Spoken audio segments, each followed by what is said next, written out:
he added. So, what could harm and what could heal? And he was interested. He was. And in weapons I worked on. Weapons that used sound or light or both. Weapons such as... very much like the stunners that are now standard issue for your police department. Weapons that can disable, even kill from a distance, without a projectile and in relative silence. You explained your work to him. I did. I found it satisfying to have someone interested. He was older, you see, and experienced. I felt, well, honored he'd take such an interest in my work. Ivan picked up his coffee. He used me. And I believe he used whatever he learned from me, from my records, from even my musings on others. What I created was meant to be used for fighting a war, for ending it, not for personal reasons, personal gains. You spent a lot of time with him, maybe more one-on-one than the others. He also spent time with Sylvester, and now and then with Leroy, with Alice. They were explosives, and Leroy was also a mechanic. Conrad appeared to want to learn more about explosives, about mechanics. And then I recall Joe mentioning to me that Conrad had wanted a kind of primer on tech. What was current, possible, what might be possible. Shaking his head, he looked down at his hands. I thought him brilliant. I thought that as I saw him as a knowledge seeker.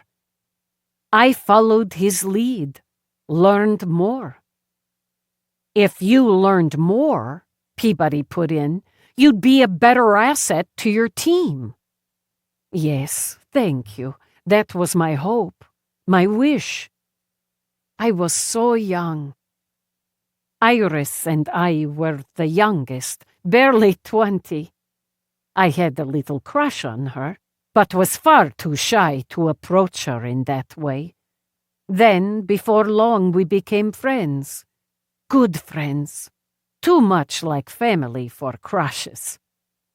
When he came into your lab, Eve continued, did you only talk about your work?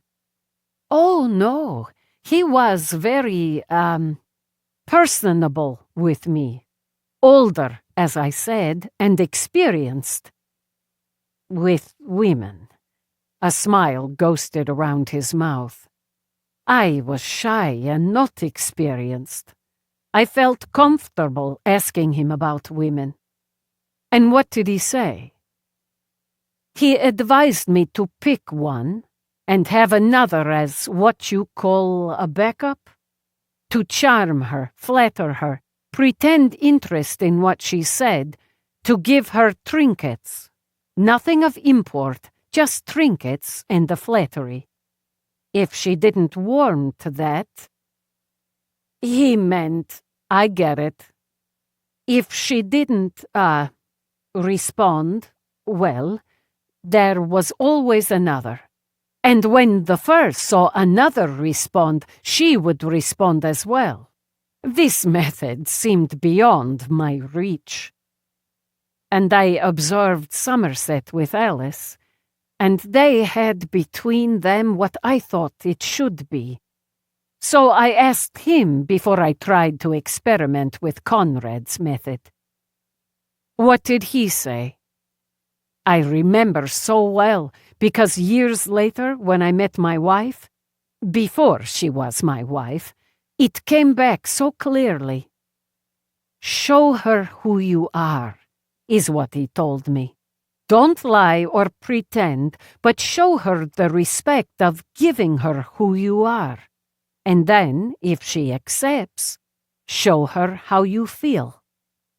This, I found, wasn't above my reach. We had love. Somerset and I found love. We held it too briefly, but we had it. I don't think Conrad ever did. And besides women, I enjoyed football, soccer for you, to watch, even to play. But he said it was no more than a brawl for ruffians and hooligans. Golf was an elegant game, a gentleman's game. I also worked with robotics, and he was interested. He helped me with my hand-to-hand, my knife work. I thought of him as a kind of mentor. I was naive. On the night of the explosion, where were you? I was on the prison team in Whitechapel. We were waiting for the signal, the explosion, to move in. Just before, we heard Alice. He paused, pressed his fingers to his lips. I still hear her, he whispered. We were meant to be radio silent. If the lookout saw something, they would signal with clicks. 2 to take cover, 3 to abort. But she came through, screaming that Shark killed Hawk. To abort, a trap. We could hear her fighting, and Shark we could hear. Then we heard Shark shouting, "You'll die, you crazy bitch!" And I think we heard running, but I can't be sure if that's memory or what we learned after.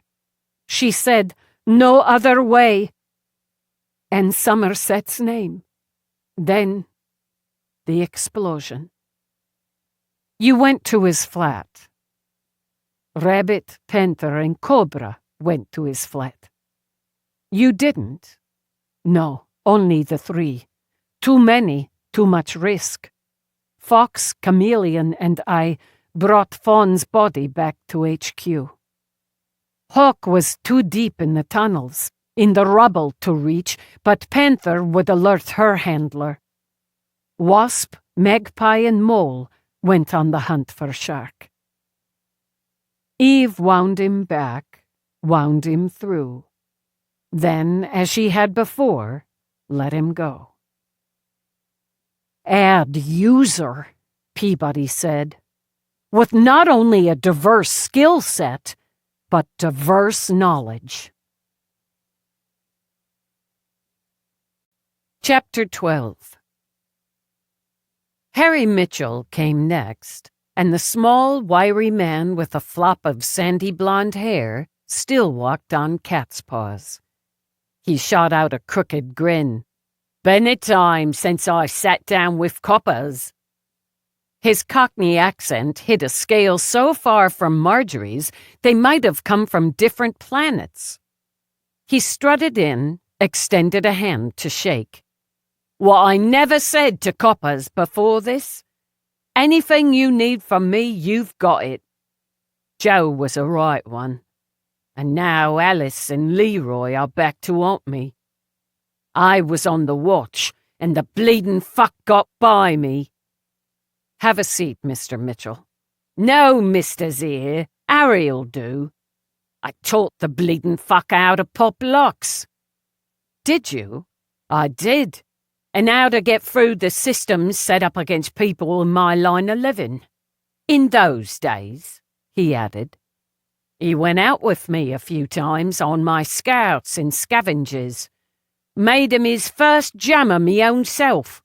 And I don't have to tell you where I'd like to jam that jammer, since I'm hearing the cocksucker's still breathing. Don't suppose a man could get a pint. Peabody? Since she knew the story of the bombing, and the story wouldn't change, she bypassed it. Tell me about him. A quick study? Quick enough. I wouldn't say he could make a good living at the work, but quick enough. Better with strategy, tactics, weapons, and he liked the sharp ones. And the ladies. They didn't have to be sharp ones for him. So you spent time with him outside HQ and off mission. Rabbit gave the green on it. and I didn't mind the company. I've got a rash knowing the company I kept. Embarrassed, you could say. Thanks, Brown Eyes. He took the pint and a good gulp of it. That goes down easy. You ever have a pint with Potter? We raised a few. A dark pub, a pint, some toad in the hole or stoddy cake sandwiches with ham and peas pudding. I assume that's food. You Yanks! Shaking his head, Harry drank again. I know what stoddy cake is. My boyfriend's from Scotland. It's bread, Lieutenant, and makes great sandwiches. I'll keep that in mind. So you'd have a pub meal and pint with him. What did you talk about? Not the work. You never knew where the years might be. Or if we did, we used a kind of code. We talk about women, as men will do, about how when it was all over we'd go somewhere hot and sunny. Hot and sunny. I'd never been out of London at that time.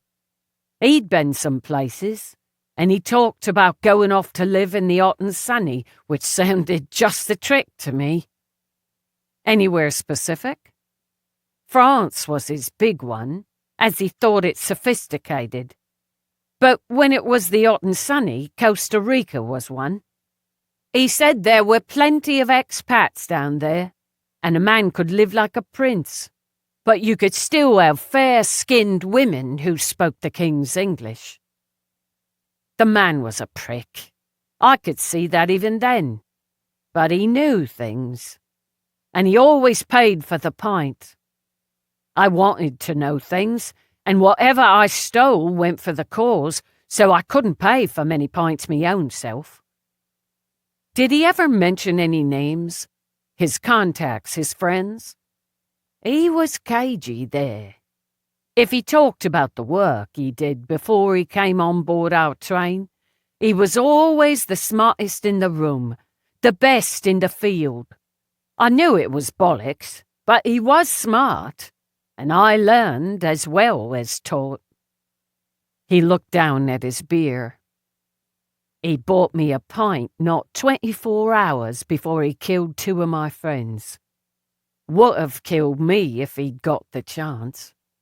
Before he betrayed us all. Here's to success, Harry, says he. And I drank to that. Drank with him, and what I drank to wasn't what he drank to. Pausing, he seemed to gather himself. I knew that. 24 hours later, when I pulled Alice, bleeding, broken, barely living, out of the rubble. And me weeping over her like a baby. His eyes, hard, shiny with a mix of rage and grief, met Eve's. He'd signalled me, you see. Heard something at my 11 o'clock, so I moved from my post 30, 40 seconds to check. That's when he slipped by me. He looked up again, and while the rage had dulled, tears sheened his eyes. He couldn't do for me first, you see, in case HQ signalled. He had to kill Hawk in Fawn, then get out far enough to set off the charges, then he'd know I'd run in, as they hadn't come out. He could do for me then and be off. It didn't happen that way. Alice changed it.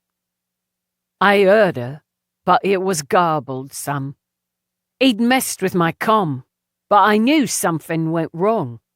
You're never supposed to leave your post, but I knew something was wrong. I signalled Shark, but he didn't answer. Then I started over, and I saw him. Didn't know at first it was Shark, running out. So I started to signal, started to run. And it all blew. It all blew. And blowing tossed me back and on my arse. I left my post because I trusted him. Then I didn't leave it soon enough to help my friends or stop the bleeding fuck who killed them. When she'd finished, she told Harry to ask Rourke to come up. "We're taking 10 before the last interviews." Peabody's response was, "Coffee?" "Yeah, coffee." Scrubbing her hands over her face, Eve walked back to the windows. "He's good at this, that's clear." Every one of them had training. They were wired to be suspicious, on guard, to look for tells, but they never saw him for what he was. "We know what he is." Peabody handed Eve her coffee. "He's whoever he needs to be in any given situation. That's a skill. But the arrogance. Even back then, the arrogance did him in. He's played both sides, and successfully. He has intel from both sides, so he knows what's coming. The burn-it-all-down cells are losing at this point. The risk of one of his contacts on the other side getting captured, flipping on him, is growing. Instead of doing the smart thing, taking the money and whatever else he's got and slipping away, he can't resist one more big game. And he wanted them dead." Eve turned to Peabody. "You're damn right. The underground team and people he'd worked with in that Dominion HQ. But not just dead. Dead because he'd outsmarted all of them. And then he could slip away, be whatever he wanted, whoever he wanted, as long as he wanted." "You were looking for me, Lieutenant?" Eve turned to Rourke as he came in. "We're taking a break before the last interviews. You're down there with them, and it's your first time meeting most of them. I wanted your impressions." "They're a fascinating group who've all led interesting lives. And the glue still holds. They're bonded, still a unit, no matter how much time's passed. It's disturbing for them," he added, "to know Potter's still alive and responsible now for the deaths of 3 of their number. But the glue holds." Since he didn't want a cup of his own, he took Eve's coffee, had a sip, then handed it back. "How can I help?" "Feeney's running on deadline for a search. The prison doctor. I don't want to step on his toes, and it isn't urgent. I can't see Potter sharing any plans with somebody he let live, so we'll either find him or he's dead." "Potter's got a place. House, townhouse, fancy apartment. I lean toward the house. More room, more privacy. You'd want both after a few decades in a cage. But fancy apartment? Something like what Nadine has? You've got all the amenities. He likes the finer things, so finer. Problem is, he could have had the place for years. Or he could have taken it a few weeks or months ago." "He'd live alone," Rourke put in. "Definitely. If he has domestic help, it's droids. No matter how long he's been there, he has a cover in place. Has to have a garage somewhere. Had to stash the limo somewhere he could make his alterations." "We don't have his face," Peabody said. "De Winter's team can work up a good aged image, but if he's had work, and he has, no question he'd do alterations there, too. Feeney's got some super e-geek working on the driver's face. You can't knock off 20 years or more with face work without it showing some. And there's no way he showed us his real face. He's arrogant, but he's not stupid." "You're sure it was Potter and not a hire?" Rourke asked. "He had to do it himself. That's who he is. He had to look at the camera and smirk, knowing I'd look back. I can contact Feeney and, without stepping on his toes, ask if there's anything I can do to assist the super e-geek. Maybe, if..." She pulled out her link when it signaled. "It's Feeney." "Dallas," she said. "What you got?" "I got Mason James Pettibottom, a.k.a. Martin J. Pierce." "Seriously? He went with Pettibottom?" "I figured he wanted to keep his initials. Maybe he had some shit monogrammed. He's living it high in Costa Rica. Got himself a big-ass house, a big-ass boat, a fancy car. Damn good background and ID. Don't know as I could have done better myself. Give me a visual. Coming. Had some face work, got a snazzy goatee, but it's him." When the ID shot came on her link, she nodded. "Yeah, it sure as hell is." She shoved the link at Rourke. "Put that on screen, will you?" "Hey, Rourke!" "Feeney. Excellent work, by the way." Feeney scratched his fingers through his wiry explosion of hair. "Almost gave you a tug on it, but I had my teeth in it." Rourke studied the screen image of a man, tanned, a mane of waving, sun-streaked hair, smiling green eyes. "He looks quite happy, doesn't he, then? I suspect that's about to change." "Fucking A." She grabbed the link back. "Feeney, how about you contact Abernathy, the Interpol guy? He's maybe in Manchester over there, or likely on his way back. Pierce? Well, we could waste time and resources getting him extradited, but Abernathy did me a solid on this one, and it'd be easy for him. Wouldn't mind the trip to Costa Rica, but the fucking paperwork. I'll tag him." "I appreciate this, Feeney. He's a link in the chain, and he may not see it that way, but he's got blood on his hands. Breaking a background like this guy set up?" Like a boxer after a long round, Feeney rolled his shoulders. "I need a challenge like that to keep me sharp." "Nobody's sharper." "Any progress on the driver's face?" "The boy's working on it." "Could he use an assist from Rourke?" "I'll check in with him after I tag Interpol, see where we stand." "Okay. I'm going to be an interview, so you could let Rourke know directly either way." "Can do. I keep you up, you keep me up." "Affirmative." When she clicked off, she studied the screen. He does look happy. And yeah, that's about to change. If he knows anything about Potter, they'll get it out of him. He won't, unless Potter slipped up somewhere. Not impossible. Unlikely, Rourke said. Unlikely. One more thing. Fry's peppermint cream. Rourke sent her an amused look. You want some candy? Who doesn't? But no, Potter had, and probably has, a thing for them. Can you get them in New York? Of course, and from any number of online venues. It's a popular candy. Delivery. Would he go for delivery? Have to think about it. Okay, break's over. Should I send up Cyril, then?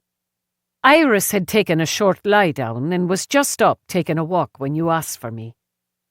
He's fine. We'll take him, her, then round it out with Somerset. She caught Rourke's look.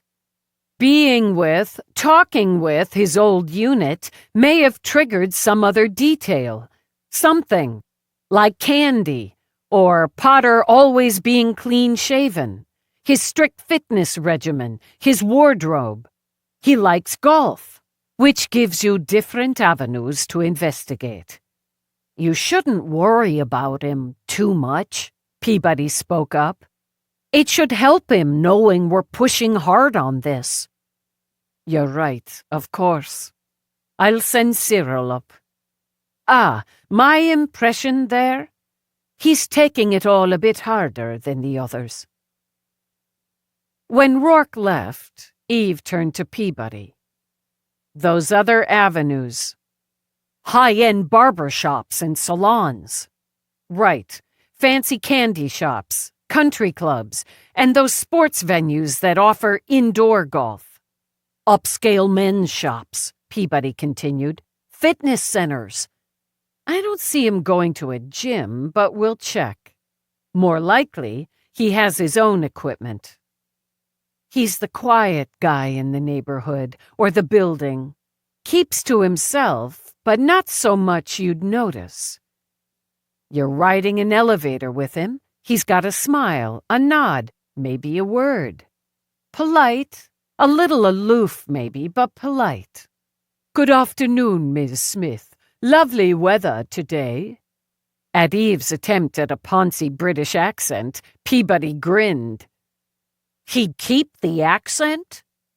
Most likely. It'd be hard to put on the American for years without risking a slip. And there are plenty of Brits in New York. He's got a background story if he needs it. Probably a widower. No kids, retired. From what? Something he can slide into, Eve calculated. From the military, government work, diplomatic service. Just a quiet, polite, well-dressed British gentleman who enjoys a round of golf and a good close shave. She turned again when she heard someone approach. Cyril Snowden, slim, small-statured, stepped in. He had large, sad, hazel eyes and skin so white Eve imagined it burning red at the first beam of sunlight. In contrast, his hair was a deep russet brown with well-placed highlights. It flopped over his forehead and ears. He tried a smile that couldn't reach those sad eyes. It's my turn in the barrel, I'm told. We'll try not to roll you too hard, Mr. Snowden. Cyril, please. I feel almost as if I know you. I've kept up with the lives of my friends, he added. You're in the life of my friend. You do very good work.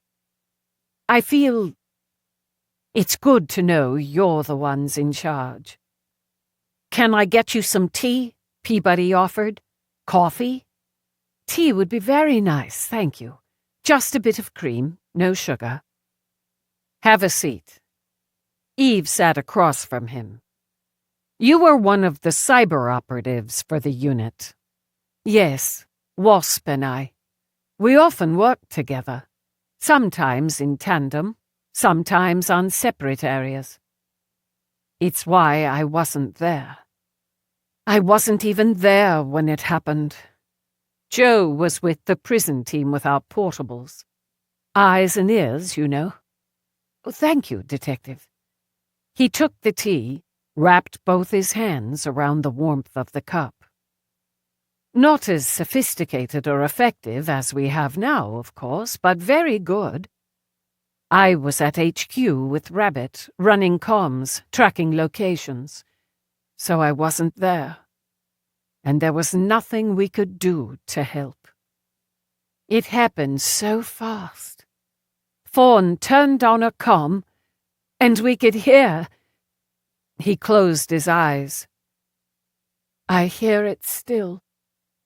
Her warning us, him cursing her, how she fought, then the running, then she and Hawk were gone, and there was nothing we could do. Now, Joe. He lifted his tea. We'd meet once or twice a year, Joe and I. Same line of work, so no harm in it. We had dinner at his home, my husband and I, our children. Met his family. A lovely family. Eve thought the grief soaked him, so somehow his face lost more color. Tell us about Potter, the one you thought you knew. Ah, well. He sat back, nodding slowly. Intelligent. Very sharp. Experienced. I would have said dedicated to ending the conflict, to restoring order. He liked order. Organized? Yes, very. He'd have something to say if someone didn't deal with dishes or tossed a coat or jacket on a chair. He liked things just so, himself included. Clothes pressed, excellent clothes, hair combed, face shaven, shoes shined. The work, especially Magpie's, caused us to be a bit disheveled. He didn't care for that. He could be a bit of a prick. Examples? If we were working late in HQ, and were lucky enough to score some hot food, someone might bring in fish and chips, or someone might cook up some soup or stew. And he'd go on about how British cuisine was rubbish, and he'd give the Italians credit for theirs, but the French had it better. Not just a flick at what most of us had grown up on, but another at WASP, you see. And no sort of gratitude, you see, for someone making a meal, or someone managing to bring in enough to feed a dozen. Bad feelings? Arguments? Families argue, and so we were. Thought we were, he corrected. Someone might shut him down there eventually. Marjorie excelled at that. Rabbit never let it go too far. Let a little steam escape, but then put the lid back on. He sipped his tea, then sat it down again, circled the cup. He didn't like working with me, or, more specifically, working with a gay man. He was careful in what he said and what he didn't say, but it was there. And the women. 4 of the finest women, finest soldiers, finest people I've ever known. He didn't think much of them beyond using their sex to gather intel. He misjudged Fawn. That was his mistake. He worked and fought beside her, but he dismissed her. Tears threatened again. Eve heard them soaking his voice. He didn't comprehend her dedication, her ferocity, her incomparable courage. But those sad eyes filled with pride. She thwarted him. He planned to kill her, but he didn't. She gave her life and she stopped him. She saved lives by giving her own. After it was all over, all of it, I never wished anyone harm. There'd been so much harm, so much death. But when I heard Shark was dead, I opened a bottle of champagne. But he's not dead, and another good friend is. He liked golf, Eve prompted. Pulling himself back, he nodded. Oh, yes, that's right, he did. I liked that about him. It seemed to me that talking about the pleasure of hitting a ball with a stick, or running one down a field, of dancing, laughing, anything that spoke of life was hope. What else did he like? The theatre. He'd make a remark now and then about the cinema, rubbish again, but the theatre, serious, important theatre, was worthy art. Opera, ballet, worthy. Though he complained that even before the wars, most had stopped dressing appropriately for performances. He expected that when London theatres opened again, it would be even worse. Fussy. I thought him fussy. How did I miss it?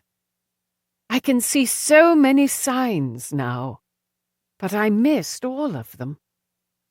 Everyone did. When she let him go, Eve got up again. She needed to move. French restaurants.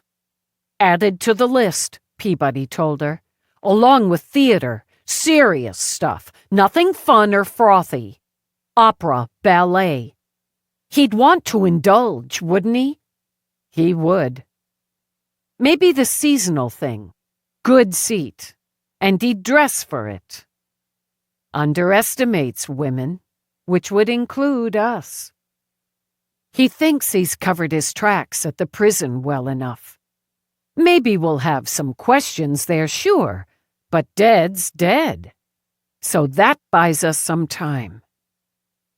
She paced some more. De Winter's gonna come through. Feeney's geek is gonna come through, and we'll have more. But this is giving us a hell of a good picture. Iris Arden swept in.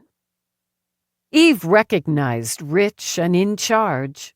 She'd married Rourke, and that's just what she saw in the woman with creamy golden brown skin, eyes of piercing green. She wore her hair in a short, sleek cap around a face of sharp angles. Eve imagined she'd changed from her traveling clothes into the silky, silvery pants and flowy top, freshened her makeup. But even with that, Eve noticed signs of recent tears. Lieutenant Dallas, Detective Peabody. I'm told I can get a cocktail for the asking. I'm asking for a very dry vodka martini, 2 olives. It's been one hell of a day. I'll get that for you. Eve gestured. Please have a seat. As she did, Iris opened the handbag she'd carried in, took out a red case, a circular silver dish with a red top. We're in a private home, she began as she opened the case and took out an herbal cigarette. So no laws broken. I hope you'll take that hell of a day into consideration and indulge me. Go ahead. She flicked on the silver lighter, drew in, and on a kind of sigh, expressed a stream of smoke that smelled, just a little, like Mira's tea. I've quit countless times. Truly believed I'd beaten the habit this time. 2 years, 3 months, 6 days. But then, Joe. She inhaled again. And now learning, almost worse, that Potter's still alive and responsible for Joe's death? It's crushing. I'm not easily crushed. She offered Peabody a charming smile as she took the martini glass. Thank you so much. She opened the lid on the dish, flicked ashes into it, then sipped delicately at the martini. I may feel human again before we're done. How can I help you? Because I promise you, I'll do whatever I can to help you toss that murdering bastard back in a cell. You worked closely with Potter. I did. We all did. It's lowering to know that he deceived me. I considered myself, and still do, an excellent judge of character. She sipped again. He was a very large miss. How did you become part of the 12? Ah. Let me begin by saying I had a very comfortable childhood. A very pretty childhood. I was very pretty, which adds to it. Some would say spoiled, and I won't disagree. Clouds began to gather. Rumblings of thunder, lightning strikes. Most of this I remained blissfully unaware of. Then, in a finger snap, the storm broke, and I was shipped off to boarding school in the countryside, to safety. I quite detested it. Taking a long drag, she settled back. But I began to see and to hear and to pay attention. Some of the other girls had friends or family in the fight, and some lost friends and family. Then, for me, there was a boy. A sweet boy. Not my first kiss, but the first that mattered. He had such strong beliefs about what was right, what was just. When we weren't sneaking off to snog, which we did as often as possible, we talked and talked. She took another drag, expelled smoke slowly. His worldview opened mine. We gave ourselves to each other, fumbling at it so sweetly the night before he left for London to fight. He was bound and determined to go, to help restore order and balance. After one last drag, she stubbed out the cigarette in the little dish. He was killed less than 2 weeks later. Barely 18. What was his name? Iris looked up, eyes full of emotion. How kind of you to ask. John Charles Brooke. Johnny. I decided tears, and mine were copious, weren't enough. I returned to London over my parents' strong objections, but I had turned 18 and come into the first of my trust. They couldn't stop me. I knew I couldn't fight. The only thing I'd ever shot were clay pigeons, though I was quite good at that. And the London I came back to wasn't the London I'd left. The violence, the anger, the restrictions. But of course, there were still places of privilege, parties, gatherings, indulgence. I thought to use that, my place there, to somehow get a sense of things, what was real, what wasn't. Then there was Marjorie. Iris lifted her glass in a half-toast before she drank. We knew each other a little. We'd met at a party when my parents brought me back for Christmas, so we renewed our acquaintance. Became friends. I had no sense she was feeling me out, but clearly there was enough of Johnny still in my mind and heart that she sensed my willingness, my allegiances. She introduced me to Ivana at a party. You could have called our conversations, our teas, our luncheons, job interviews. I told them about Johnny, and at some point said I wished there was something I could do to help. They told me how I could, if I was willing to train, to work, sacrifice and risk. Not yet 19? Iris laughed. Of course I was willing. Some of the training was brutal. Hand to hand. The delicate ballerina put me down more times than I can count. But primarily, my work was intelligence. And for that, I only had to be what everyone thought I was, what I had been, a spoiled, wealthy party girl, much more concerned about the style of her hair than the state of the world. She leaned forward. I was good at it. Bloody brilliant at it. And when I became part of the 12, I had something I never knew I needed. Real purpose. It wasn't just a team for me. It was family. We did important work. We made a difference. We saved lives. But there was a Judas among us, working with us, eating and drinking with us. Tell me about Potter, specifically. Sharp. Edgy with it, but sharp. I learned from him, and that still disturbs me. He'd worked in intelligence, so he worked on my skills. He considered me a whore. He didn't say it plainly, but a girl knows. A useful whore. He thought of war as a man's job. But spying, deceit, whoring, useful women's work. He was family. You don't always like all your family, but he taught me well. I trusted him. She paused a moment to think. He liked things tidy, and would become annoyed if something was out of place. I tended to kick my shoes off if I came into HQ after a party or assignation. He hated that. He seemed fond of Yvonne. I can't say if that was genuine, but he'd often go into the lab with Yvonne. He was very dismissive of Cyril. Carefully dismissive, but he clearly didn't care to work closely with Cyril. Because he's gay, Peabody said. Yes. Which seemed counterintuitive, as we were fighting to restore rights for all.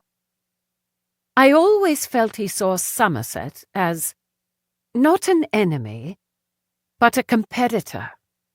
Next to Sylvester, Somerset had the most diverse skill set. The medical knowledge, which was invaluable, but also weaponry, combat, strategy, tactics. He could assist in the cyber work if necessary, and he certainly knew how to gather intelligence. If anything had happened to Sly, it would have been Somerset put in charge of the unit, and that, I believe, was a problem for Potter. He would see himself in command. Then there was Alice. Iris laid a hand on her heart. I loved her. You had to love her. Potter, not love, but desire. And desire not just for herself, but because she loved and was loved by his competitor. Did that ever come to a head? If it did, it was away from HQ. I'd say his desire for her cooled considerably when she became pregnant. During that time, Alice was off field duty. She worked in HQ or remotely. Then after the birth, she was on leave, tucked safely away with the baby through the winter. She'd only been back a few weeks when we began to plan the mission that would kill her. Did you spend time with Potter outside of HQ? During training, yes. Then, of course, we might be teamed up on a mission. He had a sweet tooth. That's right! I'd forgotten that. The candy. Fries. Peppermint cream. Yes, that's the one.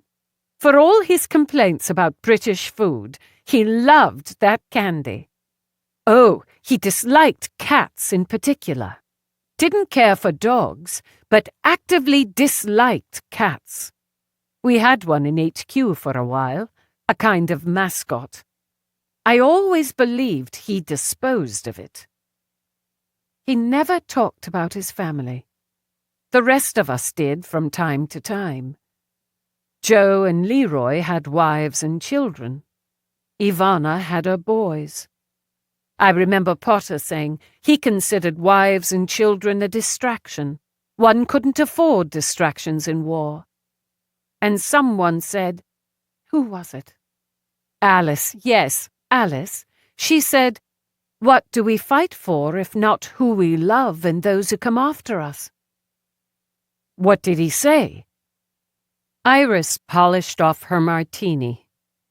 He said, we fight to win. When Eve let Iris go, she went to the fridgie. She pulled out tubes, Pepsi for herself, the diet sort for Peabody.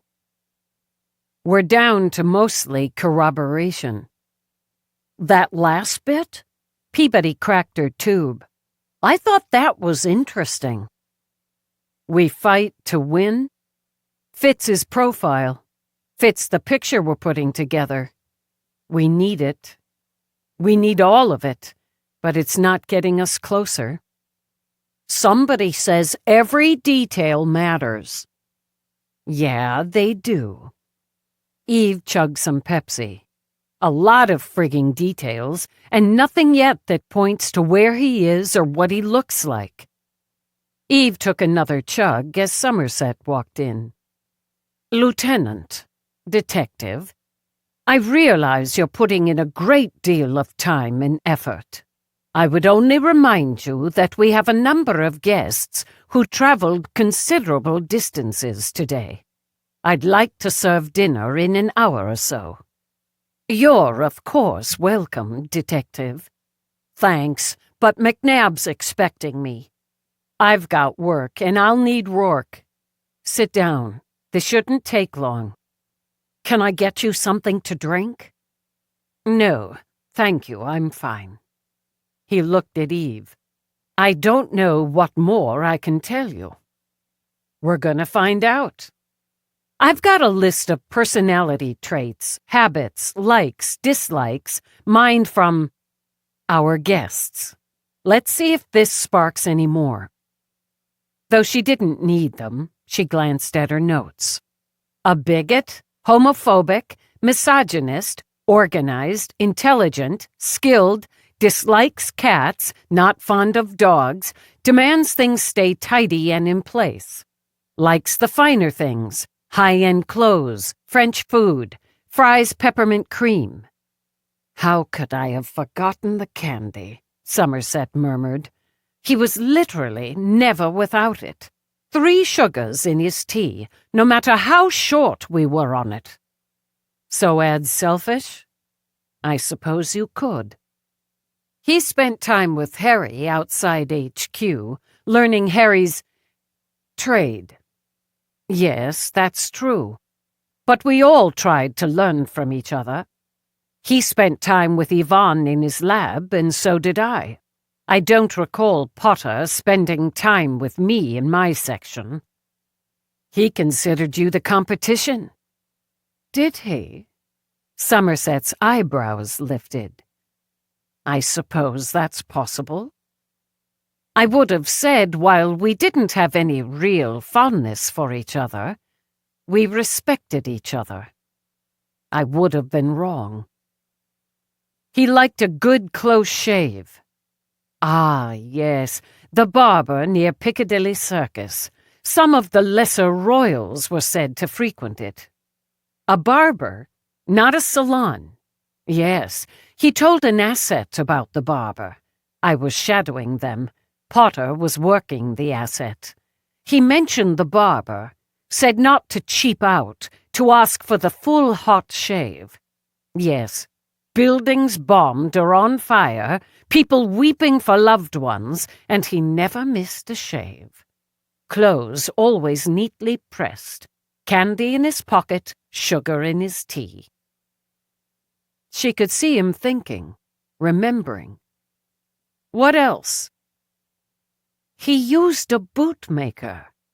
Leroy admired his boots once. Potter said he had to find another bootmaker, as his had been bombed out a few weeks before. I believe he dyed his hair. As he spoke, Somerset tapped a long finger on the table.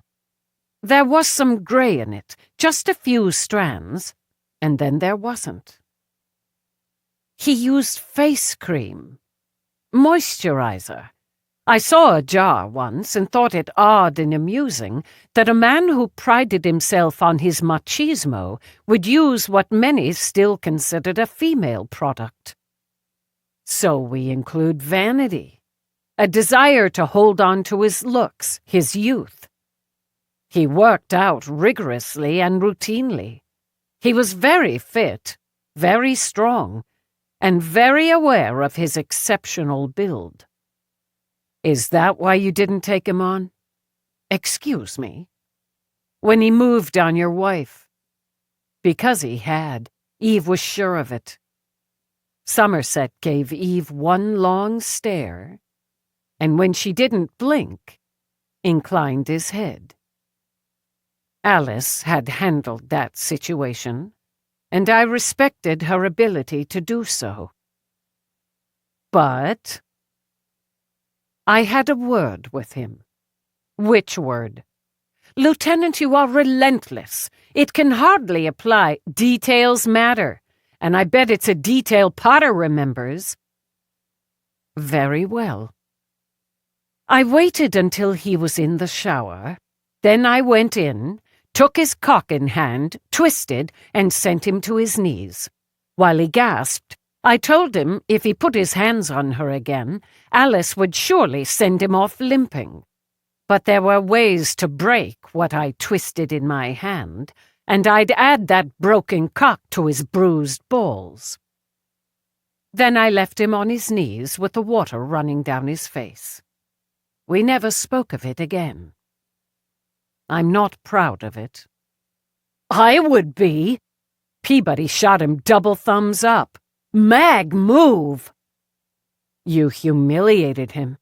Bested and humiliated him, Eve added.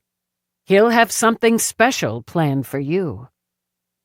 In his Somerset way, he looked down his nose. I trust you'll see he's disappointed. That's the plan. If you leave this house before I say go, I won't take your cock in hand, but I will kick every square inch of your bony ass. How long? I don't know. An agent from Interpol should soon be scooping up the doctor who helped Potter escape. He may know something. I doubt it, but it's another piece. I know him now, so we work from there. We work the details. One of those details not yet confirmed is the DNA. I know he's alive, but that's the proof. You think he posed as the driver? That he's the one who picked Joe up, who showed your card to the camera? I know he was. Lieutenant, could I see that image again? Peabody, bringing it on screen. Somerset rose, walked closer to study the image. We were all trained and well in the art of disguise. But this man is in his 50s. Even with face work, even with expert makeup, you can't drop a quarter century not face to face, and Joe was face to face. We're working on that. I wish you sincerely good luck. Are we done? For now. He walked to the door, turned back. Thank you, both, for your service. Then walked away. Chapter 13. Eve picked up her tube, drank again. We're both gonna write all this up. Different takes, maybe. You can do that at home. I'll get you transpo. Really? Can I check with McNabb? If he's still at Central, they can drop me there, or pick him up if he's ready. Whatever. This was a lot, but I think this was the way to do it. Interview one after another. You got overlaps, and that's what everyone remembers. Then you have what one remembers, or some byplay with Potter, what someone else focuses on. Yancey does it with faces, Mira with profiles. We're sort of building a person, his interior. It's a good day's work. It might strain the brain, but it's a good day's work. I'll get your transpo.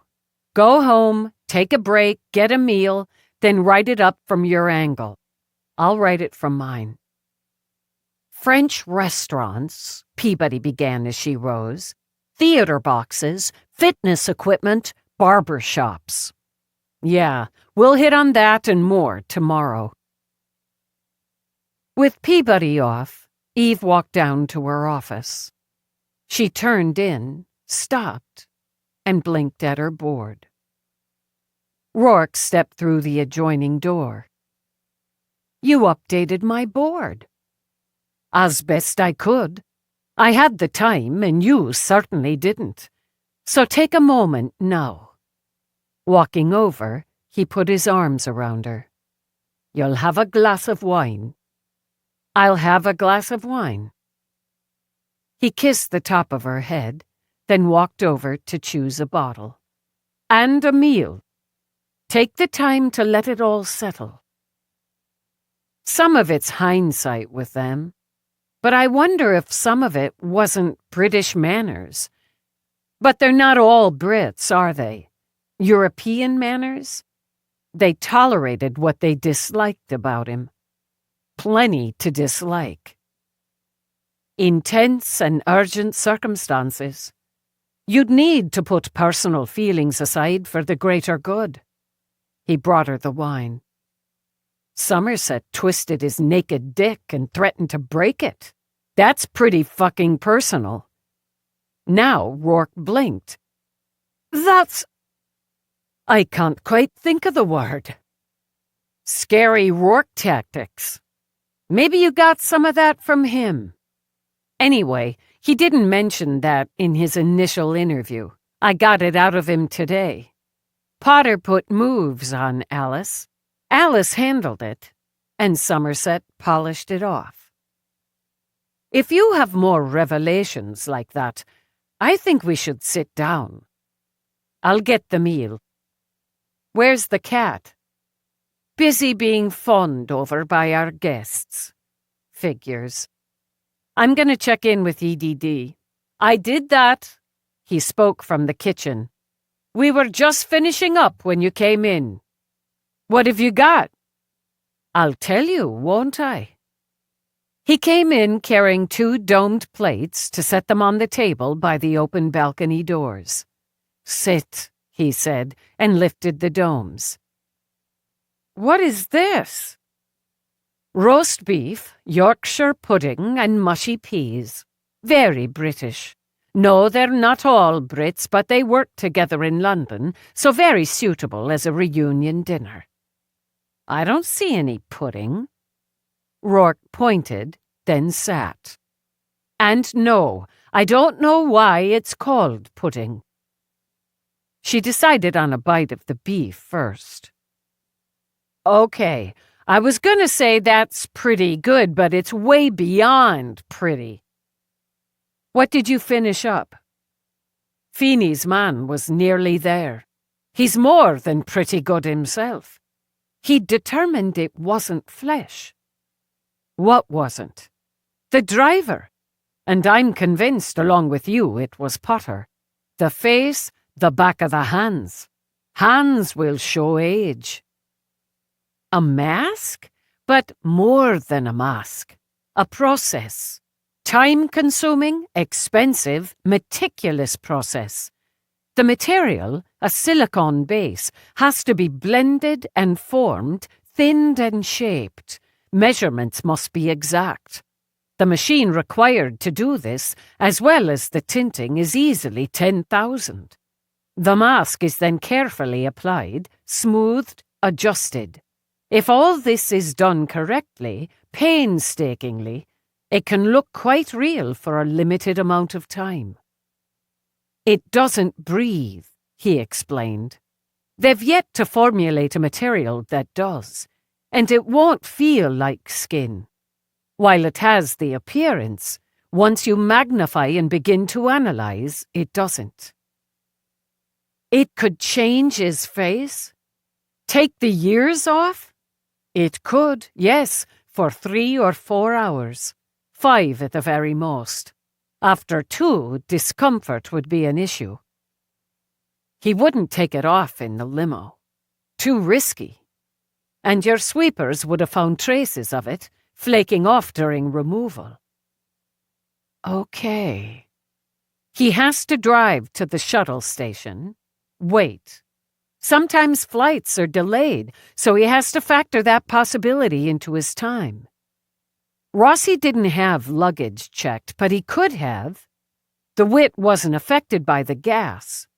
He opened the door, saw the body. If there'd still been gas, he should have felt it. She ate some pudding that wasn't pudding, also way beyond pretty. Garage. Drive around while Rossi's dying, then take the limo into the garage. You can ditch the mask there, air out the limo, stick the card in Rossi's fist, drive to the dump spot. Now you walk away. You've either got a vehicle stashed nearby, or you walk a few blocks, hail a cab. She picked up her wine. And the first leg of your mission is complete and successful. It will be a mission to him. It will. It's more than revenge, though that's part of it. They beat him, Rourke. They won, and that can't be tolerated. She took a chance on the peas and rated them sort of all right. He said you fight a war to win it. That's it. Not for a cause, not for a country, not for the innocent or the persecuted, just to win. She went back to the beef. He lost. What can I do? You have to give me a task, an assignment. He reached across the table for her hand.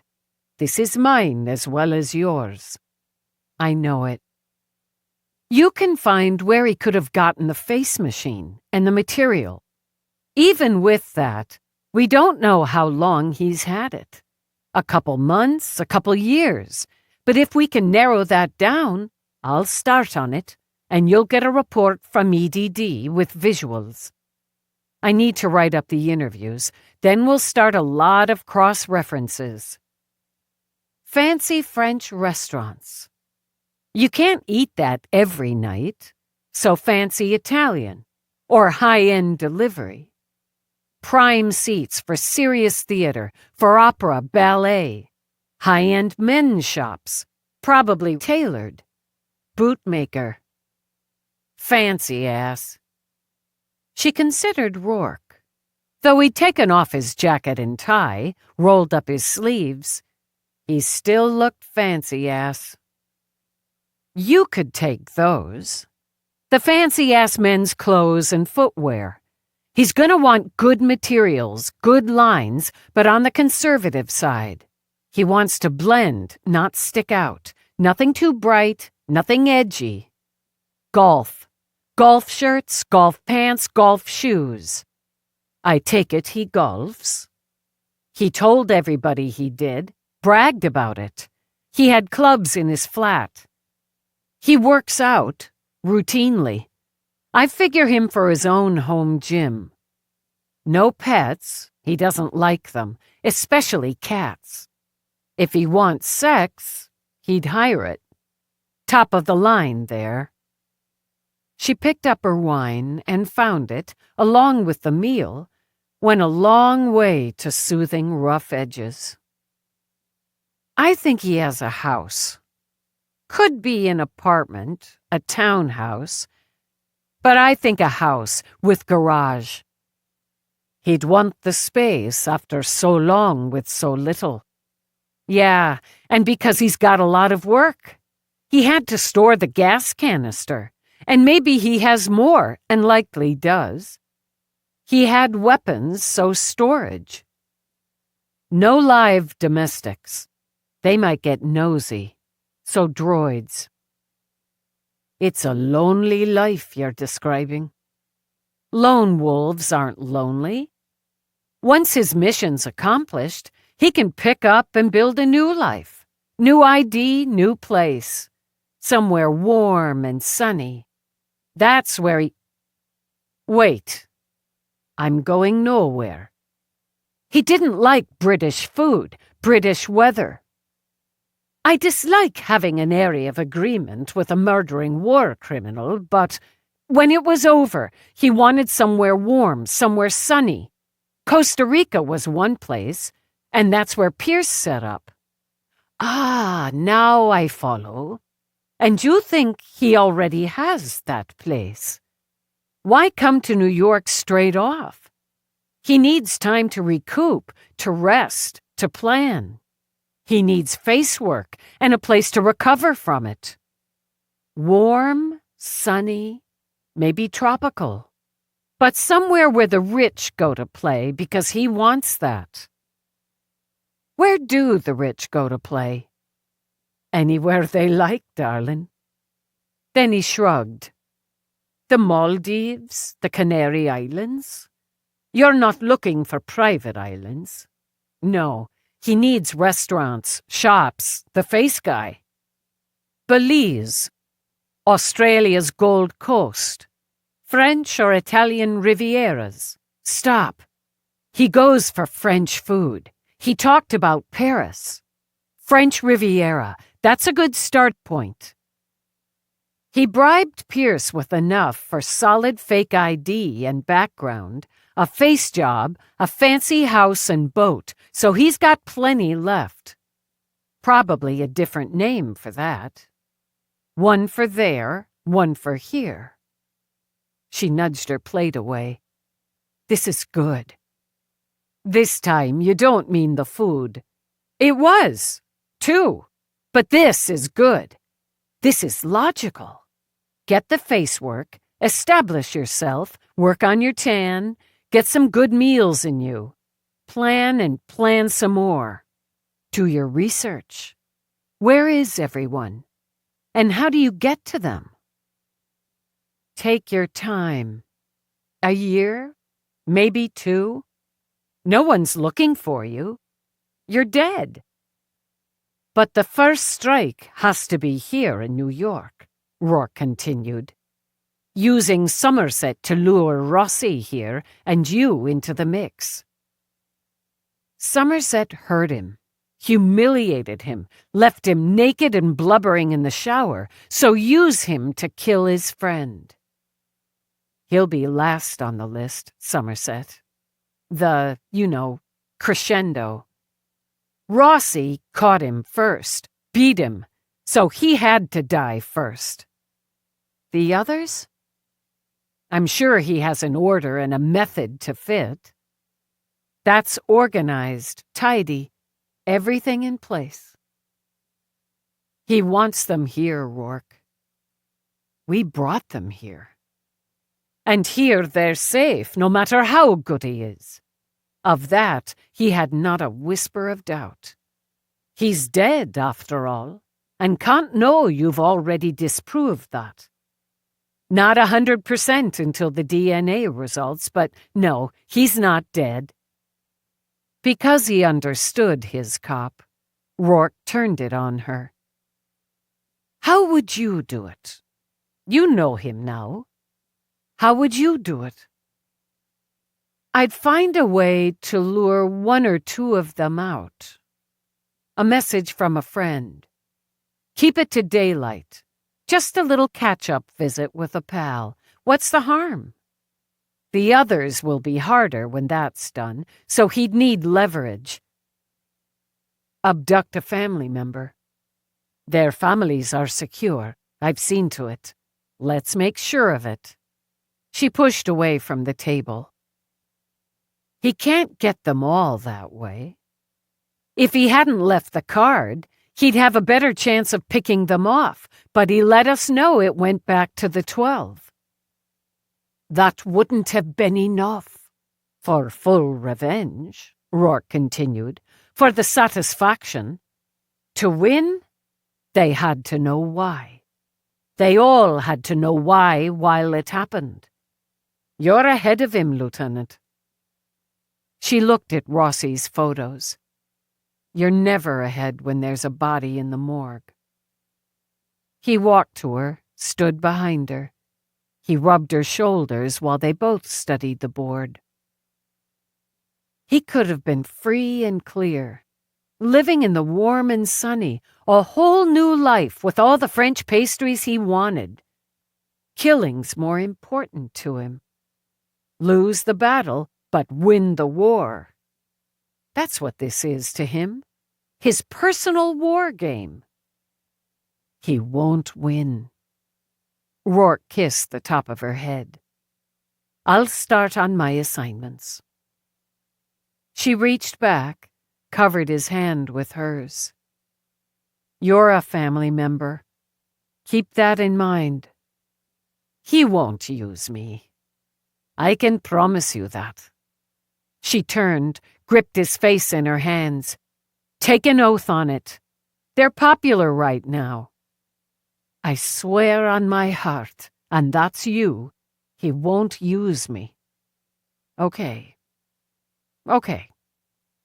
I need to get started too. She dealt with the dishes, as that was part of the deal, then sat at her command center. Downstairs in the dining room, the remainder of the 12 gathered. Though he'd prepared the meal himself, and with pleasure, Somerset took Rourke's advice. The droid would serve, clear, and clean. What had brought them together once more was tragedy, and the grief would wind through again and again. But he could and would prize this time with old friends, good friends, for as long as he had it. "Well, this is brilliant." After sampling the beef, Marjorie gave Somerset an easy smile. "And where was this brilliance when it was your turn at the pot at HQ?" "Yet to be born. He made a good lamb stew," Harry recalled, "when I could scavenge the makings. Now you, my beauty." On a laugh, Marjorie waved a hand in the air. "Was rubbish in the kitchen and still am. I have other talents." "And always did," Cyril added. "None of us lack or lacked in other talents." Ivana patted a hand on the back of Cyril's. "And how good it is to sit here and see what each of us has made with those talents. You've built a fine life for yourself, Somerset." Iris raised her glass. "After loss, profound loss, you built a life of strength, beauty, purpose. We all have, and that, I think, is a wonder. I had a child, and a chance to make a life for her. And when I lost her, I had the boy. I don't choose to think where or what I might be without the boy." "So here we are," Marjorie said, "together, after far too long." "Far too long," Yvonne murmured. "I wonder. I'm grateful to the lieutenant for allowing me back in New York. She's for justice. It runs through her veins like blood. Whatever conflict she deals with, justice will always win." Somerset shook his head. "She knows you need to be here. This time. But I wonder, as I don't wish to cause that conflict for her again, if we could meet again. Somewhere. Not in far too long." "I think that's a marvelous idea. The world's a very big place," Marjorie pointed out. "We'll pick a spot, gather every year or so, rather than that far too long." So they ate, drank, talked about old times and new.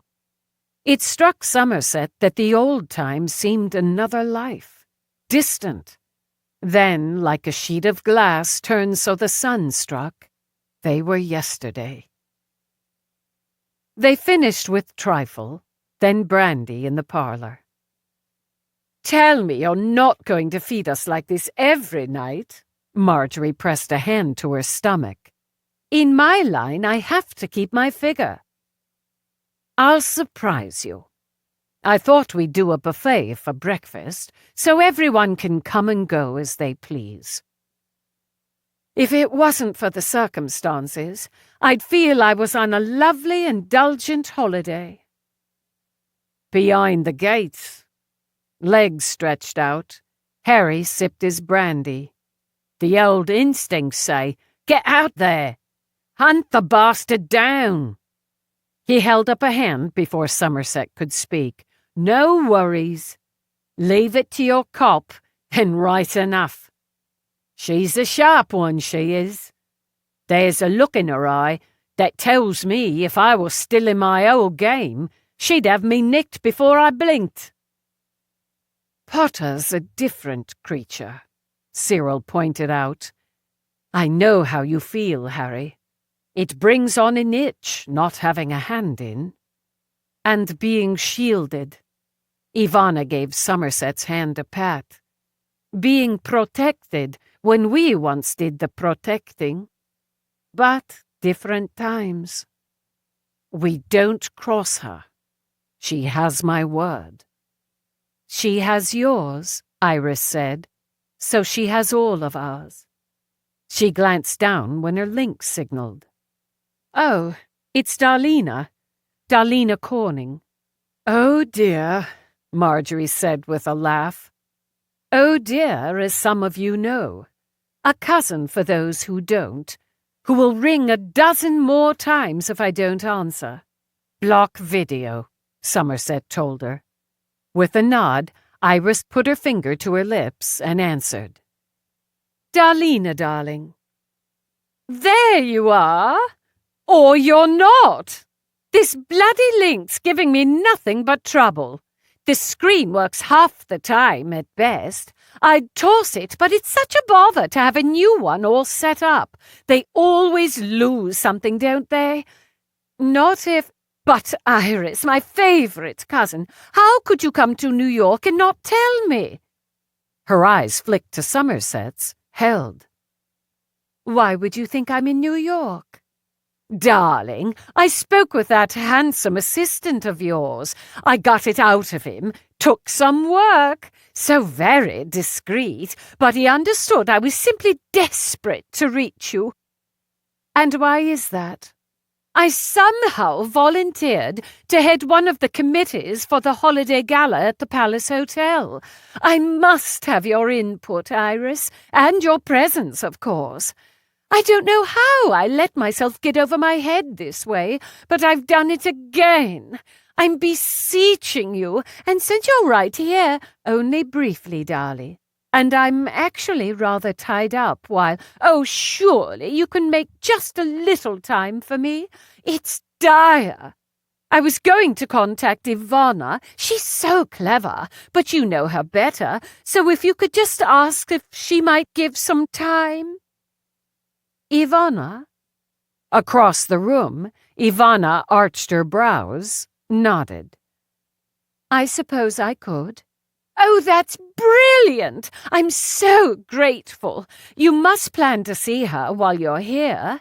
We could have lunch tomorrow, my treat, and I could pour out all my woes. Roger's no help at all. He's just, why do you stick your oar in, darling, when you can't paddle? Not helpful at all. Why are you here? Who are you meeting? Anyone else clever? Marjorie held up a hand, pointed to herself. As it happens, I'd planned to have a drink with Marjorie Wright. Darlena squealed.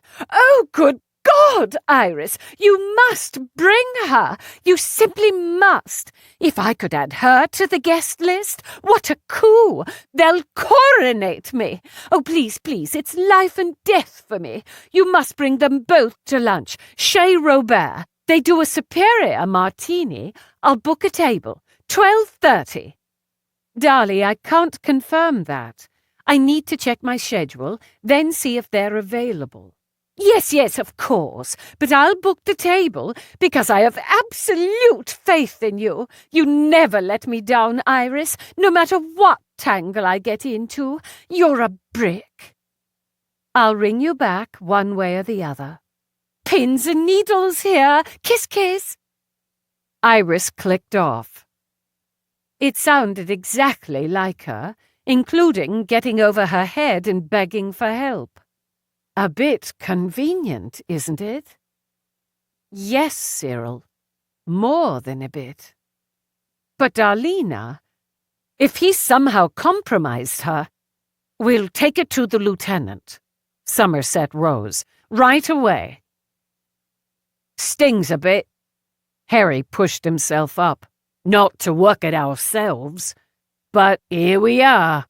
Old dogs not able to do our tricks. Mind who you're calling old, Marjorie told him as they started upstairs. Deep in the work, Eve lifted her head when she heard any number of footsteps and thought, what the hell? Somerset led the whole damn group into her office.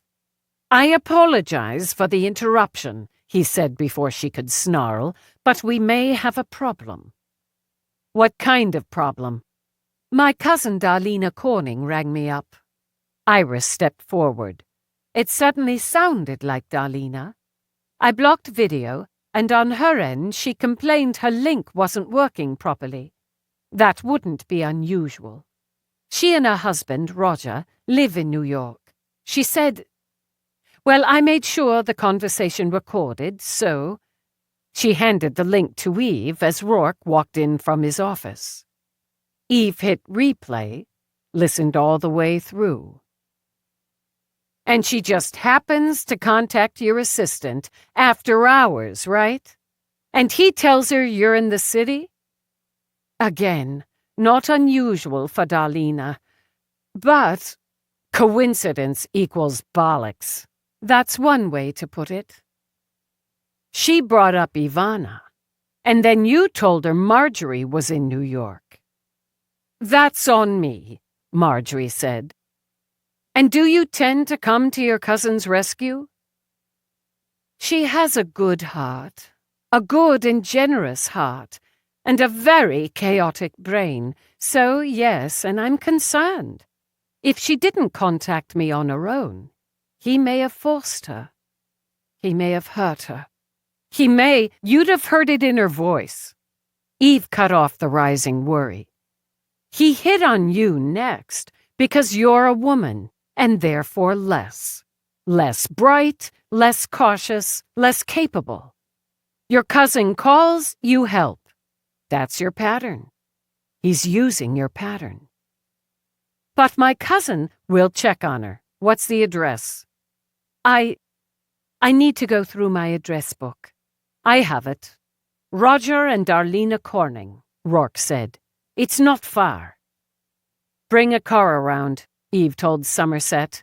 Not mine. If he's watching, he'd make it. What kind of building? Luxury high-rise, Rourke told her. Yours? As it happens. Handy. Underground parking? Yes. Fancy car, she said to Somerset, and not one of Rourke's usuals. As she swung on her jacket, she turned to Iris. If she contacts you again, tell her you left a V-mail for Ivana, and Marjorie's checking her schedule. How far? She asked Rourke. 5 minutes. Keep her talking as long as you can. This isn't a problem with Darlena. Good. Stay in the house. Let's go. Thinks on a fate, that one. Harry picked up the cat, who'd followed them up. We could have used her back in the day.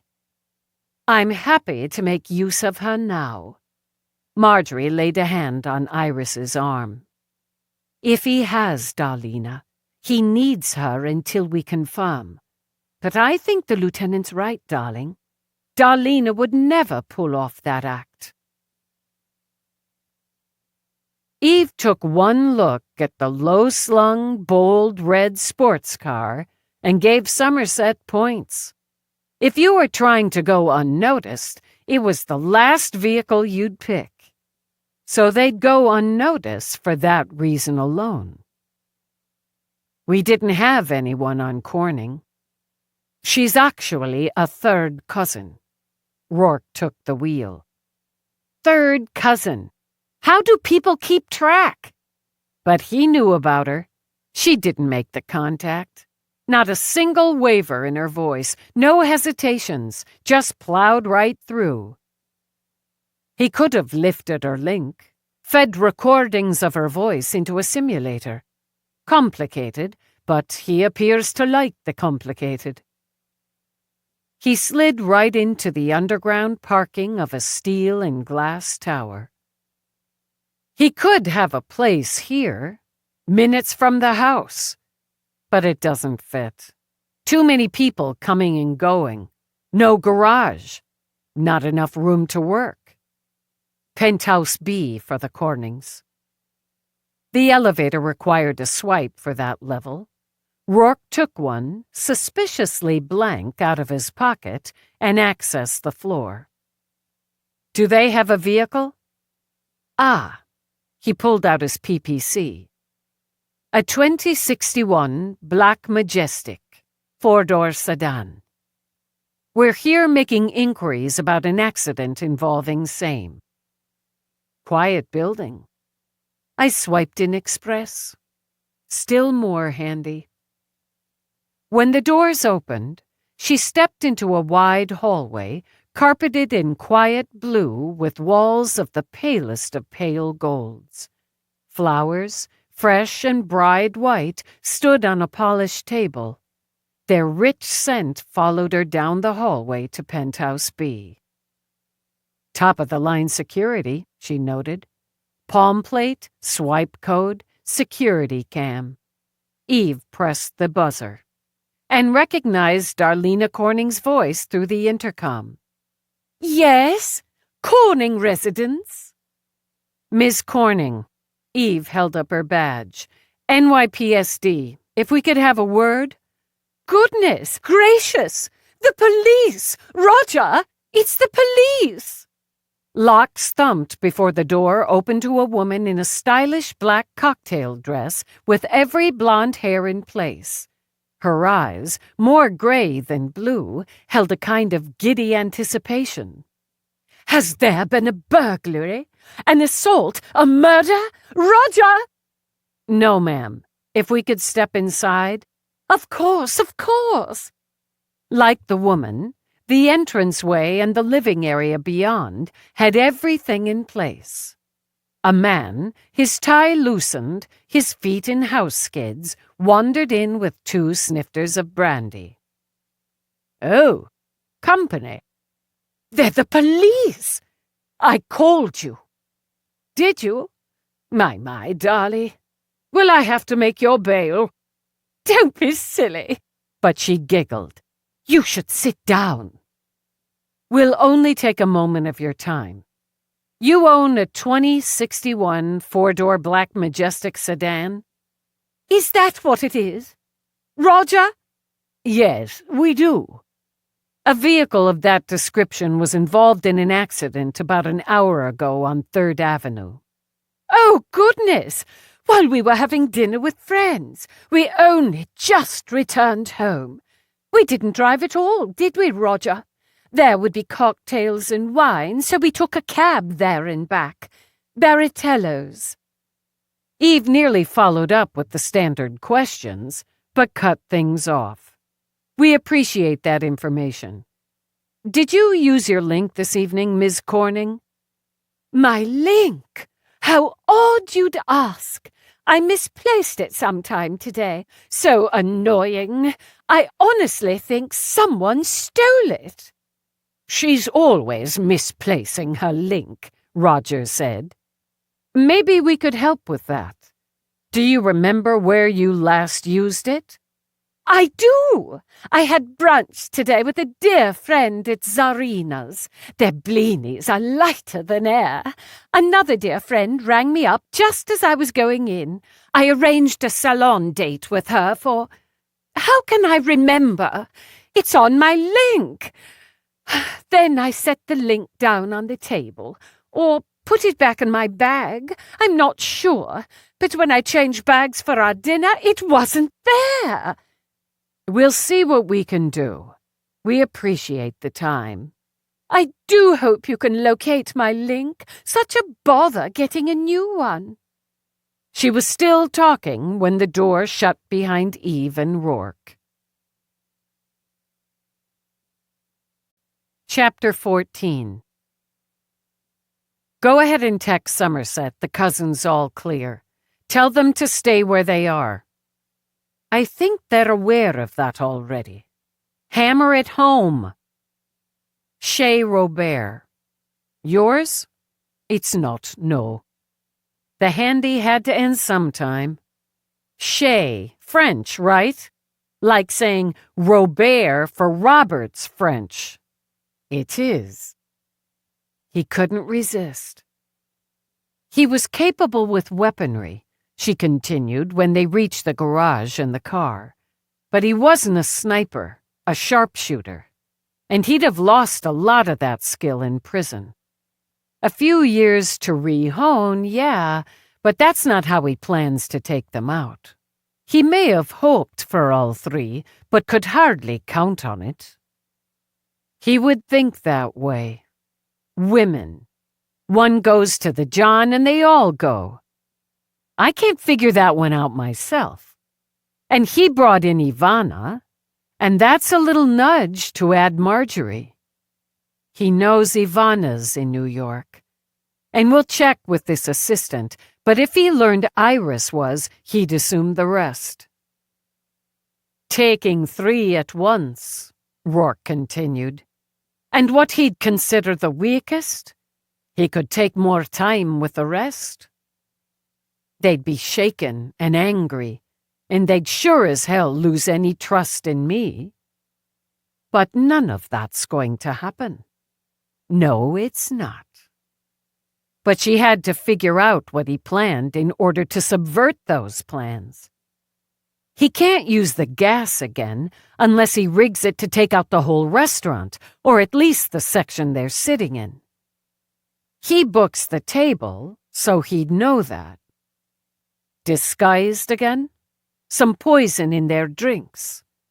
Possible. But fancy French place? They'd know their wait stuff. Explosive. That's top of my list. Remote or timer? Timer makes more sense. She considered it as they drove through the gates. He'd want to be close, but not that close. If he can't see them to set off the charge, a timer works better. How will you handle it? Working that out. You'll include me. He pulled up, turned to her. I'm very fond of Ivana, and I've also grown fond of the rest. You're already in the mix I'm working out. She breathed a sigh as they got out of the car. And I don't see a way of pushing them out of it. You're not letting them go to the restaurant. Oh, hell no. But as much as it doesn't sit all the way right, I have to keep them informed. Starting now, she thought, as they went up the stairs. It didn't surprise her to find them all waiting in her office. It struck her as weird, but not as a surprise. Some on the sofa, some at the table, and Harry and the cat enjoying her sleep chair. At least they hadn't taken over her command center. Iris got to her feet.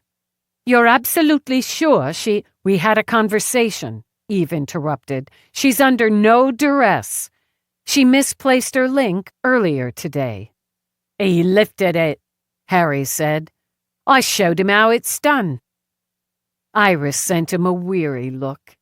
It wouldn't take any particular skill with Darley. You need to check with your assistant. I did while you were gone. He did take an after-hours call from her, or believing it Darlena. I didn't specifically instruct him not to tell her I was in New York, so it didn't take much pleading for him to tell her. Then that checks. But if she wanted to speak to you, why didn't she contact you directly? Why go through your assistant?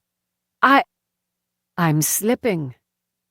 I will say it wouldn't be impossible for her to go that route. Click his number first, as I've asked her to do when I'm working. She remembers about half the time. Don't bring that up when you call to confirm. I'm going to confirm? We're going in the field? Eve turned to Marjorie. You are not. It does sting. With a sigh, Marjorie lifted the coffee that came after the brandy. You'll confirm. The 3 of you to meet her, Chez Robert. You can't make it until 1300 and have to leave by 1500. You've got a hollow meeting shortly after. I see. Add details and make him work for it a little. Don't contact yet. Rourke, I need an interior of the restaurant and an idea of their security, and what we have across the street. He sat at her command center and got to work. Somerset poured him coffee, then took a cup to Eve. Yeah, great. She drank, she paced. He wants to take all 3 of you together. He's not that solid a marksman. Close range, good enough, Somerset told her. All with a covering fire, but no, he was no sniper. Leroy was our best. Iris right along with him. He needs to get in there, but won't be in there at 1300. Can't get close enough to poison the drinks, especially 3 at once. Happy thought, Iris murmured. A boomer's the way. You just have to be close enough to see it, hear it, have that satisfaction. But you have to get in to place it. He might have done already. She glanced over at Yvonne, who shrugged. Anticipate the enemy, he'd say to me. Set the trap, then wait to spring it. Security, Rourke said. Decent enough, but not tight or layered. She pointed to the screen. Harry, could he get through that? After setting the cat aside, Harry rose for a closer look. If he couldn't, I wasted my time on him. She pulled out her communicator, ordered surveillance on the restaurant. If he tries tonight, we'll spot him, she said, and we'll take him. Could it be that easy? She asked herself. Would he make so major a mistake, one so simply exploited? Restaurant interior, Rourke said. Front of the house on screen. Hands in pockets, Eve rocked back on her heels as she studied the setup. Tables, 2 and 4 tops, booths, a bar, a host station, stairway leading down to restrooms. Nothing with a street view.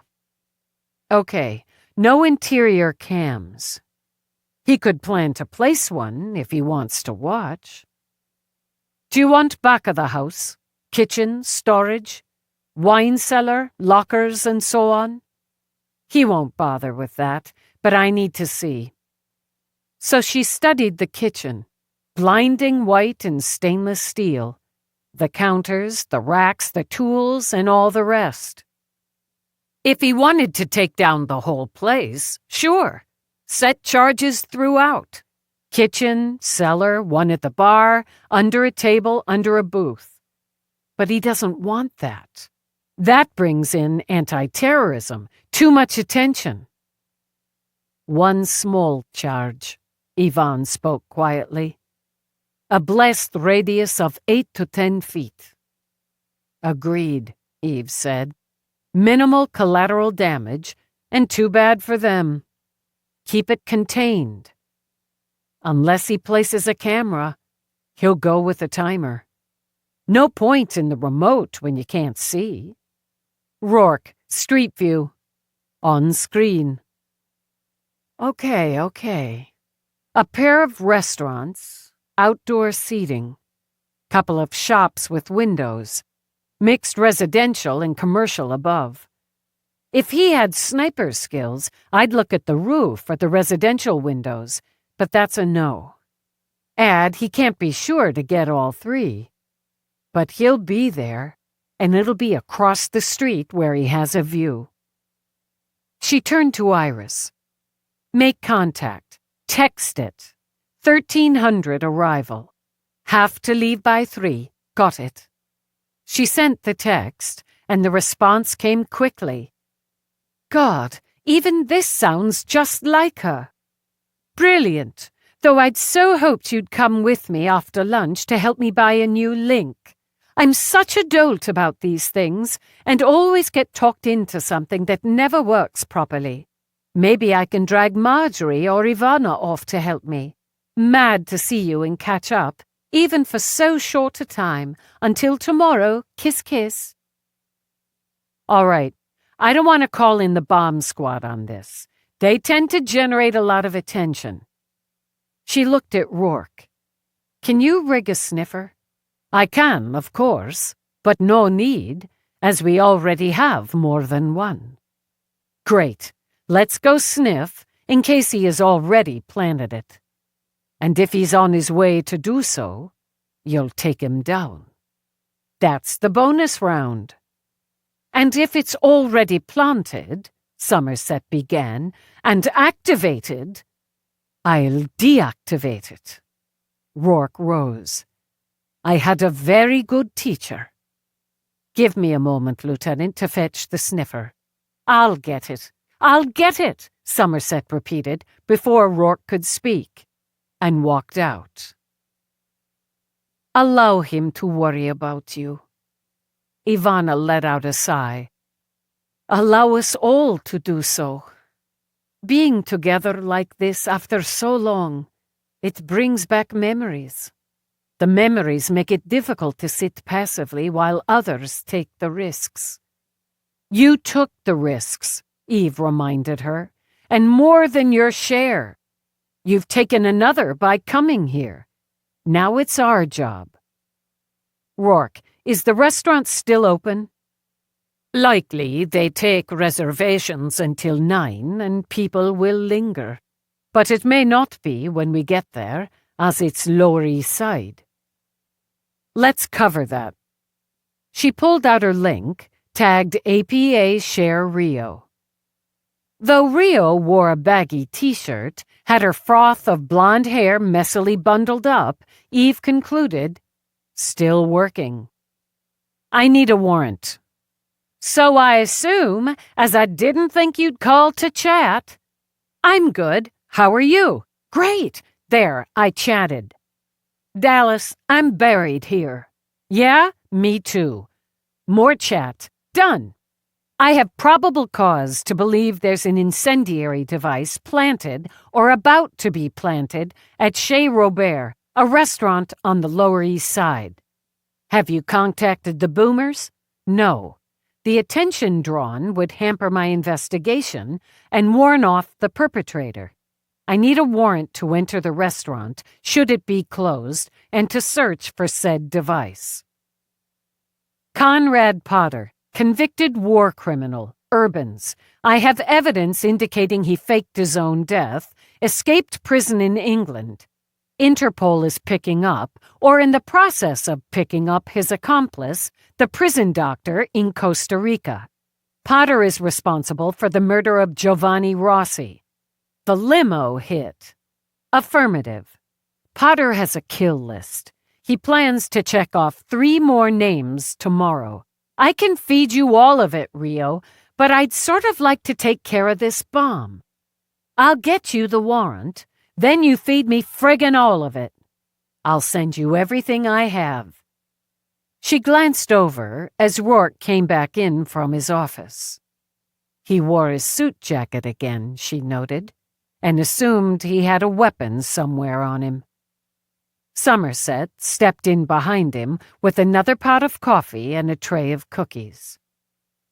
I have more to write up, and you'll get that when I do. Make sure of it. I want to be up to date and prepped when you bag him. And I'm not great. The boss and 2 colleagues are down with a stomach virus. While I've escaped that, so far, I've got work up my ass. Sorry. Good luck. See? More chat. Later. Let's go, she said to Rourke. When they left, Marjorie poured herself another cup of coffee. I like the girl more and more. Just no bollocks about her. She can be, and often is, stunningly rude. After topping off his own coffee, Somerset sat. Honest. Not too, but beyond a fault. Brilliant in her way, and her focus, which does not include social niceties. Unflinchingly loyal to those who have earned her loyalty, and terrifyingly brave. She once stepped in front of a stream to spare me. I had not earned her loyalty. I had not. Yet she did so without hesitation. Reaching over, Ivana took his hand. He won't best her. Midra. He won't best either of them. If he harms them, either of them, he will not live. He said it calmly, coolly, with absolute certainty. Not this time. Not again. I swear that to all of you." Marjorie set down her coffee, walked over to lay her hand over theirs. "That's an oath we'll all take with you." And one by one they laid their hands and swore it. As Rourke drove, Eve sent the files to Rio.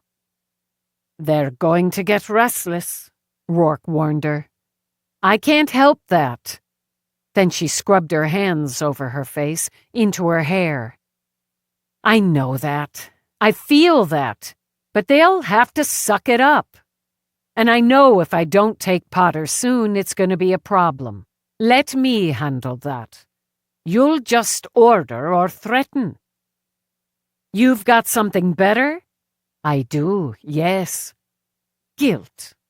Why would you add to the lieutenant's work? Why would you fracture her focus when she needs her focus? Losing her focus could cause her to make a mistake and be hurt. Why would you add to her worries and to mine?" "Jesus, that's good. It's mean in a twisted way that makes it meaner. Passive-aggressive may not be an honorable choice, but it'll work." He glanced over. "I'll handle them. My word on it. All yours. And here's my warrant. I'm going to check in with the surveillance team and let them know we're moving in. By the way, don't draw the weapon you hooked on before we left the house unless there's no choice." "Which weapon?" Eve just closed her eyes a moment. "Any and all." She contacted the team on Chez Robert, then sat back, considered. "Restaurant's just closing. No single mail went in or out since they've been on it. If I were going to break in to plant a bomb or rig toxic gas, I'd wait a couple more hours. Give the neighborhood time to settle in for the night. Or you move in directly, so it looks as though you're an employee who forgot something. Look harried instead of furtive. Go in, switch on the lights, nothing to hide here, plant the device, then leave the way you came." "Huh. Well, you'd be the break-in expert." "Drive past it. Park about a block away. We'll give it a few minutes." "Better it's closed," she said half to herself. "No need to go in, stir anybody up. Hey, just checking for explosives. No media reports to scare him off." He cruised by the restaurant. "And if he hasn't already planted it, I come back in the morning. We come back in the morning," he corrected, and slid along the curb. "I can pull in a boomer for it. We come back," he repeated, and again, no doubt, sometime before 1300. No point in nudging him back, she thought, and no good reason. "I'll have men placed, soft clothes, in the restaurant, the other restaurants, the shops, on the street an hour prior. I'll need more to cover the roofs, just in case. We'll check if any single male has rented any of the residential or commercial spaces with a view of the target, say in the last 6 months. Longer than that doesn't make sense even for him. I agree there.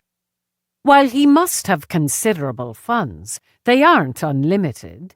He risks the whole operation if he squanders what he has. You'd also be the expert on money, but I'd already gotten to that one. Let's take a walk." "Wait." She pulled out her signaling link. "It's Abernethy." "Dallas," she said. "We have Pierce in custody. I have to say it was remarkably easy." "Good work. I've got a few questions I'd like you to work into your interview." His face, his voice, radiated haughty. "I believe we know how to conduct an interview, Lieutenant." "I'm not questioning that, Abernethy, but we've got some movement on this end. It's doubtful Pierce knows anything that could apply here, but I don't want to assume. I'll send you the questions." "Very well, since I appreciate the tip on Pierce. Now I'm going to get a few hours of sleep before we escort Pierce back to London. It's been one brute of a day." "Tell me about it," Eve muttered as she pocketed her link. "Let's take that walk." He should have shown by now if he was doing what I'd have done. Rourke got out, joined Eve on the sidewalk, and took her hand. "Just in case," he said, "we're an ordinary couple taking a stroll on a lovely September evening." "Right." She took out her communicator, told the team they were moving in. No sign of him. She pocketed the comm. "I'm turning on my recorder. We'll go straight in. Record on. Dallas, Lieutenant Eve, and expert civilian consultant Rourke." She gave Rourke a nod at the entrance as she read in the details of the warrant. "I've bypassed the alarm," he added, so as not to cause undue attention. And slick, silent, and smooth, they were in. Eve hit the lights. Rourke took out the explosive detector. They worked front to back, sweeping the tables, the bar, the booths, while the indicator remained green and silent. "Maybe he's got another way," Eve began. At a back corner booth, it chirped, turned red. And there we have it.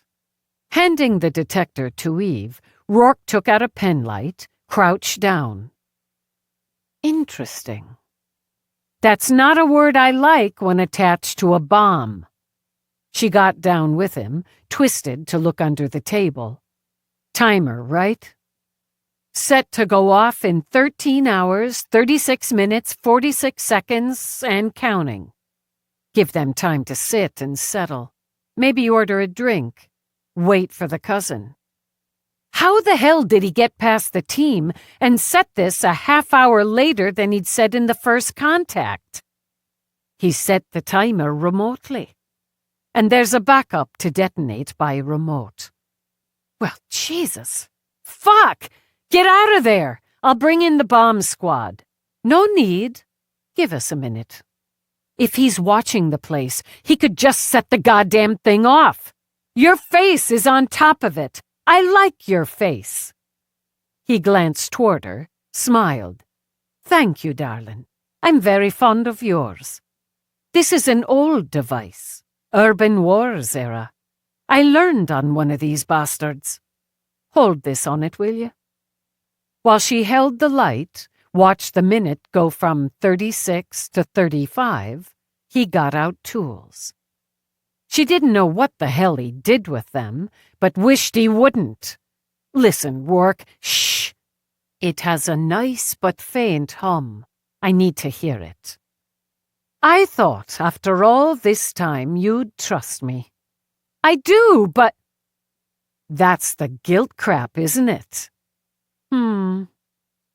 There now. He set some sort of housing down. "You'll want to bag all this. You should run back, get your field kit. I'm not going anywhere, Ace. And if you think I'd leave you here with a fucking bomb, you hurt my feelings." A good attempt at the guilt crap. His long, clever fingers drew out some wires. She wanted those fingers whole and attached to his hands. He does like to complicate things, the right prick. So we're not falling for that, are we now? Another minute clicked by. She remembered what the master told her in dojo training and tried breathing through her toes. "Ah, there you are. Not as clever as he thinks, is he then? Not as clever by far. They can respond within 4 minutes. And he'll know they have." More wires, and a look in his eye that warned her he was about to do something. She started to ask him what, then decided to save her breath while she had it. A simple ploy, a necessary booby trap, and he clipped 2 wires at once. Done. The timer froze at 13 hours, 31 minutes, 38 seconds. Can I get a well done? Can he reactivate it? Remote it? Absolutely not.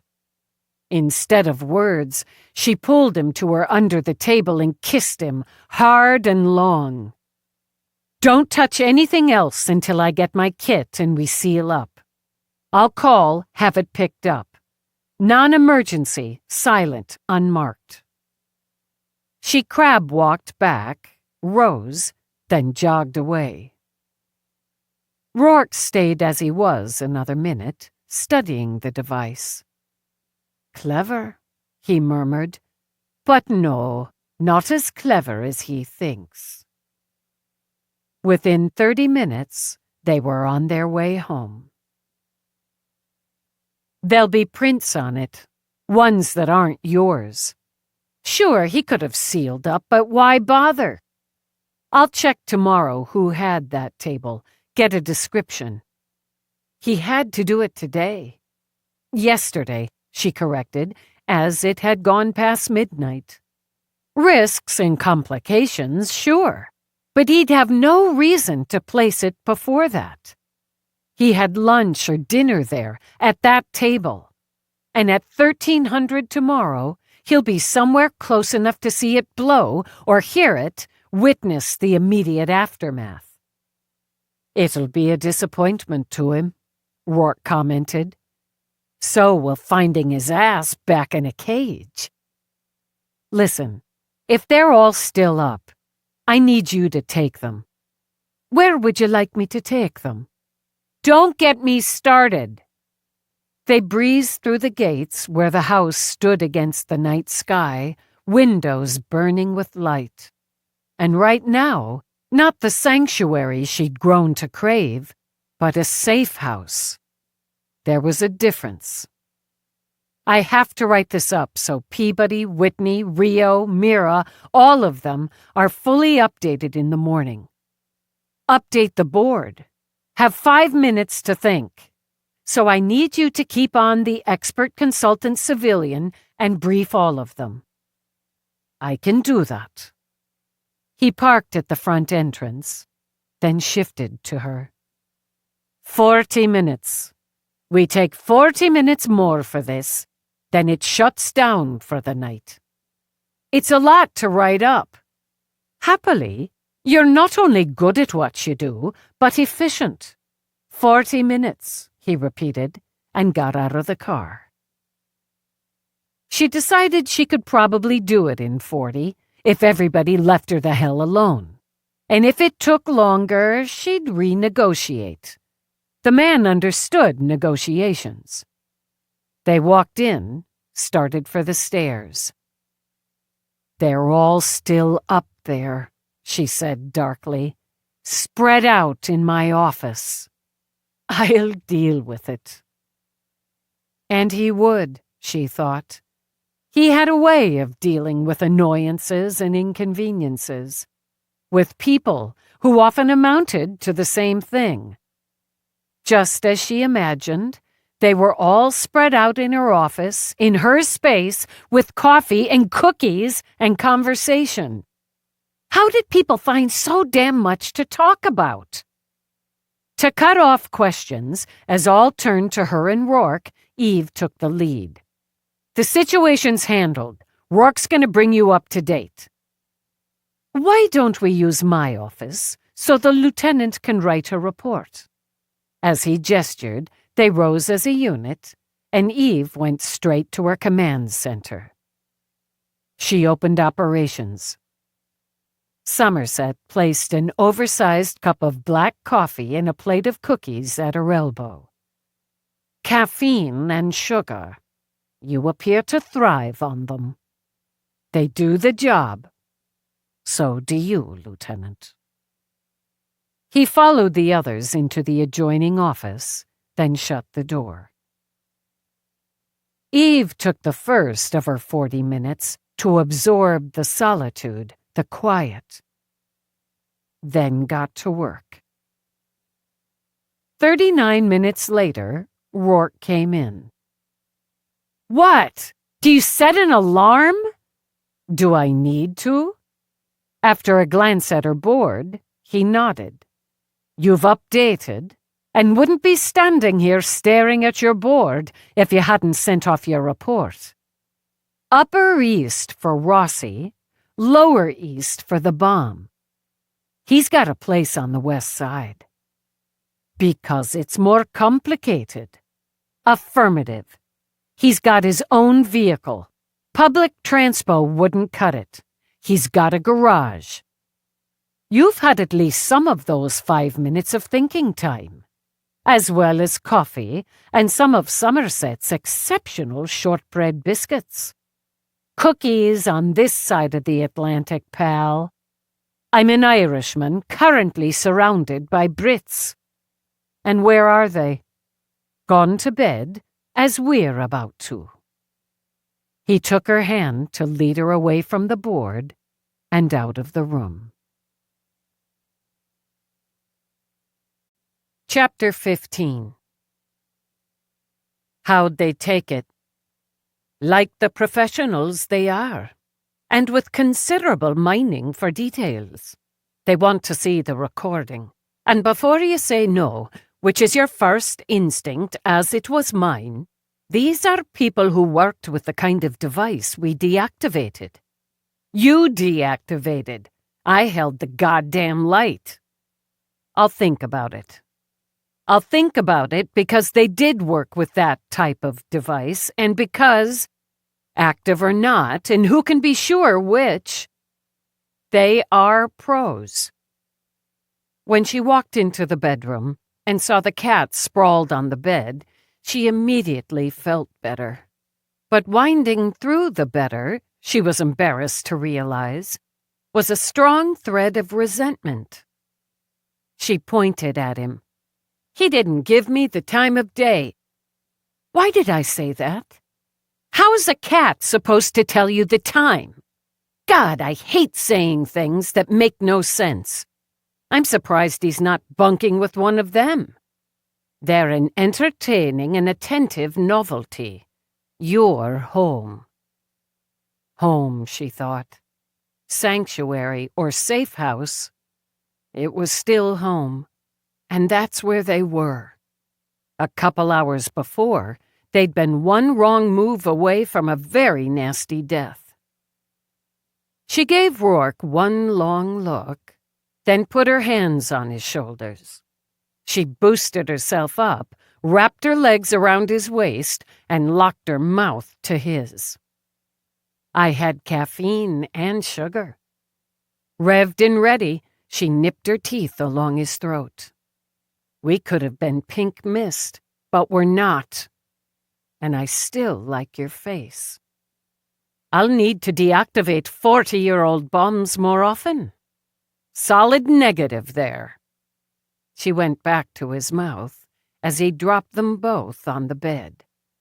The cat gave one low growl of annoyance as he rolled away and leaped off the bed. Serves him right.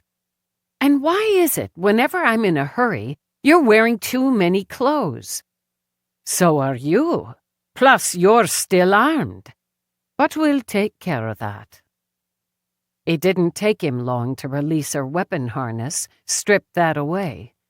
It took her longer to tug him out of his jacket as his mouth, his hands, distracted her.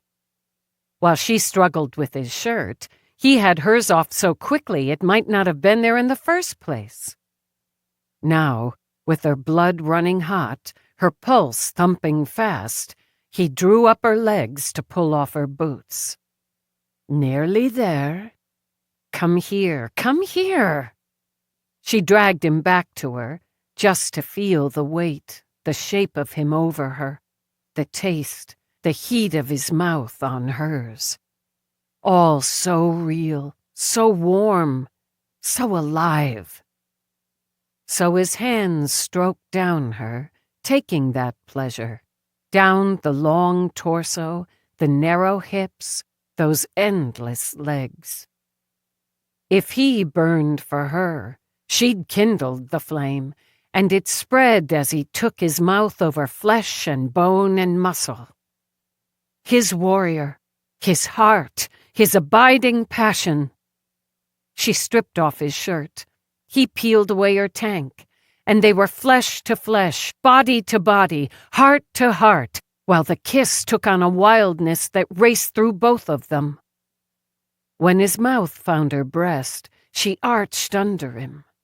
On strangled cries of pleasure and impatience, she fought with his belt. Take more, take me, take all. Those clever fingers found her first, found her hot and wet and sent her flying. Even as she flew, he drove into her so that pleasure, dark and desperate, slammed into release, then release into even more pleasure. Once again, she locked her legs around him. Body quaking, need building impossibly again, she took his face in her hands. Looking into those vivid blue eyes, she saw the same need, the same heart, the same unity. I love you. Agra. With his eyes on hers, he let himself fall into her. She didn't remember dropping into sleep, but she woke in gloomy light, with the sky window overhead running with rain. The cat curled at her back, and the bed beside her was empty. Already at work, she thought, but not yet sitting across the room with the screen scrolling on mute. She missed that, the routine of that, but at the moment, routine had gone to hell.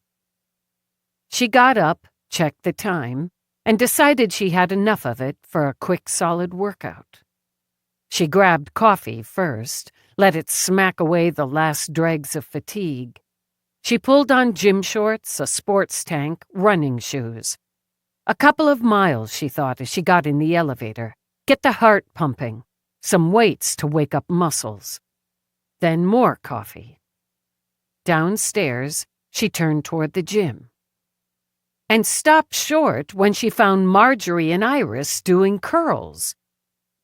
Her first thought was that, though they had about 30 years on her, they were in damn good shape. Her second, what the hell were they doing in her space? They stopped when they saw her. Marjorie shot out that VidStar smile. Good morning. Another early riser. And we have the excuse of getting our body clocks on New York time. Iris put her weights back on the rack. We're in your way. Eve thought yes, but said, no, that's... We thought we'd be out before anyone else was stirring.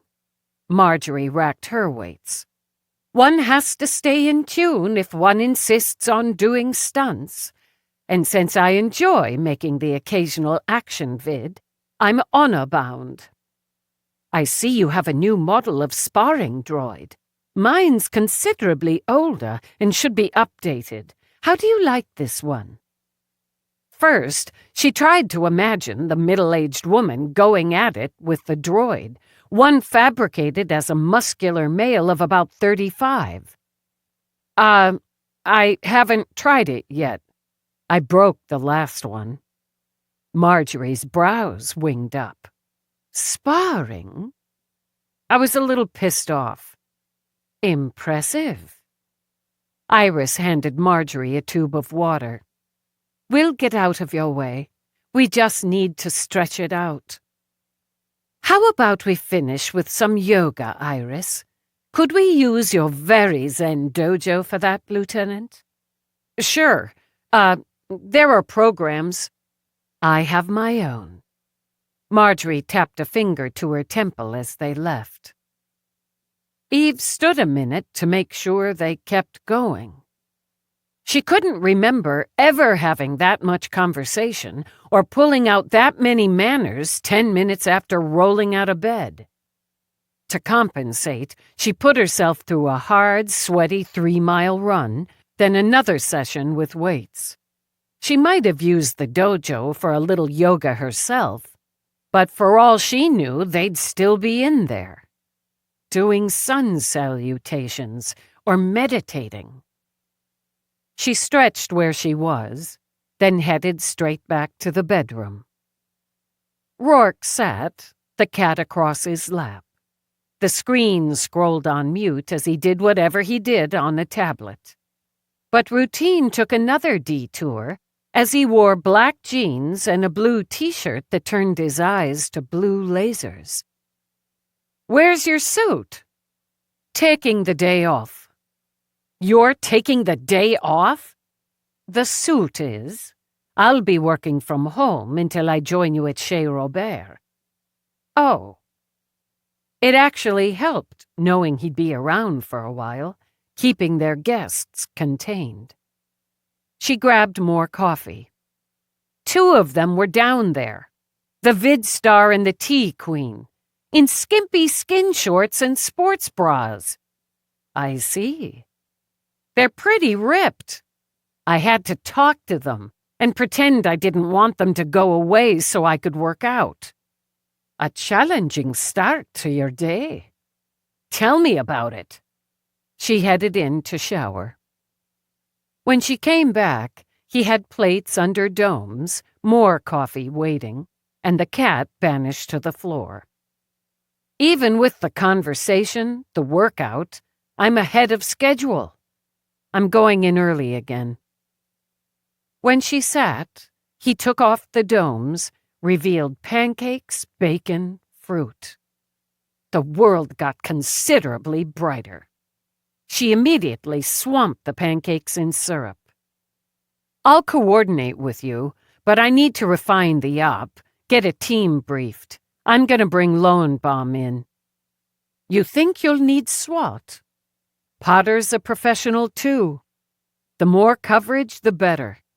If we can box him in today, take him, it's done. Turn him over to the Brits, not the ones staying here. They all go home. And all's right with the world. Except for Rossi and his family, yeah. Can't make all right with their world, but we can bring them justice." She shoveled in pancakes. "About letting them all see the record from last night? If we miss Potter today, I'll greenlight that. It may trigger something that can help. If we get him, there's no need." "Fair enough." "What were you working on?" "Not working so much as checking. The Great House Project. It's winding up." So Peabody said, but with a lot more words. "They're spending the weekend there. There's still some work. They could move in altogether if they wanted." With the tablet set aside, he ate with her. "It's finish work, punch-out work primarily, but they want the big moment. The weekend's a trial run." "You made it run." "I know you made it run smoother and faster than it would have. They appreciate it. I've enjoyed it. The project itself and the working with friends." As he enjoyed sharing breakfast with his wife and speaking for a few minutes of happier things. "Which reminds me," he added, "the chair for number 2 will be ready by official move-in." "That's good. Did I tell you Jake's moving in with Nadine?" "Yes, you mentioned it. And so did Jake when I saw him at Andidon. He's taken an interest in one of the students. Guy's got a rather masterful way with a guitar. Jake and Nadine seem very happy. It's happening everywhere. It's weird." Stuffed with pancakes, she got up and faced her closet. "It's an op, a major op. I'm wearing black." Because she said it like a challenge, he had to smile. "It's a bit cooler today and rainy. Go for the leather jacket. You have a black one that's very thin and flexible leather." "How am I supposed to know which one that is?" He held up a hand, then, wary of the cat, took the plates to stow inside the auto chef cabinet, shut the door. He went into her closet and directly to a black jacket. This one. Simple, she noted. No fuss. Good pockets. And she did have a weakness for leather. What's the symbol on the buttons? Flowers? 4-leaf clovers. For luck. You might want those lug-soled boots. Good traction if you have to run down your bad guy. He's pushing 80. I think I can take him. But she went for the boots and a black shirt, black trousers. Not those, darling. He took the trousers, exchanged them for another pair. Those were indigo. You'll want true black. Black should just be black. They both heard the crash from the bedroom. Bugger it! When they pushed out, the cat stretched up inside the open cabinet, happily licking syrup off a plate. The dome sat on the floor where it had fallen. He opened it, Eve said. He opened the damn door. I'm impressed. I'm bloody well impressed.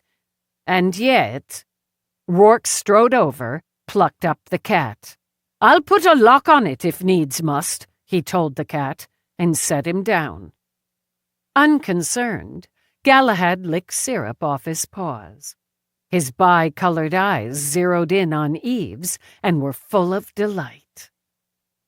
Amused, she dressed. I expect to be on scene by 12:15, she told Rourke. If you want to go in with us, be at Central by noon. Otherwise, I'll give you a location. I'll let you know. If he contacts Iris again, she knows how to play it, but I want to know about it. I'll make sure of it. As she loaded her pockets, he walked to her. Take very good care of my cup today. You'll be there for part of it.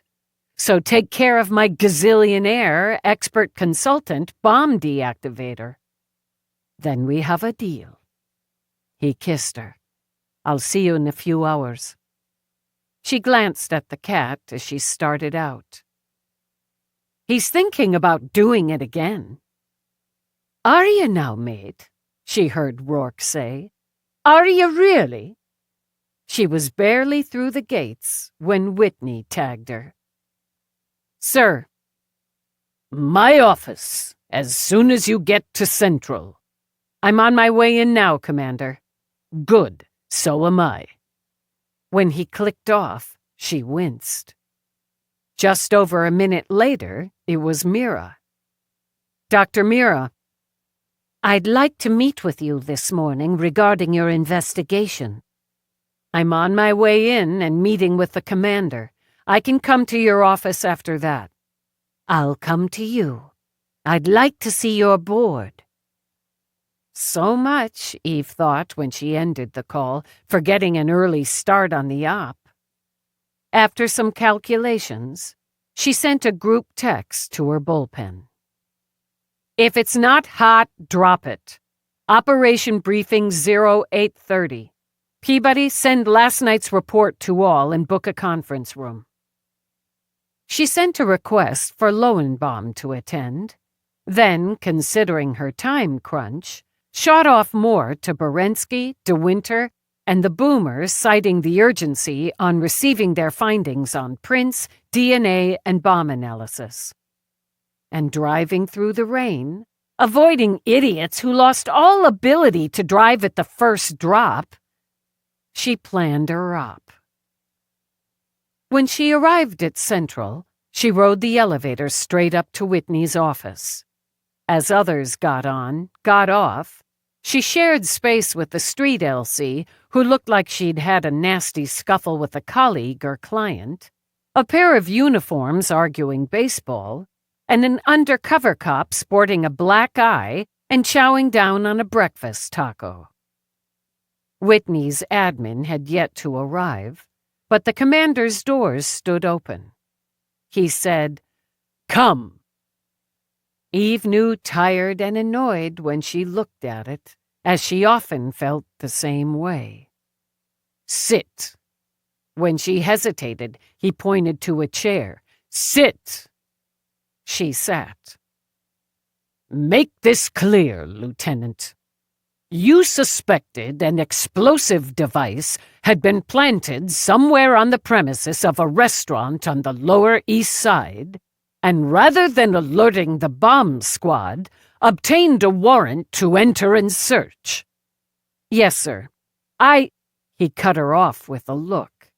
"You and the civilian consultant entered the building with the civilian's explosive scanner, located the device. Upon doing so, you did not move to a safe distance and contact the division, manned and equipped to secure and deactivate incendiary devices, but allowed the civilian to risk his life and yours by attempting to do so." "Yes, sir. With one qualification." "Qualification? What did I miss, Lieutenant?"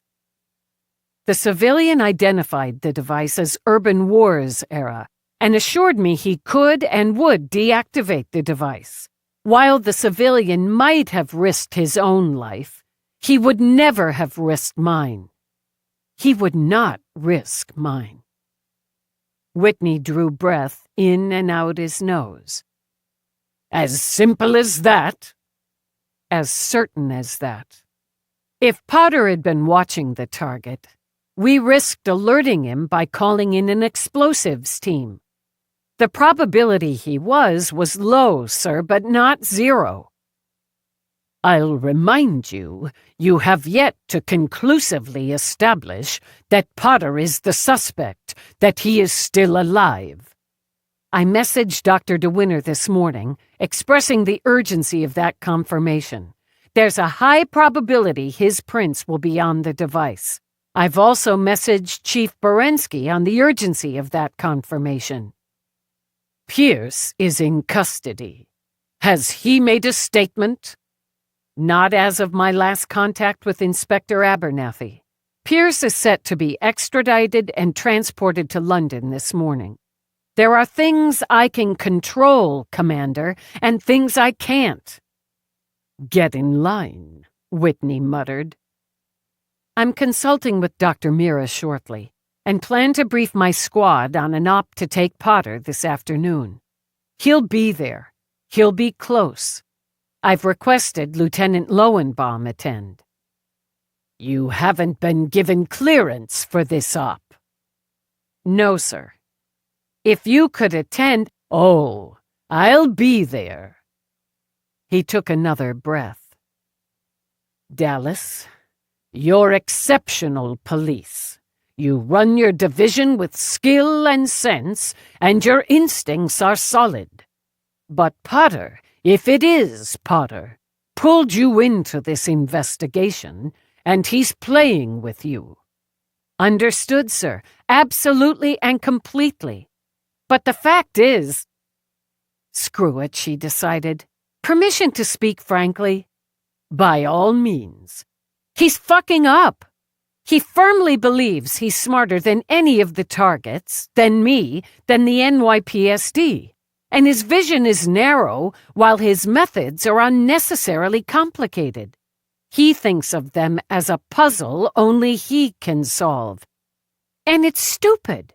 The use of the cousin of one of the targets? We disproved that in about 10 minutes. He should have expected us to check, but he didn't. He believes we think he's dead, so we're down some rabbit hole. He fully expects those 3 women to just la-di-da their way into that restaurant today. He killed one of their friends, someone they went through a war with, and they'll just stroll into a ladies' lunch? He doesn't understand them or respect them. Or me. He's so focused on taking them out, so they're just check marks on a list." When she finished, Whitney inclined his head. He managed to escape from a maximum security prison, fake his death, and access considerable funds before coming to New York and executing a trained agent. I didn't say he was stupid, Commander. His methods are. If he just killed Rossi, he could have walked away and focused on the next, but he couldn't leave it at that, and there's the stupid. I want those confirmations. Until we have them, you're pursuing an unsub. The prints aren't enough, if there are prints. He might have handled it during the wars, which you've considered. Yes, sir. It would up the probability, but we need the DNA to confirm. Where's the briefing? Peabody's booking a conference room. I'll be there. Dismissed. Dallas, he said as she got up and started out. How did Rourke learn to deactivate an urban wars-era bomb? Somerset taught him. Somerset? Whitney rubbed his eyes. Never mind. Go. She went, jogging down glides this time.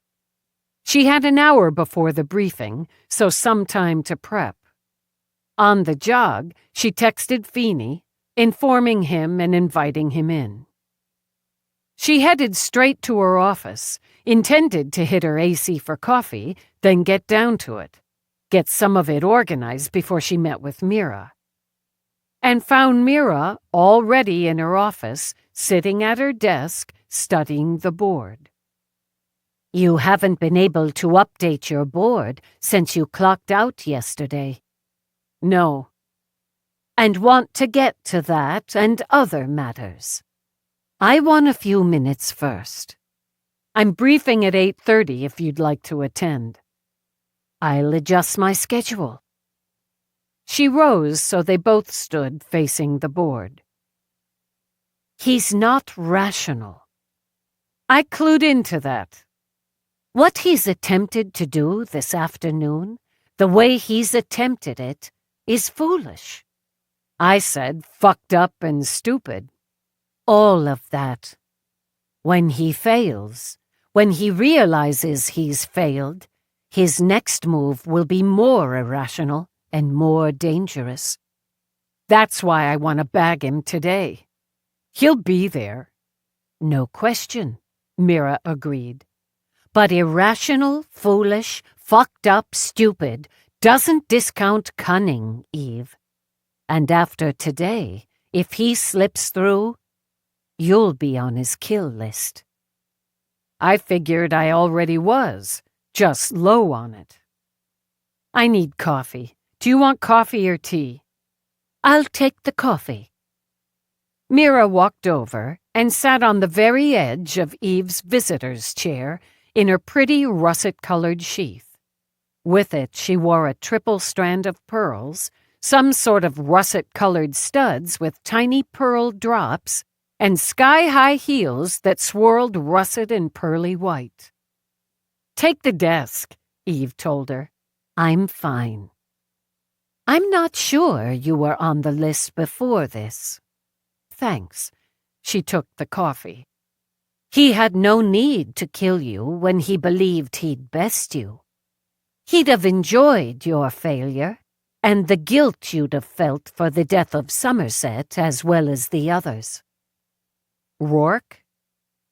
He'd have the satisfaction of Rourke's guilt and grief. All that power and money, and he'd lose a father figure and, now that you're on that list, a wife.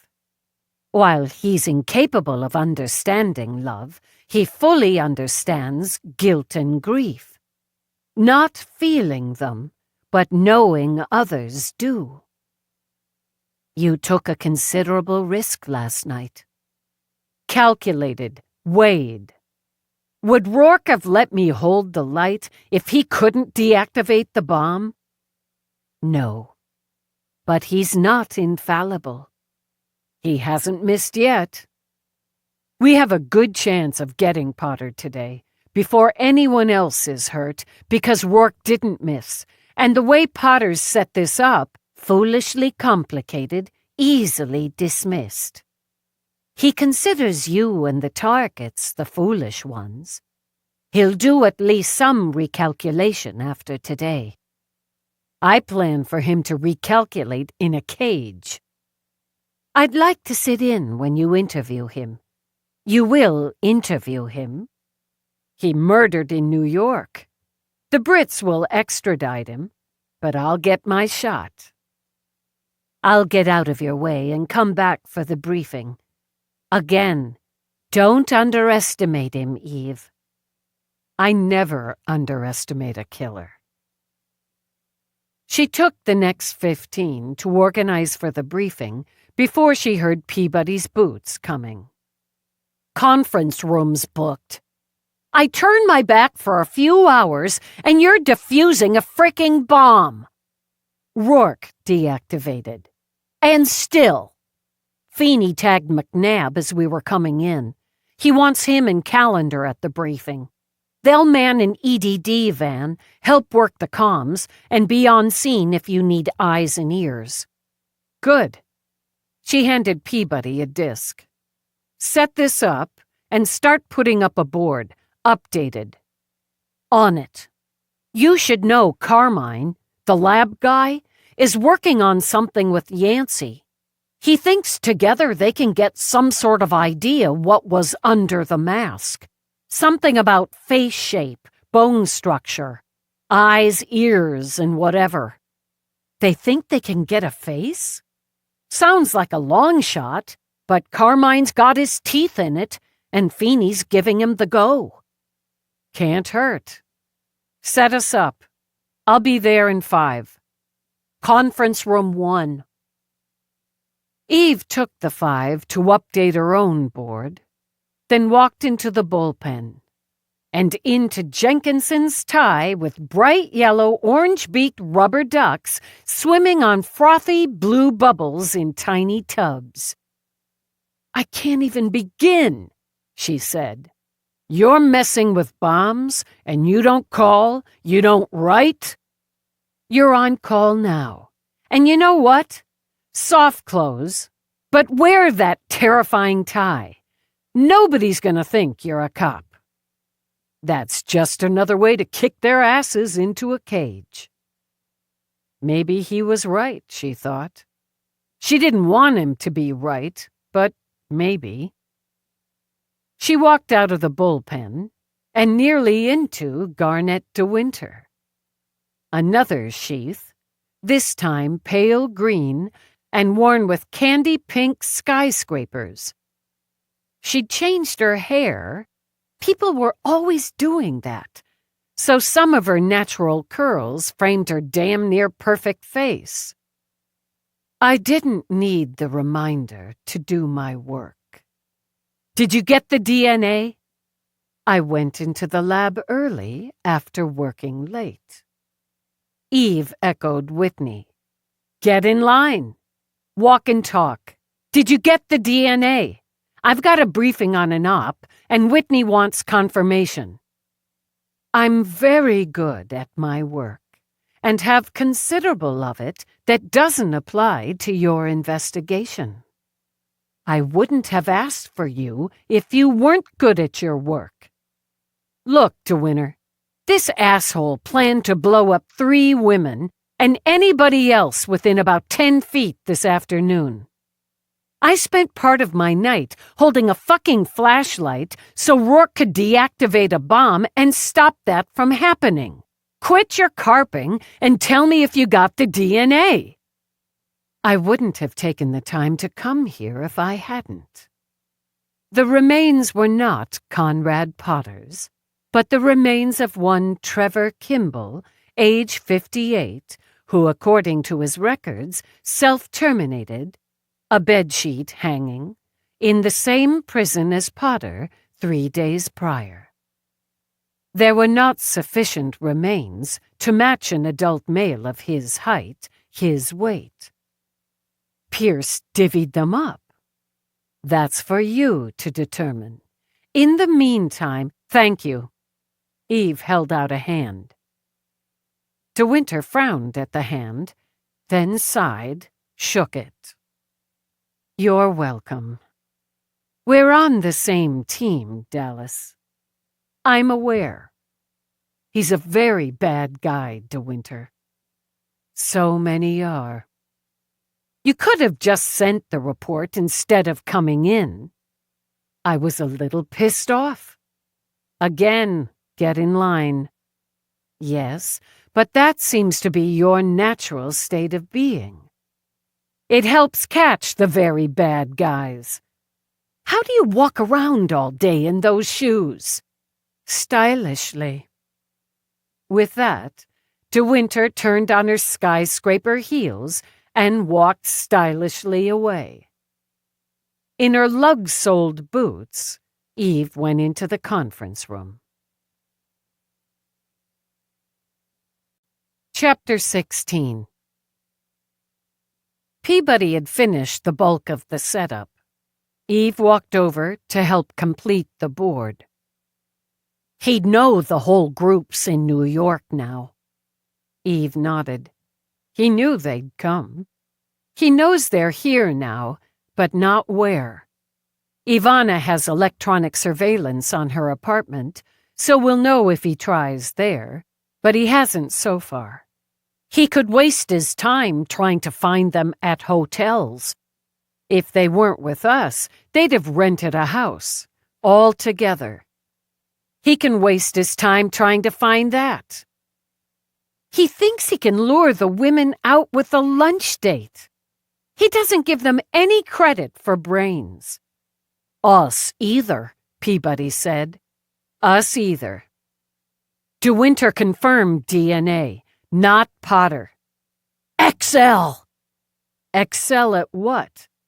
No, XL. Excellent. And Abernathy has the prison doctor. He's not gonna know dick, but he's gonna find out what it's like on the other side of a cage.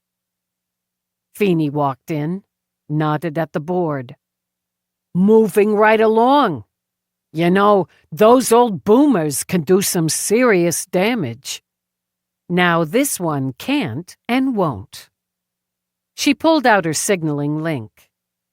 Berensky, text. Bitch, bitch, whine, whine, bitch.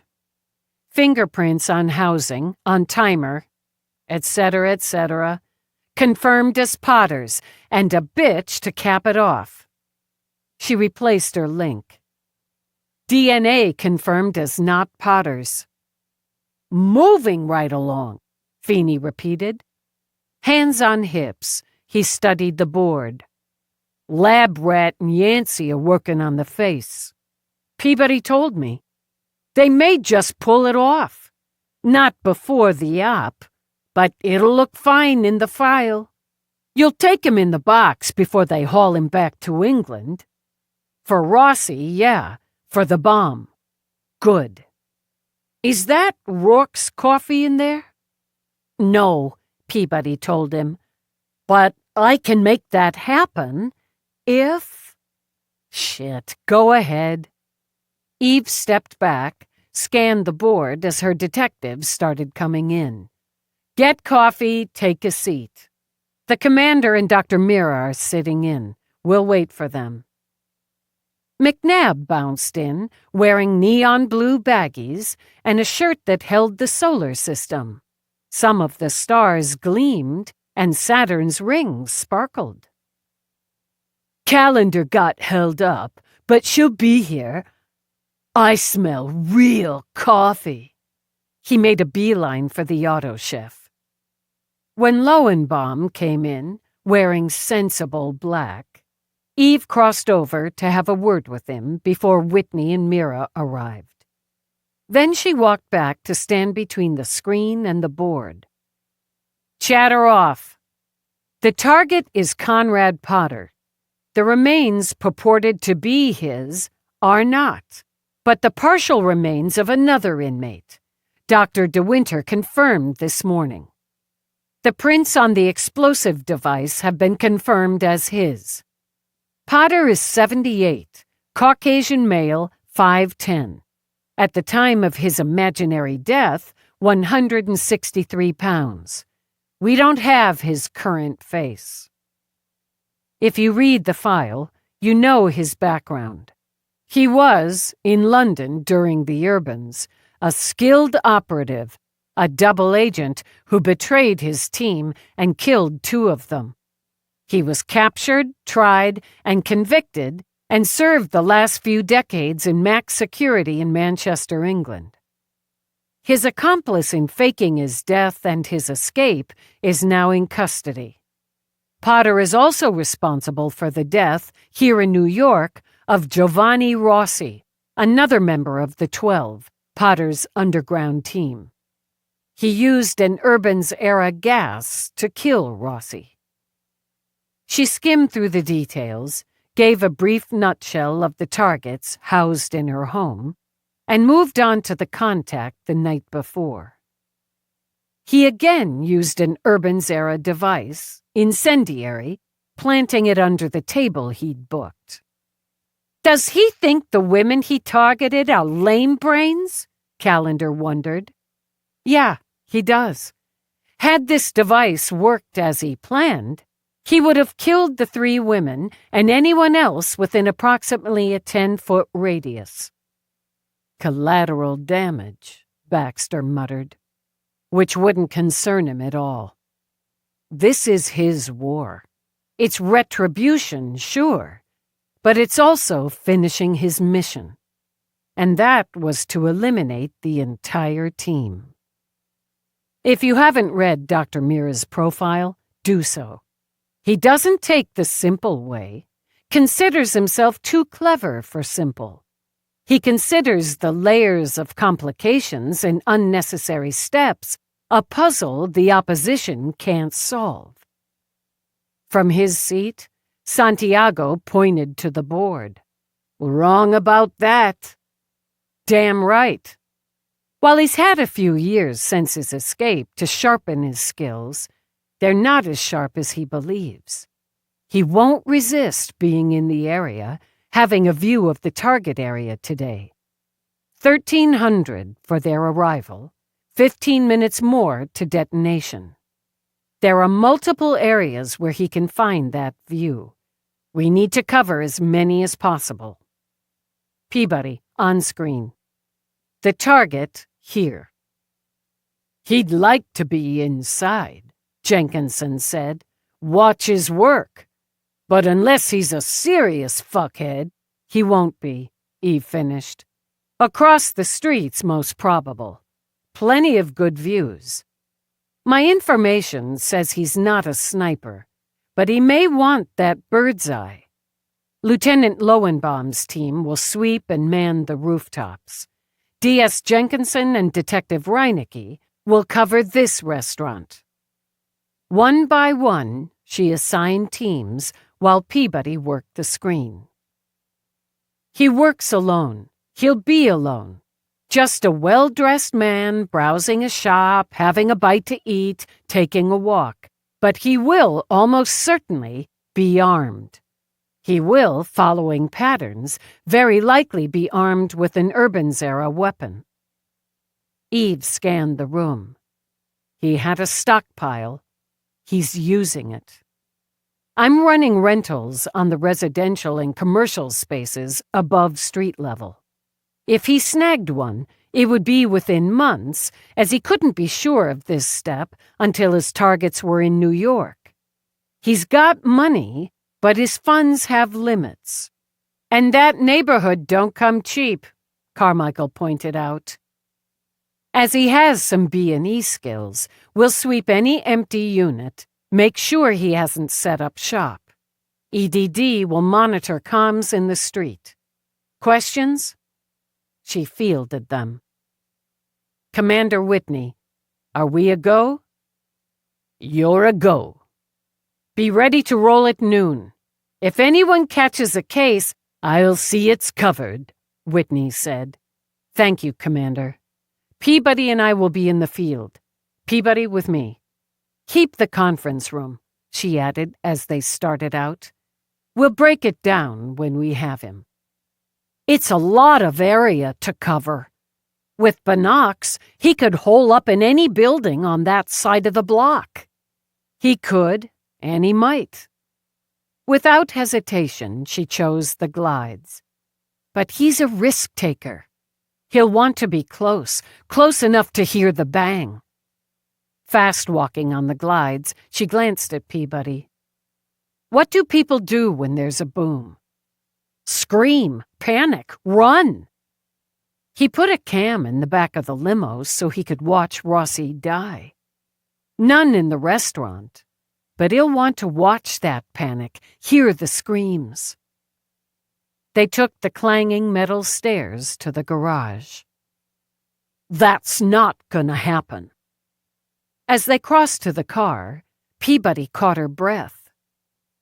What does he do next?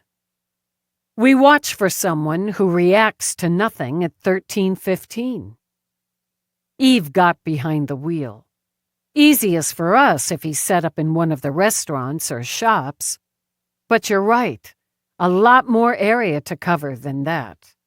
Check the in-dash incoming for those search results. Okay. First up, commercial and residential units rented within the last 6 months. Peabody slid her gaze toward Eve. Not as bad as I figured, but a lot. Prioritize with leaseholders, male, over the age of 60. Street view units. That'll whittle it some. More than some. While that's working, we look at empty units, street views. I'm transferring this to my PPC and yours, so we both have it mobile. And happily, people like the neighborhood. Only 14 unrented street-facing units on the block. Combine those with the other filtered results.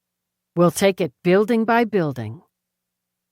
After congratulating herself on finding a street spot, Eve parked at the head of the block. While the distance equaled low probability for her, they had to cover it. They pulled out the super and got started.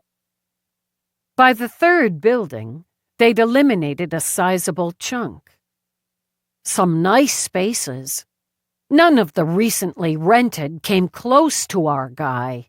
I thought we might have something with the one in the last building. Had the age range, the height, and weight close enough. Until you got there and he's babysitting his toddler grandkid who lives in the same building. And he had a cat. Potter hates cats. Couple of empty units that could work. With no sign anyone's been in there, no tampering with the locks.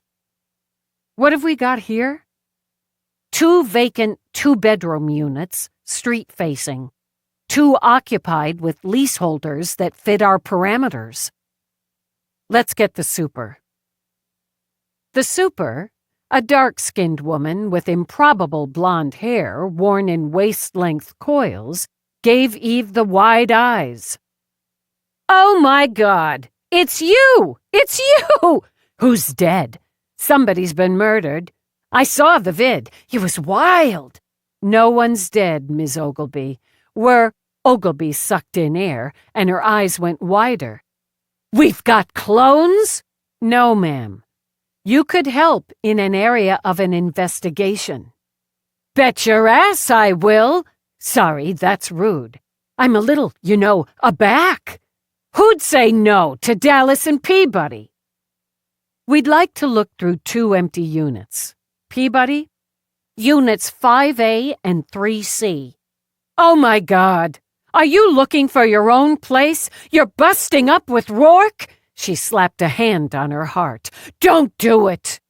I'm not. This is part of an investigation. If we could look through those units, and if you could tell us more about the occupants of Units 5C and 2A. Are they suspects? Holy hell! This is a standard inquiry, Peabody put in. Unit 2A is a Jared Cross. Sure it is. Good-looking gentleman. Moved in about 6 weeks ago. And what happens not 2 weeks later?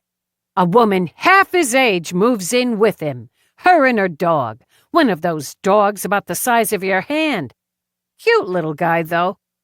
So he doesn't live alone? Not anymore. Good looking, and he's got some... She rubbed her fingers together. Not like Rourke, but he's got some all right. Pushing 70 if he hasn't already pushed it, and her maybe half that. And a couple days ago, he takes her off to the Olympus Resort, and that takes... Fingers rubbed. Me? I'm not going off planet for love or money, but they're off.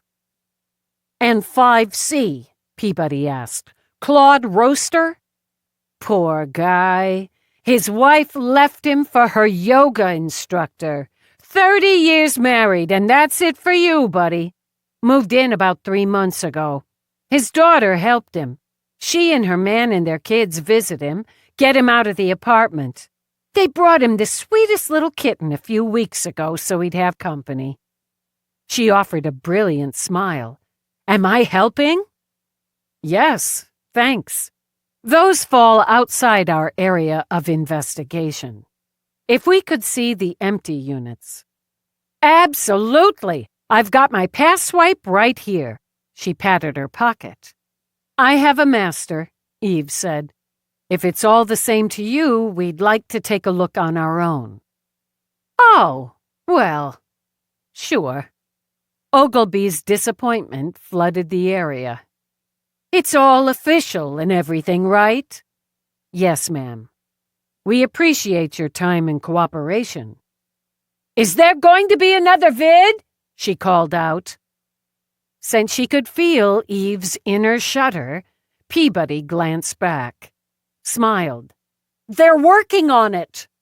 Can't wait! Think of it this way, Peabody began as they started up the stairs. We got a lot out of her because she saw the vid. I'm trying not to think about it at all. Women, dogs, cats, family. Potter likes complications, but no way he could build that kind of cover in a matter of weeks or months. And he works alone. Can't argue there. Eve turned into the hallway. Good soundproofing. Clean. Good security on the apartments. She mastered through at 3C. And a really nice space again. Peabody walked in, turned a circle. Nice street-facing windows. Without the rain, there'd be lots of natural light. As she was more interested in the view, Eve walked to the front windows. Prime spot.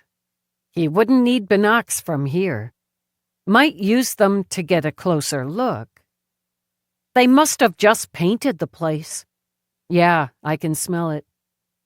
She went back to the door, crouched down to examine the locks. Top of the line. He may have gotten his hands on a master. Otherwise, there's no sign of circumventing them.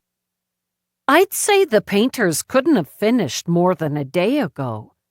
Breaking in after hours, maybe, but the building has cams, too, and tight security. Go give Ogilvy a thrill. Ask her to let you scan the security feed for the last 48, find out when the painter's finished, and if either of the units have applications in. I'll go through here, and if you're not back, you can meet me at the one on 5. Alone, Eve walked through over shining floors with the smell of fresh paint everywhere. She found every surface immaculate, including the kitchen, bathroom, and the tiny powder room drains. When her link signaled, she scanned an incoming from Nadine. The intrepid reporter had managed to amass considerable data on Potter, which Eve already had. But she'd managed to track down one of the cops, female, who'd served with Potter. Interview attached, but to summarize, DCI Gemma Standish, a young constable at the time she was on the cops with Potter, describes him as, and I quote, a right prick, heavy-handed with suspects and prisoners. She doesn't recall him having any particular friends in the unit. No one who'd buy him a pint or socialize with him after hours. A loner. He treated all female officers with overt disrespect, often referring to them as cunt coppers. Yeah, that sums him up. Eve secured the apartment and took the stairs up. On 5, she repeated the routine. Here, the walls needed that fresh paint, and she spotted a number of holes where someone had hung art. Clean enough, she judged, but not pristine. Unlike on 3, these windows held a thin film of dust inside and some street grime outside. Still, she thought, another prime view of Chez Robert, and more recently vacated, she concluded, than 3C. Peabody confirmed when she joined Eve. Tenants moved out of this one just 2 days ago. They bought a house. Painters are coming in today, she hopes. It's not publicly advertised yet, and won't be until they paint, deep clean, and inspect. Nothing on the security feed, Dallas. Couple of lone males coming in or going out, but none in the right age frame. And she identified one as a tenant, the other as a frequent visitor. She sure knows her building. All right, let's move on. Nadine sent some data, Eve added as they started out. Most just confirms what we already know about him. She also dug up a female officer on the job with him back then. No friends. A loner who referred to women officers as cunt coppers. Peabody hissed out a breath. I really, seriously don't like this asshole. You're not alone there. It adds more weight to the lone wolf. No friends, associates, long-term accomplices. He's on his own, and that's how he likes it. Building by building, floor by floor, they worked the block. None of the newer tenants fit, Peabody said. No sign on security feeds of him entering buildings with vacancies. In any case, it's easier and a hell of a lot cheaper to get a table right out here. On the way back, Peabody stopped at the first restaurant. Book a table for like 1, maybe 12:30, but probably 1. Take your seat. Order yourself a nice Cobb salad, maybe a glass of wine. Front row seat. And in the inevitable confusion after, you walk away. Easier. Simpler. And that's why it doesn't slide in smooth for me. Let's go across the street, find out who booked the bomb booth. Though the restaurant wasn't yet open, Eve's badge got them in. The manager, a fussy little man with jet black hair and a blonde goatee, blended concerned with annoyed. We open at noon, and we're 88% booked through the lunch shift.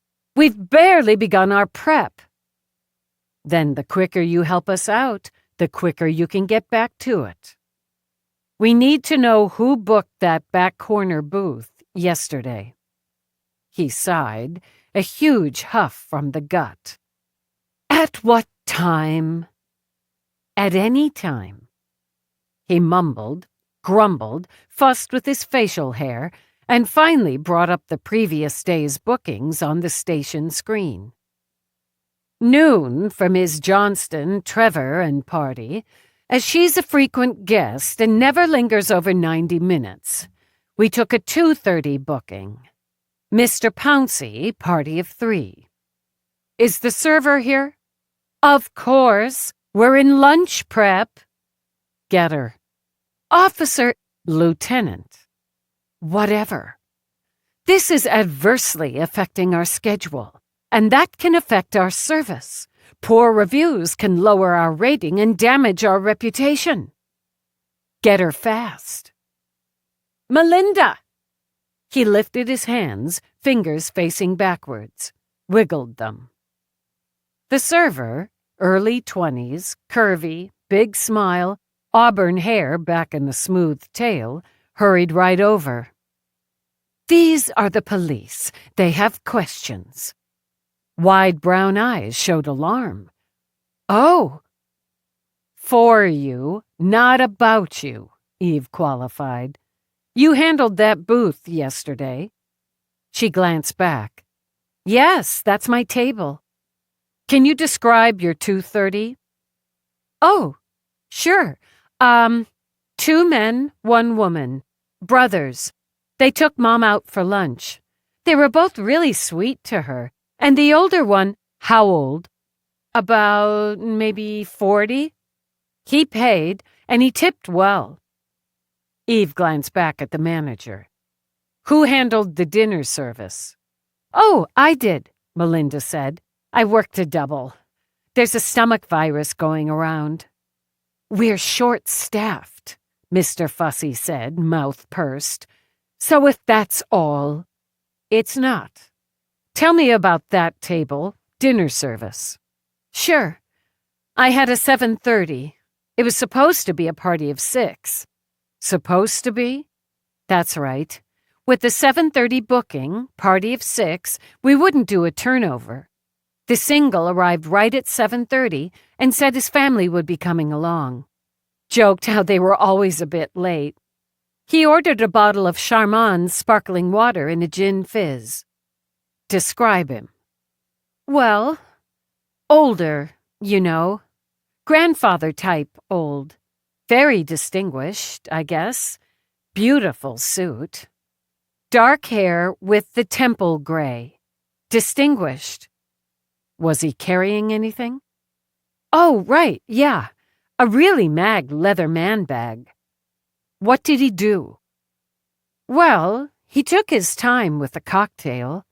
I saw him checking his watch a couple times. I refilled his water glass. I guess it was about 7:45 or so when I started over to ask if he wanted another cocktail, but noticed he was on his link. The rest of his party never arrived. No. He got up really quickly, put some cash on the table to cover the drinks, and a nice tip, too. He said there'd been a family emergency and he rushed out. What name did he use to book?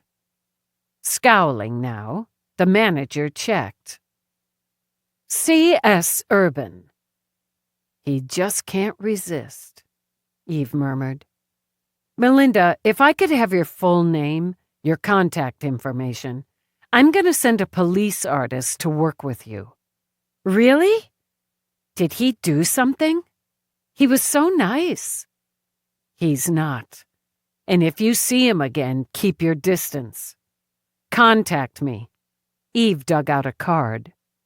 I insist you allow us to get back to our work. Eve spared him one long, cool look and had the satisfaction of watching his bristle turn to a wither. We appreciate your cooperation, Melinda. The police artist will be in touch. Peabody waited until they walked out. That guy's a dick. I'd hate to work for somebody who's that big a dick. Potter planted the bomb before he contacted Iris. What if she'd said she couldn't make it? They're lame-brained women, remember? He played the odds in his view of women. He could always come back and retrieve the device. Or hell, blow it up because he was pissed they didn't bite. I think he might have done that. As if she felt a chill, Peabody rubbed her arms. Just let it go off. I wouldn't bet against it. See if you can get Yancey to hook up with the server. If he's too involved with this Find the Face project, ask him who's next best and tap them. Let's get back to Central. I don't want to be on the street on this block where he could spot us when he gets here.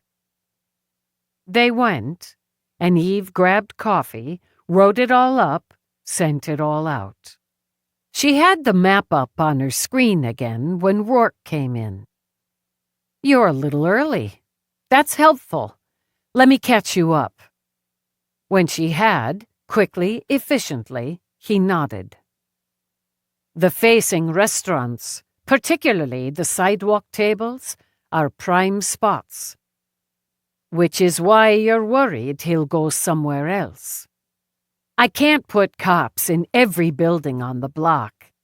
But he's not expecting cops. He's expecting 3 women. He should be at one of those tables. There's no indication he's cased any of the units, vacant or otherwise, and every indication he hasn't. But, still, it's barely raining now, and the sidewalk areas have cover. You've done everything you can to box him in. Now it has to play out.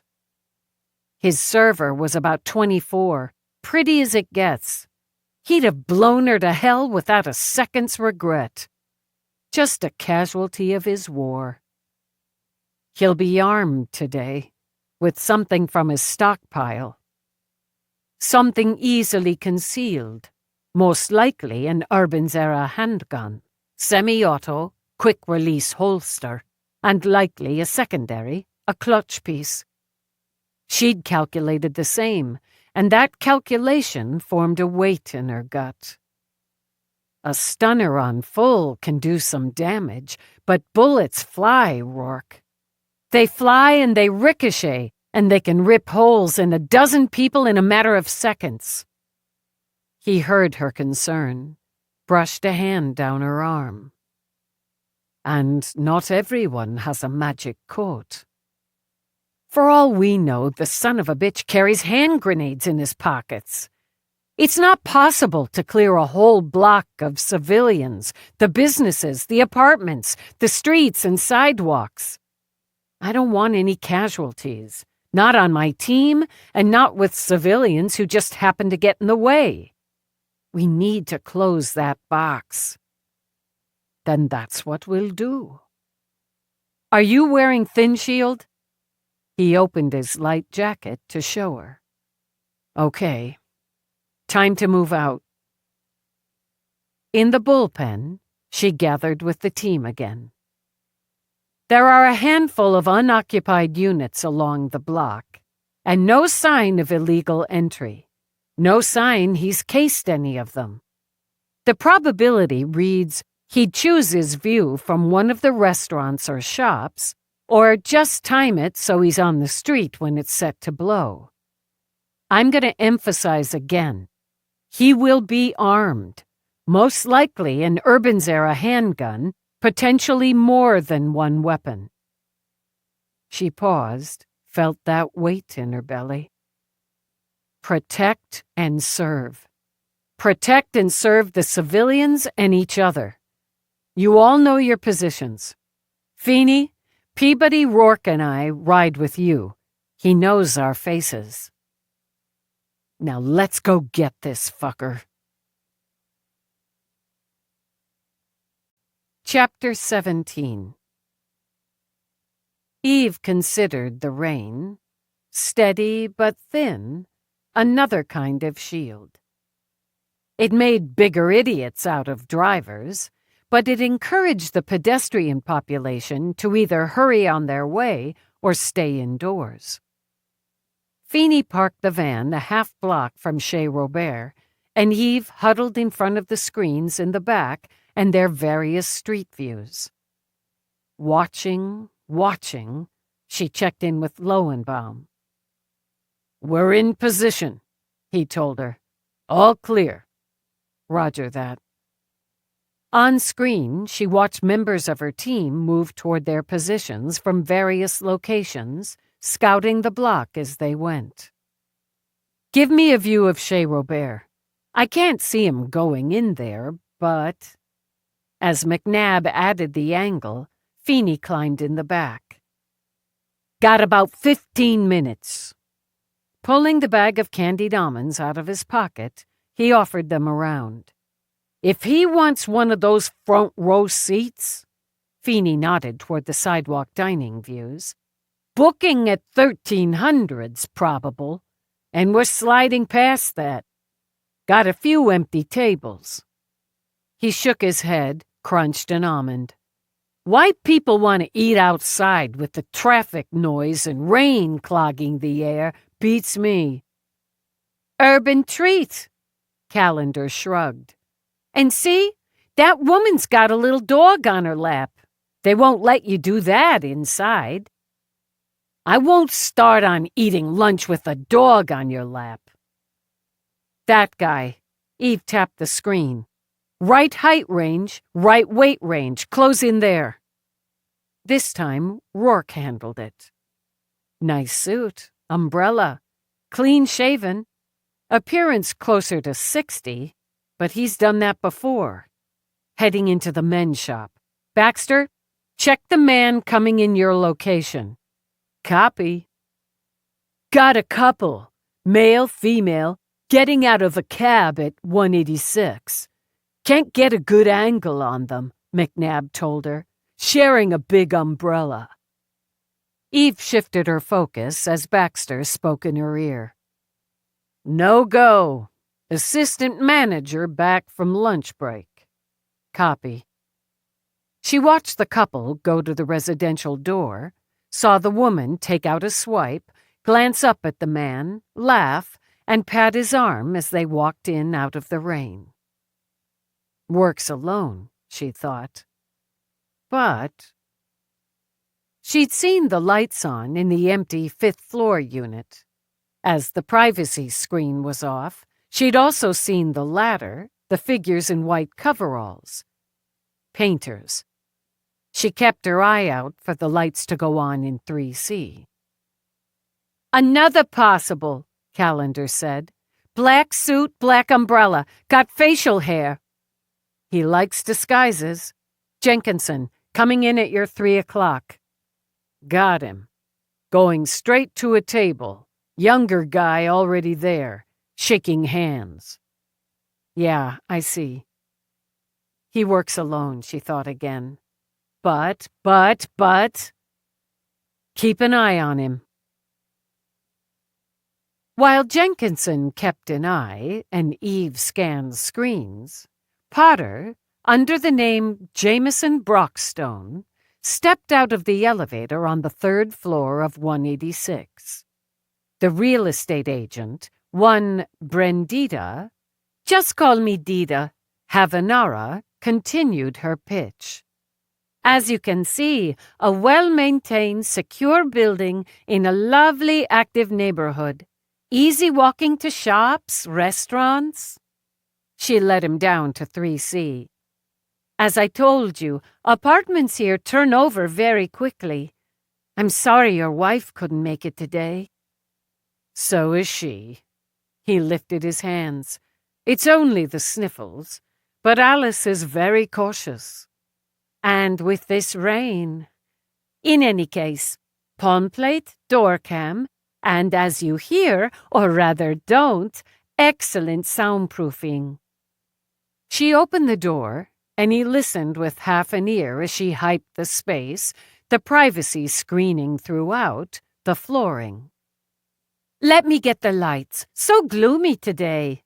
No, I'd like to see it as it is, in the gloom first, if you don't mind. He wandered, as if interested in the space, the screening, the flooring. All he cared about was the view of Chez Robert. And it was perfect, of course. He'd planned to watch from the restaurant on the street, but this? So much better. More a private moment to cherish, to savor. He'd had to scramble a bit when he'd seen the listing, but worth it. So worth it. The kitchen area. She went on about counters, cabinets, appliances. Do you cook, Mr. Brockstone? He laughed as if such a question was foolish. Not at all. My wife handles such things. It's often reservations, he added with a wink. But she's quite a good cook when she puts her mind to it. She should love cooking here. It's a wonderful space for entertaining, for family evenings. Do you have children? He despised the little brats, but made up a son, a daughter, and 3 adorable grandchildren on the spot. Lovely. You'll see the second bedroom is a good space for guests, for grands spending the night, and, of course, an excellent home office or multi-purpose space. He tolerated the tour. He had time, still had time. Made approving comments or noises about the main suite with its windows and the street view, its ensuite, the double closets. The surprise bonus, according to Dita, of a closet holding a combination washer-dryer. Not all the units have this, so there are laundry facilities along with storage areas on the basement level. The storage facility is an additional monthly fee. Of course. Is there anything I've missed? Do you have any questions? Actually, I'd very much like to contact my wife, take her on a virtual tour. Then we can discuss, just the 2 of us, if you don't mind. He very much wanted to be alone to enjoy his moment. If she objected, well, he could slit her throat. But he supposed he'd avoid the mess and be shocked at the explosion with her. That's an excellent idea. As I said, these apartments don't stay on the market long. Since you indicated when I told you about the vacancy, not yet listed, on 5, you'd like to see it too? Why don't I meet you up there when you're done? 5A. Remember, they are painting this afternoon, but if you and your wife want to look... Perfect. I'll just walk through with Alice. It shouldn't take more than 10 minutes or so, then I'll come up. 5A. 5A. He beams smiles. 10 minutes. 15 if Alice is chatty. When she finally shut the door behind her, Potter moved straight to the window, then checked his wrist unit. 5 minutes, 32 seconds. They'd be at the table now. He was sorry he'd missed seeing them arrive, but he'd had to pretend interest in closets and double sinks and a ridiculous laundry machine. But he could imagine, oh, so well. And up here, alone, he could cheer right out loud. Good soundproofing. When the bomb blew those bitches to bits and pieces. For fun, he sent Iris a quick text from her cousin's link. Darling, so sorry, running late. This rain. I'll be rushing in, wet and frazzled, in 5 minutes. Kiss, kiss. The response came moments later. No worries. We're having a glass of wine and catching up without you. Smiling, he slipped the link back into his pocket. Enjoy your glass of wine. It's your last. In the van, Eve checked her own link. He contacted Iris, said he's running late, or her cousin is. God damn it, no sign of him. No light in 3C. Painters still moving around in 5A. He's here. I know he's here. She looked at the view of 186. Lights on in 5A. Painters in there. Shit, what if he's posing as a worker up there? I'm going in. I'm gonna check. He knows your face, Rourke reminded her. Right. She plucked the bucket rain cap off Calendar's head. This'll work. Peabody, give me 2 minutes inside, then follow. I'm checking 5A, then we'll hit 3C on the way out if it's a bust. You got 3 minutes, 48 seconds till it doesn't blow. Got it. All teams. Peabody and I are doing a check of 186. Give me 2 minutes inside," she repeated. She went out the back and, hunching over as if bothered by the rain, walked the quarter block to 186. "Want company, LT?" Jenkinson said in her ear as she passed. "Peabody's behind me in 2. She mastered in, scanned the small lobby, then took the elevator to 5. On 5, she scanned the hall, then walked straight to 5A. One hand resting on her weapon, she mastered in. And into blasting music and the thick smell of paint. 2 figures in white hooded coveralls and breathing masks manned sprayers on either side of the living area.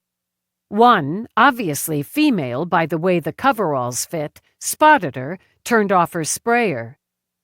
"Geez, Danny, we got another one." "Do for you?" Eve held up her badge, and since she couldn't see the second painter's face, kept the other hand on her weapon. "Turn off the music. Take off the masks." "What the what?" The female slapped a pocket, and whatever device blasted music. The second pushed up his mask. Since he couldn't have been more than 30, Eve relaxed slightly. "We're supposed to be here," he told her. "Just the 2 of you painting this unit?" "Us and Ned. He's cutting in the bedrooms." "Stay where you are," she said, and moved in the direction he'd pointed. In one of the spare bedrooms, the man, with an ebony hand, rock steady, painted a line ruler straight at the top of the ceiling.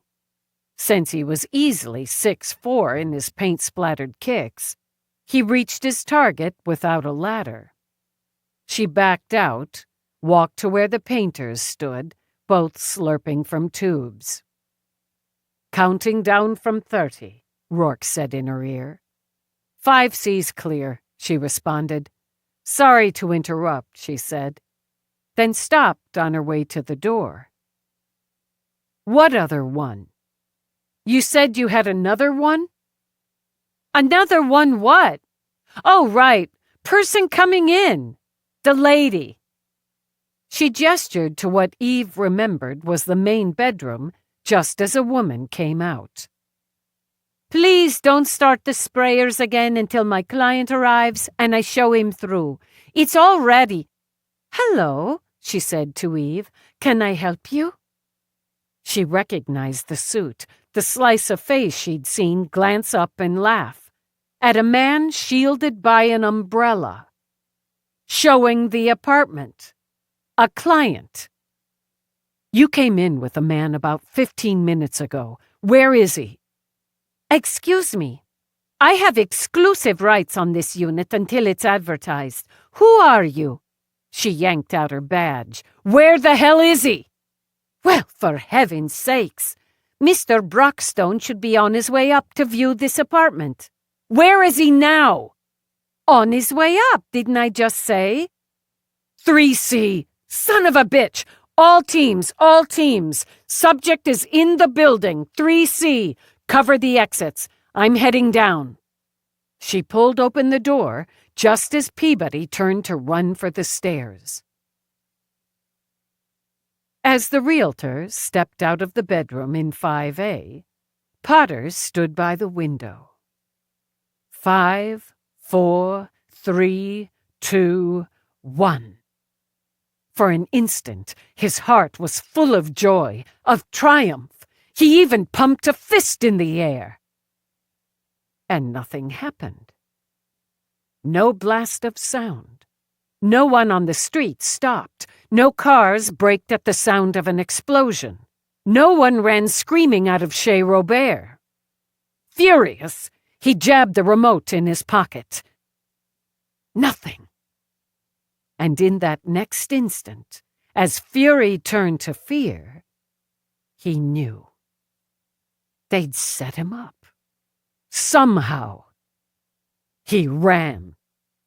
He flashed back to the night, decades before, when he'd been forced to run. His legs didn't move as fast now, but they wouldn't take him. They wouldn't take him. He'd kill them all first. Eve pounded down to 3 with Peabody on her heels. The door to 3C hung open.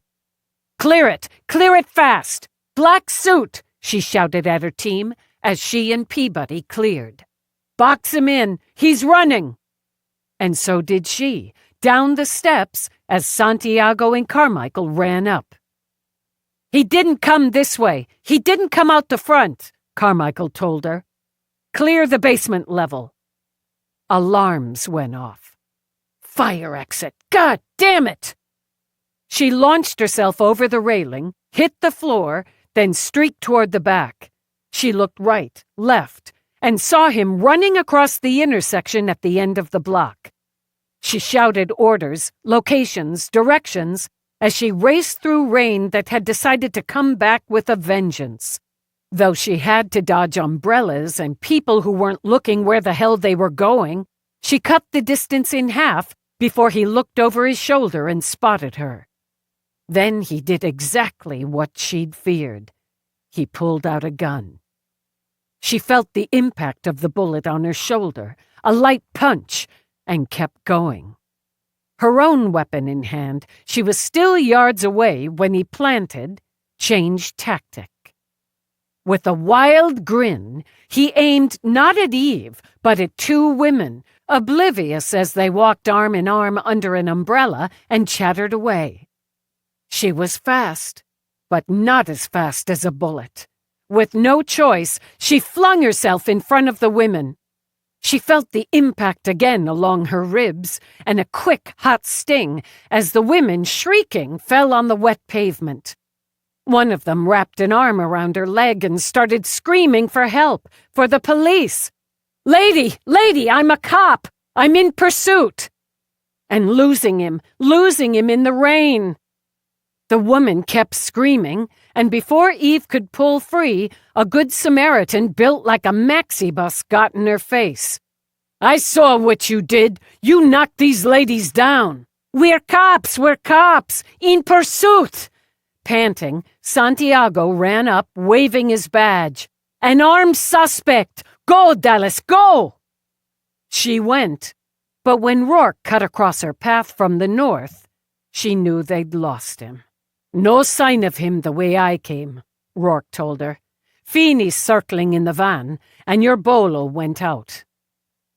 Breathing hard, a drenched Santiago caught up. I used to steal bases like they were candy. But fucking A, Dallas. You'd have had him if those civilians hadn't gotten in the way. And let's hear it for Thin Shield. He fired on you? Twice, Santiago said to Rourke. Second time he aimed for the civilians. Bastard. Dallas knocked them down to spare them a bullet, then they tangled her up just long enough. We lost him. All this, and we still lost him. She pressed her fingers against the sting on the edge of her right ribs, and they came back bloody. Well, shit. You're hit. Rourke dragged up her shirt. Hey, we're on the freaking street. Shut up. It didn't penetrate. Relief trembled through him as he examined the wound. A graze, not a pleasant one, but shallow. I could have told you. It hit the lining. I felt it. I guess it caught me a little when I had to jump in front of those idiot women. Rourke tapped his earbud as she dragged her shirt back down. Feeney, we need the van at our location. The lieutenant's wounded. Don't say that! Appalled, she shoved at his arm. I'm not wounded. I'm scratched. I need these blocks canvassed. I need to see security feeds from door cams. I need to tell your very efficient team what you need them to do while you're getting that wound treated. If she could have torn out her hair, or better, his, she'd have done it. I'm not going to the hospital for this. That's ridiculous. We'll see what the MTs have to say. Santiago cleared his throat. Say, how about we get started on the canvas? Here's Carmichael now. Was that gunfire? Carmichael demanded. I thought I heard... Dallas, you're bleeding. White male, 78, looks late 60s, approximately 5'10", 160, blonde, collar-length hair, black suit, white shirt, blue tie, heading west on foot when I lost him. Peabody jogged up. I took over the civilians from Santiago. All handled. Did I hear... Dallas, you're bleeding. Eve ignored her, along with the chatter in her ear from various team members. Everybody, shut the hell up! There's a glide cart on the next corner. Talk to the operator. Canvass the block. Then split with the rest of the team. West, north, south. I couldn't see which direction he took. I want McNabb and Callender on door cams. You're right, Lieutenant, Rourke said as the van pulled up. God damn it! I'm in charge of this clusterfuck of an op. He has a vehicle, and if he used it, he could already be in it. I want patrols sweeping, looking for single male drivers in late-model luxury vehicles. He's armed, handgun, and may have more weapons in a vehicle. He won't hesitate to fire. Get started. Crap, she added, as an MT van pulled up behind Feeney. We got it, Lou, Santiago assured her. She started to turn to the EDD van, but Rourke steered her to the MTs. If it's nothing, as you insist, this won't take long. Eve took one look at the MTs. Male, 20s, blue-streaked blonde hair in a tight topknot. Female, 40s, cool-eyed, brown hair in a short braid. She addressed the female. No painkillers. Don't come near me with that shit, clear?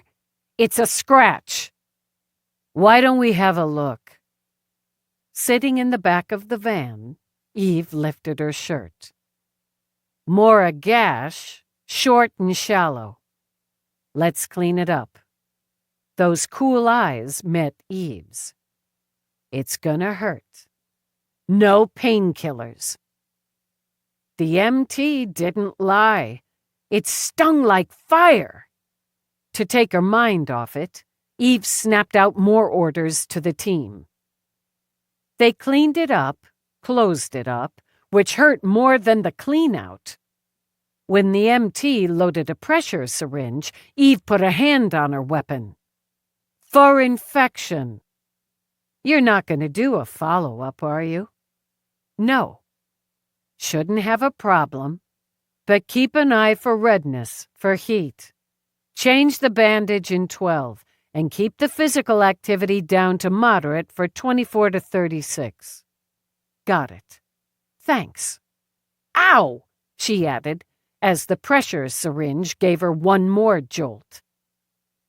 When she got out of the van, Feeney stood on the sidewalk. He took a long look. Too bad about the shirt. Yeah. We got him on some door cams. Got him turning, got the weapon in his hand, fired twice. Jacket took all the first one. We got you jumping in front of the two civilians and the tumble. How he caught you some? Pure bad luck. The jacket shifted just enough on the jump. You hadn't moved. The woman on the right would have been down, bleeding from a bullet in the gut. He paused, kept his eyes on hers. Just a graze. They fixed it. Okay. What he did, he headed north at the corner and got his head straight enough to move outside a cam range. We lost him. The team's canvassing for wits, and we brought in some uniforms, but we lost him. That's the fact. I know it. I watched him walk into 186. I watched him go in. With the woman. Arm in freaking arm. We missed it. He duped us. That's another fact. He wouldn't have gone into any building with a cam. Rourke pointed out. Or you wouldn't have lost him. So a vehicle. He had one, got to it, or caught a cab. Or if panicked, subway, maxi bus, Eve finished, where there are more cams. We'll check that, but he had a car somewhere close enough. It's raining. Why walk? Why take a cab that can eventually be traced? Frustrated, she shoved her fingers through her hair. I need to talk to the woman, the realtor. Brendita Havanara, Feeney told her. Jenkinson took her. Got her statement. He's got her contacts. That's something, at least. She stood in the rain, scanning the street and the people moving along under umbrellas. A guy pulls out a handgun and fires, and people just go about their business. New York. Feeney shrugged. We got some who thought it was a vid shoot, and plenty who didn't notice a damn thing. It's rainy, it's noisy, just a couple bangs. We'll finish the canvas, then debrief at Central. But he's gone. He slipped right through. He'd run like he hadn't in decades. West, north, then east, lungs screaming, legs burning. He cursed the fact that he'd parked 3 blocks east of his target, then in a panic had run in the wrong direction. When he'd reached the lot, the car, he slid down in the seat while his breath whistled in and out. He pulled off the blonde wig. With trembling fingers, he pinched the tinted film from his eyes that turned them blue. Then removed the appliance that gave him a slight but noticeable overbite. Just precautions, more a kind of costume, he'd thought, almost for the fun of it. He thanked God he'd taken the time for them. He took off his tie, shrugged out of the suit jacket. His hands still shook as he unbuttoned his collar, rolled up his shirt sleeves. He got a tube of water from the in-AC and relieved his desert-dry throat. His heart continued to pound as he backed the car out of its slot. He had to back up again, reposition the car when he stopped too far away to reach the auto pay. Then he nearly hit it and had to stop, wait to gain some control. He held up his link, waited for the comp. Your account has been charged $45 and is verified and cleared. Drive safely and enjoy the rest of your day. Fuck you, he muttered, then carefully eased out of the lot. He drove east. He needed to drive well clear of any canvas area. Basic evasion techniques. He knew what to do, but couldn't find his calm. The bitches had set him up.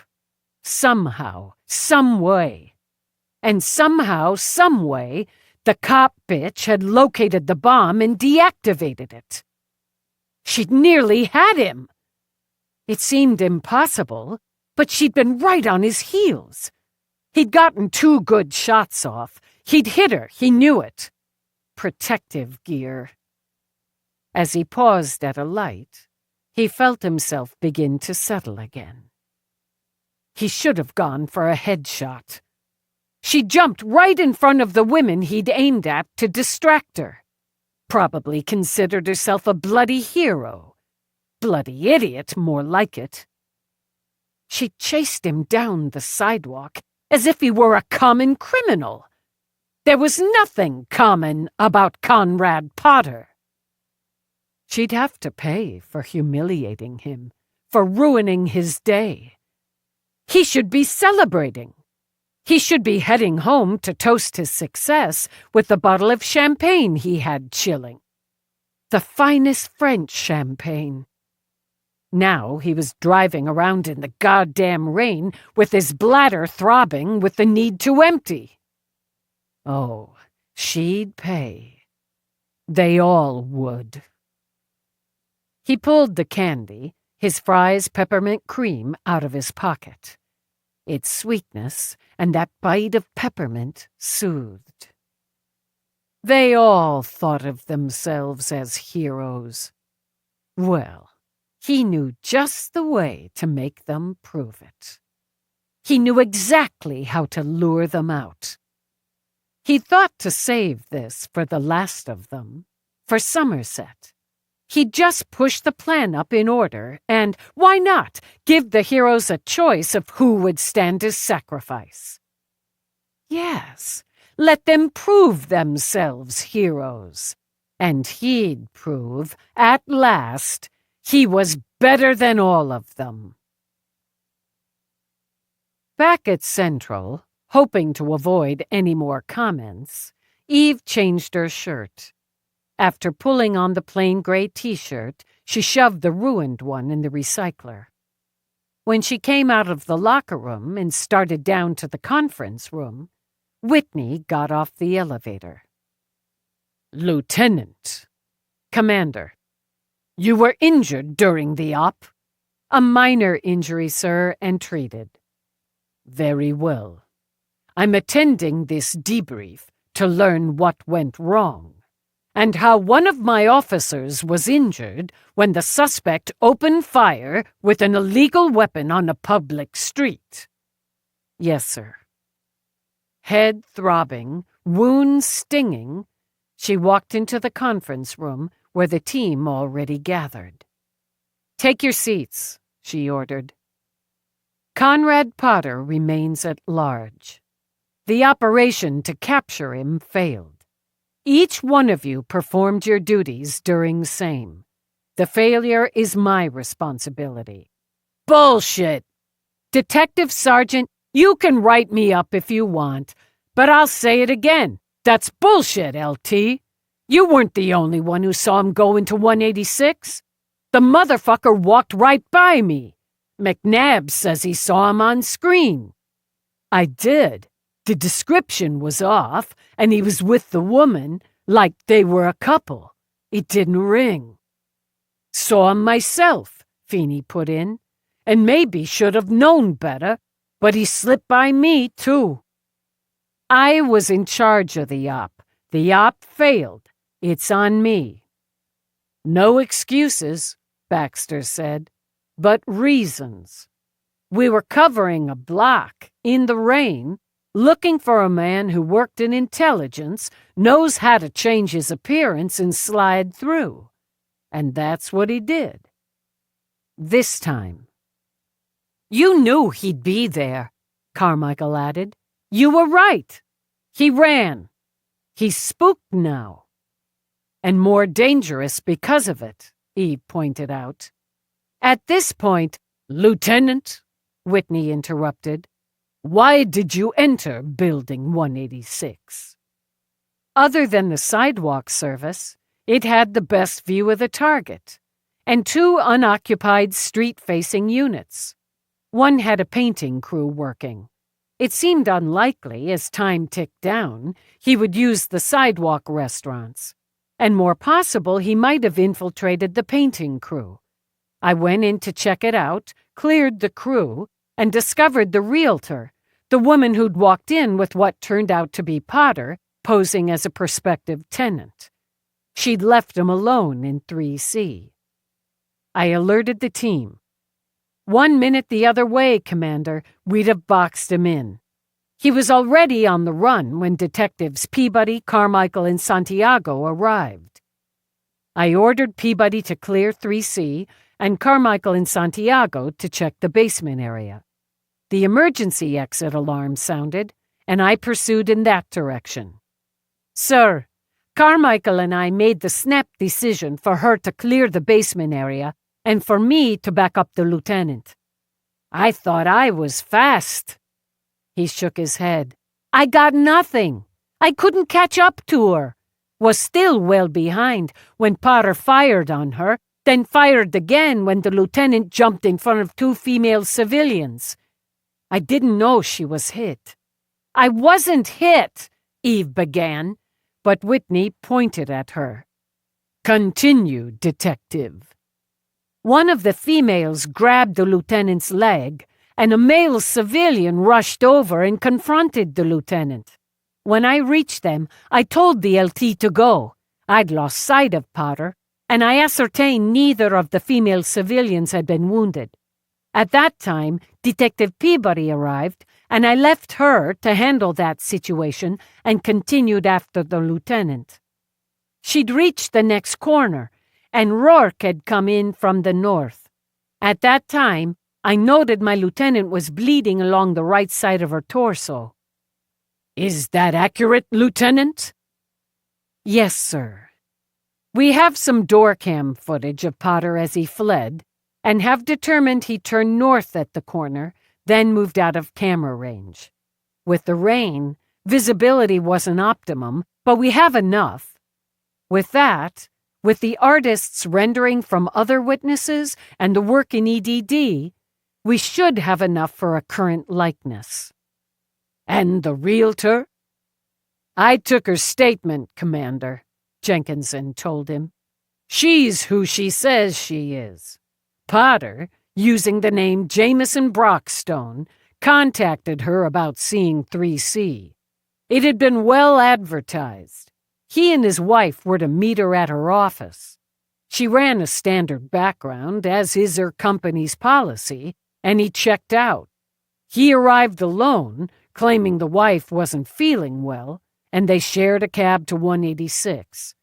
Then he used his large umbrella to the entrance doors. They toured the apartment, and he asked if he could do a virtual tour alone for his wife so they could discuss. He was to meet her in the other unoccupied unit when he'd finished. She states it was nearly 13:15 when she left him. "He cut it close." "Sure as hell did, sir." Nodding, Whitney got to his feet. "Write it up, Dallas, and get me a damn face." "Sir." When he walked out, Eve started to speak. "I got something to say. Jenkinson, that doesn't surprise me. We don't appreciate you taking it on for him getting by us. Jenkinson, if we'd bagged him, would you take all the credit? Hell no, you wouldn't. So don't treat us like we're assholes who don't know the job. Plus, the motherfucking fucker fucking shot you. Shot at. Recognizing if she didn't cut this angle off, she'd have a mutiny on her hands, she held one up. "Okay, we all did the job, and he still got away from us. Feel better?" "No, but at least that's not bullshit." "Somebody get me some damn coffee, and we'll go over it point by point. Then everyone write up their part of it and have those reports on my desk by end of shift." Rourke got her the coffee and smoothly pressed a blocker into her palm. "Take it, you're in pain. Take it," he murmured, "or I'll sick Jenkinson on you." She took it. Chapter 18. She couldn't deny the blocker helped, so she wouldn't mention it. But it helped get her through the rest of the debrief. It helped keep her mind clear to write up her report in detail, then to read and review others that came in. Then Yancey rapped at her door jamb. "Tell me something good and you can have real coffee." "For real coffee, I'd make something up. But I've got something good." She jerked a thumb at her AC. He went straight for it. Peabody would have called him a frosty looker, with his pretty face, curling black mop, dreamy eyes. Eve considered him a genius as a police artist and a damn solid cop. He set a folder on her desk. "I've got good descriptions from the server, from the realtor, which correspond with the shop cams on his run. And another, we're still working on the mask peel, but I've worked up another, and I think it's close." "And one more," he said as she opened the folder. "A kind of combination, with a lot of comp input, using the other three." She looked at the first two, matching the servers, the realtors, respectively. "The Gray temples don't work. He's too vain for Gray, especially since he came full Gray out of prison. I think the cheekbones are too sharp. That's enhancement." "I'm going to agree. He doesn't have an overbite like this in the second, and that's bound to be a wig. Little bit of jowls going here, too. The little scar in the left eyebrow. And no, too vain. Same chapter, same page. This one, the one you and the e-geek are working on. It's not 100%, but it's closer. He had his eyes done. He got bags under them, lines around them in prison. Nose work. Rossi busted it good on the capture, and it stayed crooked. Had it straightened, thin some. Cheekbones, sharp, but not like in sketch 1, not as prominent. Chin's more square. He'd go for that. Took prison and about a decade off." She studied the next. Yeah, I see where you're going here. This is useful. Shows how he can morph with appliances, enhancements, skin and eye color changes, but it's still the same man. As the driver, with the mask deal, bigger change. 2 decades off, but he hasn't used that again. Maybe he doesn't have the necessary to create another. Or he has to save it until he really needs it. Worth a cup of the real? Oh, yeah. I heard you got shot.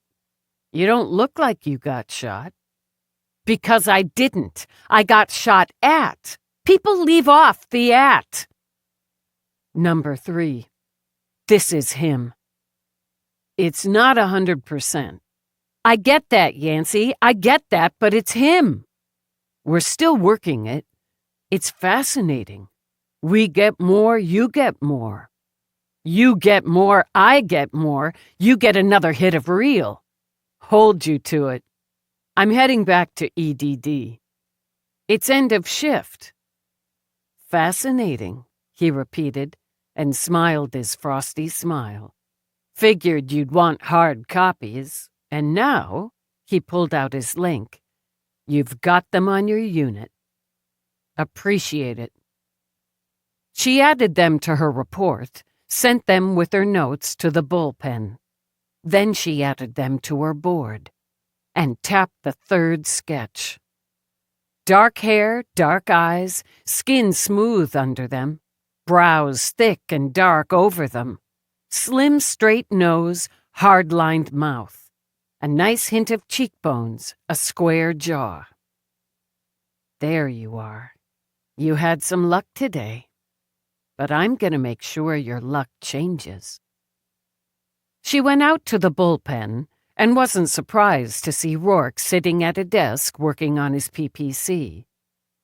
Heads up, I just sent you Detective Yancey's images.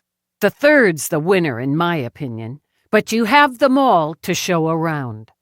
Officer Carmichael, I need you to select uniforms coming on shift to begin circulating these images. On the street. I'm sending out a list of high-end men's shops, barber shops, bootmakers. Uniforms can start on those tonight. Any detectives not on another investigation, pick that up in the morning. Add in high-end licensed companion agencies. If he wants sex, he won't hire it off the street. I want client lists where we can get them. For the barbers, we're looking for regulars who want the hot towel shave. He can't use appliances or enhancements for that. Peabody, we're going to start refining those lists to areas and sectors. Rourke, unless you're applying for a job at Central, with me. Dallas. Peabody trotted after her. We didn't get him, but the op wasn't a failure. How do you figure? Nobody blew up. Nobody died. And we have more than we did going into it. He ran. He had to run, like he had to run during the Urbans. He's going to remember what happened then and be afraid. We didn't get him, but we will. Eve considered Peabody's summary accurate enough. But he's going to escalate. He has to. And whatever it is he has in mind to do, it won't be pretty. We'll get him, but we have to make sure we get him before he does what comes next. Rourke joined her on the glides. You're a target now. I always was. You knew that. I may have moved up on the list, but I always was. Irritated, unable to say what she needed to say on the glides, she shoved her hands in her pockets. Knowing is one thing, even a bit abstract, isn't it? His tone, light and conversational, had the hands in her pockets balling into fists. The reality of you bleeding on the corner of 1st and 3rd is a different matter. We knew he'd be armed. We knew it would be old school. He's freaking old school. And it's not the first time I've done some bleeding on a corner. And unlikely the last, he added, as they got off the glides, pushed through the door to the garage. The clang of her boots on the stairs matched the return clang of the headache at the base of her skull. Let's clear this up. I get you were upset that he opened up on me. Do you know? Yeah, now, then, later. I get it. But you can't step on my authority on an op, especially in front of my team. You'll have to excuse me for demanding medical attention when my wife's been shot. Shot at!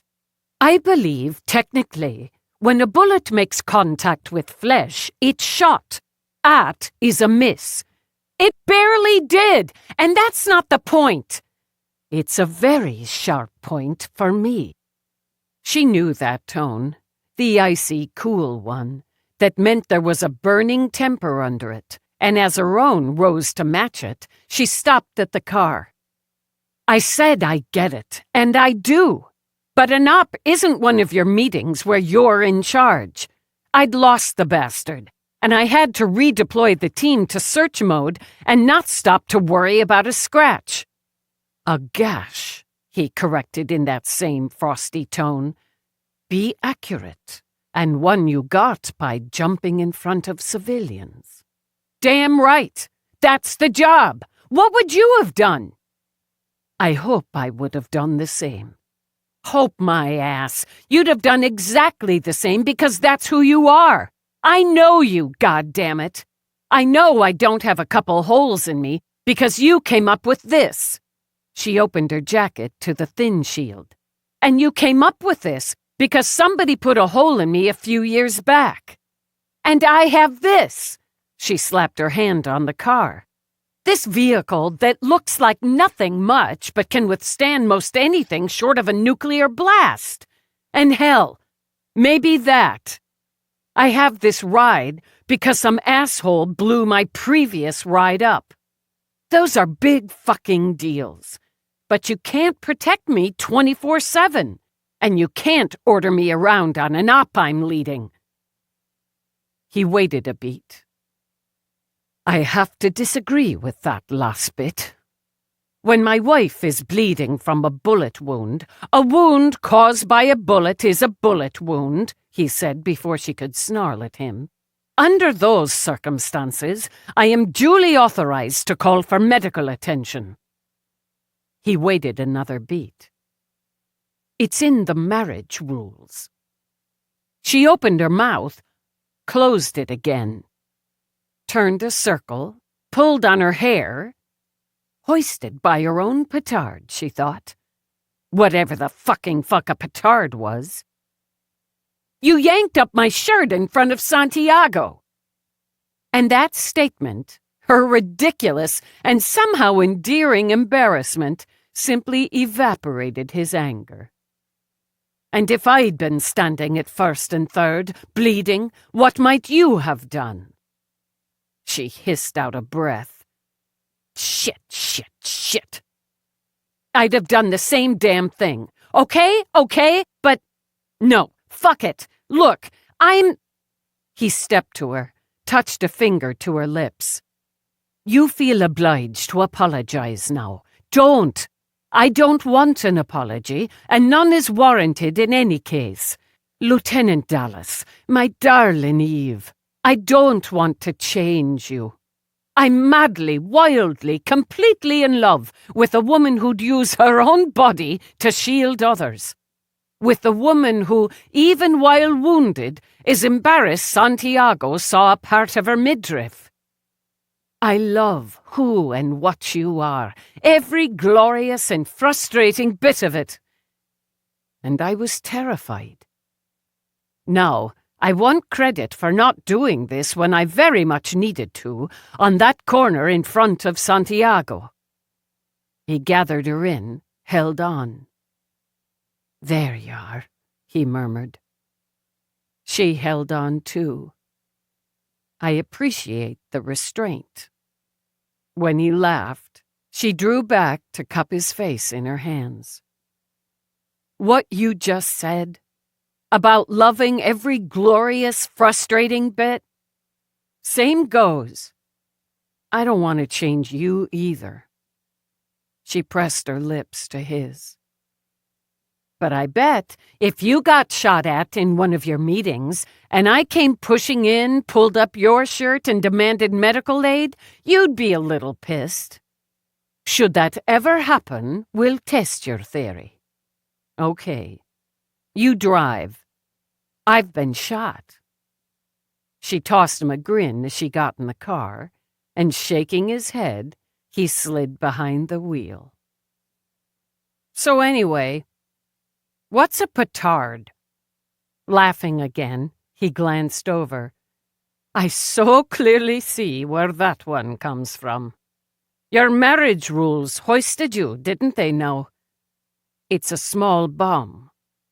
"How the hell do you get hoisted on a bomb? See, these things make no sense." Shakespeare would disagree. What the hell does he know? Leaning over, he kissed her. "I've sent you a list," he told her, "on the machine and materials Potter would need to create the skin mask, both legitimate and black market venues. It's not long, considering." "That's good. Another angle." As he drove, she pulled out her PPC. "We're going to start a search on houses with garages purchased or rented within the last year.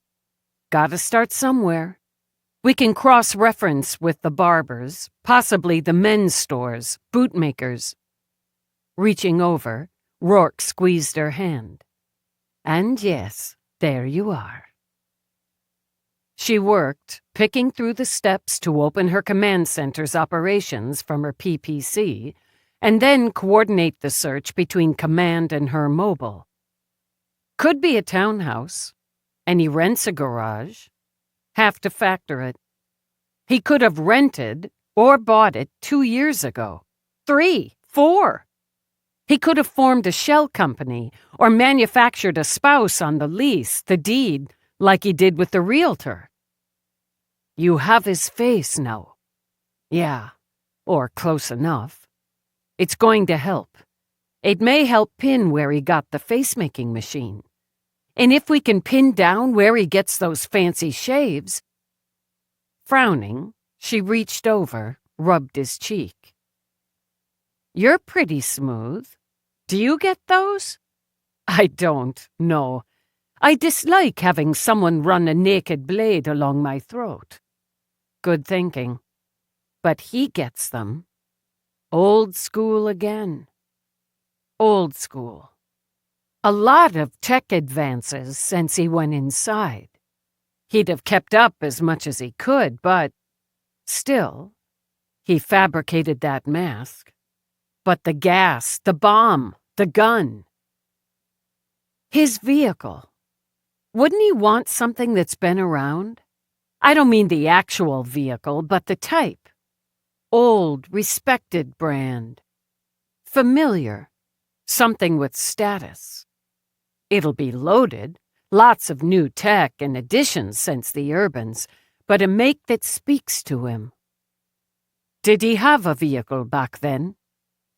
I'm sure our guests will know. Yeah. She closed her eyes a moment. Yeah. I'm gonna have to brief them on all this, aren't I? Not only because they deserve to know, but because they're useful. Useful, she repeated as the gates of home slid open. They're useful. But she thought she might need another blocker to get through it. Despite the guests, when they walked in, Somerset loomed in his black suit. Not unlike, Eve realized, the suit Potter had worn when he'd shot at her. The cat sat at his feet, then rose, stretched, before walking over to ribbon through her legs, then through Rourke's. Briefing. My office in 10. Everyone. Very well. There was a brief bulletin regarding an unidentified male deploying an illegal weapon in the East Village this afternoon. 10 minutes, Eve repeated, and went up the stairs. She's a bit out of sorts, Rourke told him. She'll explain. There's a bit of blood on her trousers. You always had a sharp eye. She'll explain that as well. Or I will. Where are our guests? Scattered about. I'll bring them up. When Rourke joined Eve, she stood updating her board. The cat stretched out on her sleep chair. Why don't I check on your search? I may be able to filter and refine. It'll probably need a lot of both if I want to find him this decade. You're discouraged, and you shouldn't be. I'll get over it. You identified him, proved he faked his own death, established his motive, brought his kill list to a safe location, located a bomb, saw it deactivated. You saved lives, and now you have the face he bought himself. She'd pat herself on the back for all that later, because he's gonna escalate. I don't know how, when, but the way he aimed at those civilians today. She stepped back from the board. I saw his face, the look on it. He wanted to distract and delay me, yeah, but it was more. He enjoyed the idea of it, like he was back in the past, in a street war. It was a tactic, sure, and it worked, but it was more. If we don't find him soon, stop him soon, someone's gonna die. It won't be one of the 12. He can't get to them as long as they're here. He'll pick someone else, someone he can get to. He won't count the risk. He lives for the risk. Hands in pockets, she circled the board. Someone he can get to. Potentially use to get to them, or me, or you, she said, turning to him. You're in it too. You're Somerset's, you're mine, and he knows it. And you're a big, shiny risk. Is that what's worrying you? I can promise you he won't get to me. Should he try, he'll not only fail, but you'll have him. I don't think he will. She scrubbed her hands over her face. It's too direct, and he'd know how covered you are. For a risk-taker, he's still a coward. Direct confrontation, not so much. Duplicity, betrayal, that's his style. But I'm allowed to worry some. Marriage rules. Of course. I'm refining this here and there. Then I'm opening a bottle of wine. Or, considering our guests, 2 bottles. I'm working. And a glass of wine hasn't impaired you before. It may relax you enough to open a new channel. I could use a new damn channel. When he finished refining, he went into the kitchen, and Eve sat to scan the search results as they trickled in. He came back with a tray holding a platter of various cheeses, thin crackers, olives, little plates, little napkins. "You're always feeding people." We both went hungry often enough as children, so we know, or should, that hunger can distract, cause the mind to stay unfocused, and food, well, it can open those channels. He set the food on the table, opened her terrace doors to air washed clean by the day's rain. By the time he'd opened the bottles, Somerset led the others in. "No one goes hungry around here." Harry started toward the table, then stopped.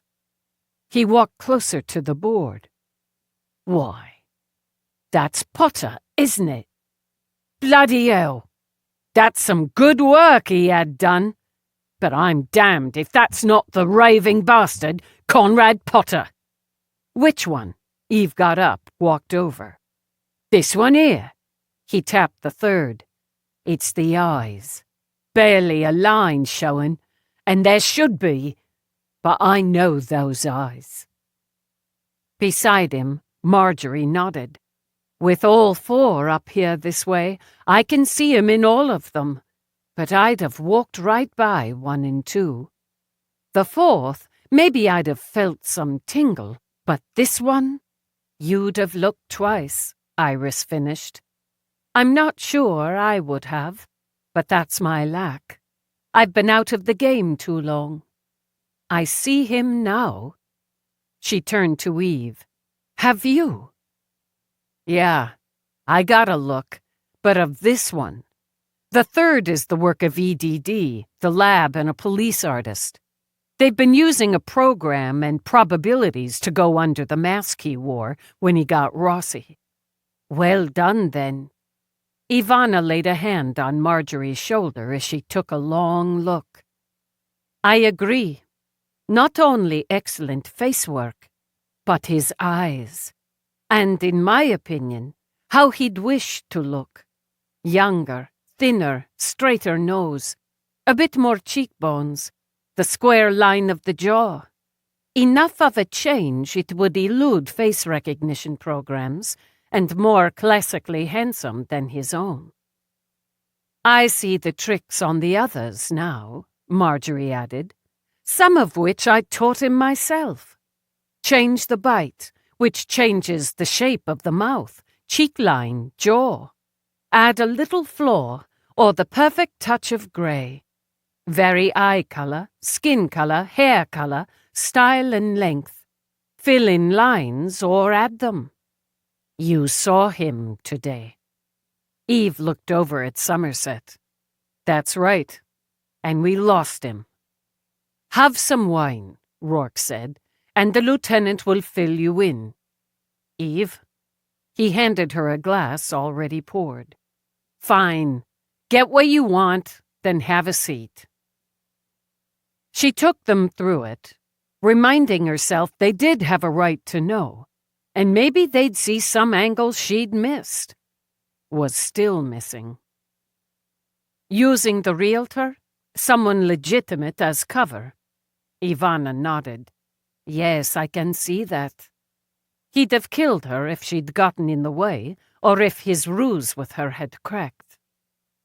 "He wanted to be alone to watch us die," Marjorie added. "No reason she couldn't stay, be shocked with him, and smarter that way. But he wanted to save her in private. He was lucky with the rain. A pity." Somerset stared down into his wine glass, then lifted his gaze to Eve's. "You pursued." "We pursued. It was necessary to clear 3C, which Peabody did, and to clear the basement level, which Detective Carmichael did. I had the lead, so I pursued. He did, in fact, exit by the emergency door, then fled west. He drew an old-school handgun and fired. Ivan, quiet in a corner, blinked. He shot at you. I was wearing protection, which I assume he realized. He then aimed at a pair of female civilians. Yes, of course he would. Eve narrowed her eyes at Somerset. Elaborate. He had no issue with collateral damage. The mission, he believed, took priority over lives. Any lives, he added. All lives. Enemy blood, allied blood, innocent blood, same color. And to win the war, you'll have to spill some. Harry nodded. He said that to me once over a pint. Seems like I pointed out we were fighting to save lives, and he just said, added a shrug to it, war kills. And the big picture? Win the war. Whatever it takes, whoever it takes. Were they injured? Iris asked. The women? No, but the tactic worked and I lost him. We canvassed the area, Eve. Rourke spoke softly. You shouldn't censor your report. Somerset understood immediately. You were injured. You shielded them. He shot you. I was wearing protection, she repeated. It was and is my job to protect civilians. I sustained a minor injury which has been treated. He knew you would. Somerset got to his feet. Eve realized she'd never seen him pace before. It made him almost human. He would have studied you, researched you, know your enemy, anticipate, act. He knew you'd stop the pursuit long enough to shield the civilians, and he'd use that to get away. I guess I could have put the mission first priority and let him shoot someone. That's hardly what I meant, and you're well aware of it. Somerset snapped right back at her. You're sniping because you're justifiably angry he got away from you. You had no choice. He gave you no choice. He knew it. He was never very good with a handgun. When the cat jumped into his lap, Harry stroked. I'd say he hasn't gotten any better. Otherwise, he'd have gone for you and an headshot. He went for the women. 2, so big a target. Hoping you get in the way, and knowing if he hit one of them, you'd have to stop, help. He did it because he's a poor shot and a coward who doesn't give one ripe shit. I agree with all of that. Ivana let out a sigh. He went into the military, I believe, because he envisioned having power over others, giving orders more than receiving them. He went into intelligence as he appreciated the idea of deception, of using the enemy's weakness and secrets against them. Then into the cops again for the power and authority. He joined us to benefit from both sides, as he had no allegiance. And to profit, Iris added, and to profit. It's all very clear in hindsight. But in the fog of war, we believed him one of us. You went into that particular building, Marjorie reminded Eve. Why? As I said, he might have infiltrated the painting crew. There were other buildings with a view of the restaurant, but you broke off from your team to check that one. Only that one. You had a feeling in the belly. Eve started to speak, stopped. She sipped some wine, thought it through. Rourke had it right. No point in censoring the briefing. That building afforded the best view and offered 2 units vacant he could potentially use, and where he could savor. You said that. I had a feeling about that building. Those 2 units, when Peabody and I went through in the morning. She drank again. I didn't listen to my gut. Not enough. We had to cover the area, and I had to stay off the street because he'd recognize me. If I'd listened to my gut, I'd have stationed myself in 3C and another officer in 5A. And I'd have him in the box right now. You had to cover the area. Ivan spoke again. Because he could have chosen any of those locations. Any of them. And he would certainly be armed, which put civilian lives at risk. You chose the most logical, broad-based strategy. And I missed. Well, bugger, that never happens to anyone. Ever, Harry commented. With a smile, Marjorie lifted her glass. What does your gut tell you now? He has a place, a detached house with a garage, on the west side. The house is bigger than he needs, but he has to have the space, the freedom of space. It'll be in a good neighborhood, convenient to high-end shops and restaurants, probably near enough to a food shop that carries the candy he likes. Couldn't get that in prison, could he? Marjorie nodded. He'd want his peppermint creams. What else? As she spoke, sipped at the wine, Eve circled the board again. He uses an old-school but high-end barber. Most likely gets that fancy shave once or twice a week. We're working that now. He has a tailor, a bootmaker. He's not as well funded as he was when he started, but he needs the high end. He won't go back. Can't go back, Eve thought. He's stuck in the past. Not only because of the mission, which is kill all of you, and me after he's done that, before if need be, but because that's when he had power and control. Too much of both, Iris murmured. Hindsight. Is anything more frustrating than hindsight? He has a vehicle, Eve continued. A major long-term brand. A brand that's been around a long time. Fully loaded luxury vehicle, but not flashy. Black, dark gray, dark blue. Nothing sporty. Dignified. He has his own fitness equipment. No fitness center, too many people. He keeps to himself, but not so much it has people saying just that. He failed today, so he'll escalate. He'll try something complicated, put another life or lives on the line. She turned to the board, looked at his face.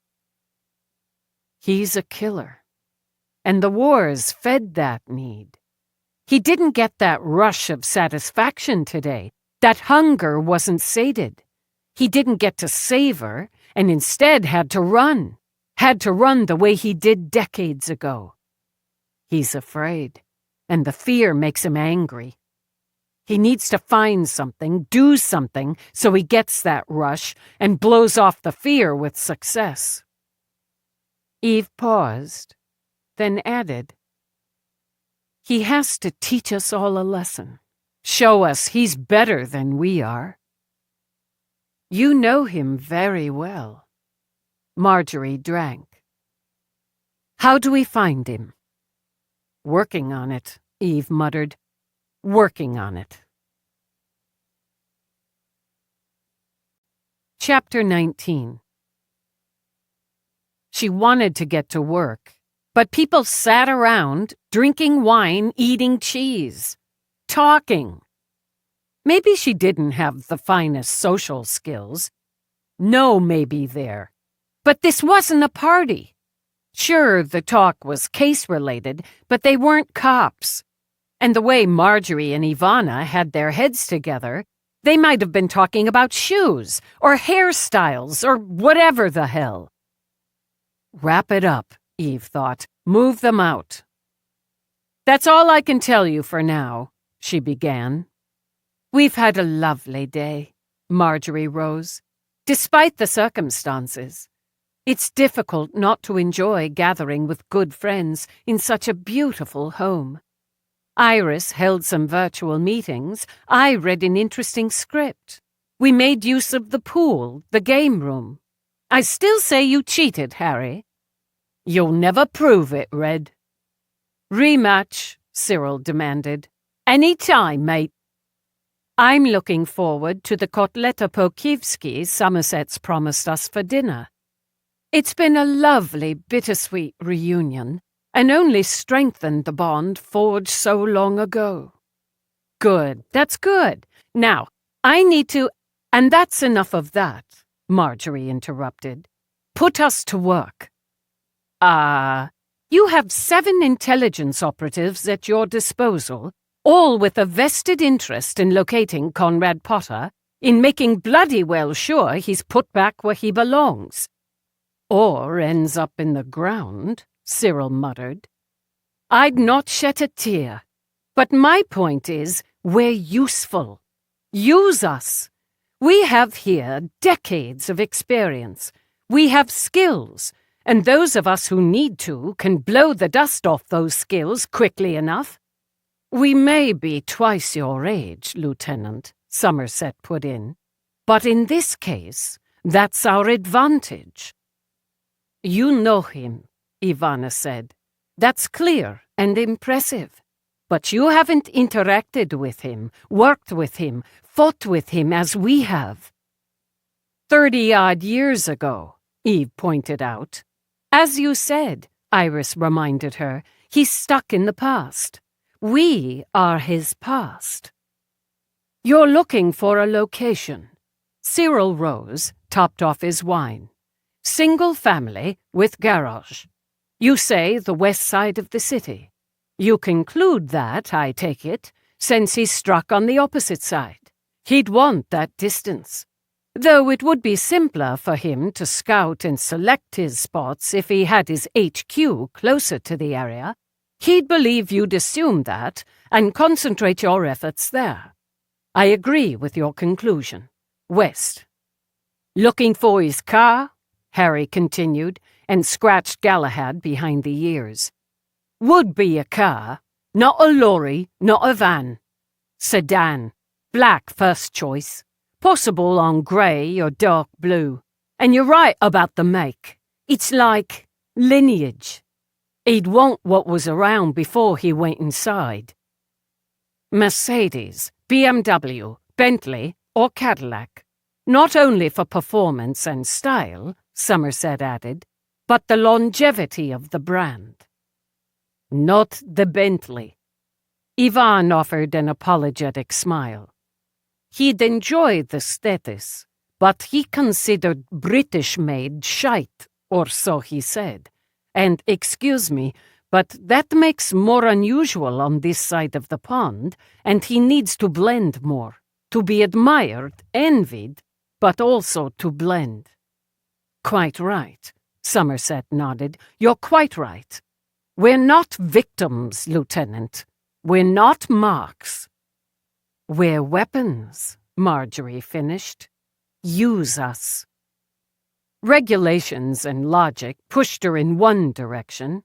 Instinct pushed her in the other. If she'd put more weight on instinct than logic, procedure, Potter would be in custody. Going with instinct, she turned to Rourke. Can you set them up in the comp lab? I can. Get something to eat. Lay off the wine. Cyril Somerset on the house, west side. Entire west side. Marjorie, Ivana, the house, east. Iris, house central. Ivan, Harry, vehicle. Start with the most probable, then work back. Townhomes, warehouses. She looked at Harry. Top sedans, all-terrains. He needed time to set up, establish himself, learn the city. Go back 18 months. 2 years if nothing hits. He couldn't wait longer than that to start. Yes, you know him, Marjorie murmured.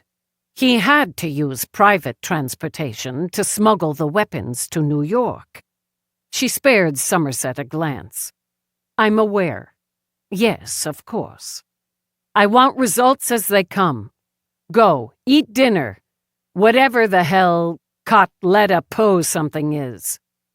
Ukrainian, Somerset said, and rose. I'll have the lab set up for you when you're done, Rourke told them as they made their way out.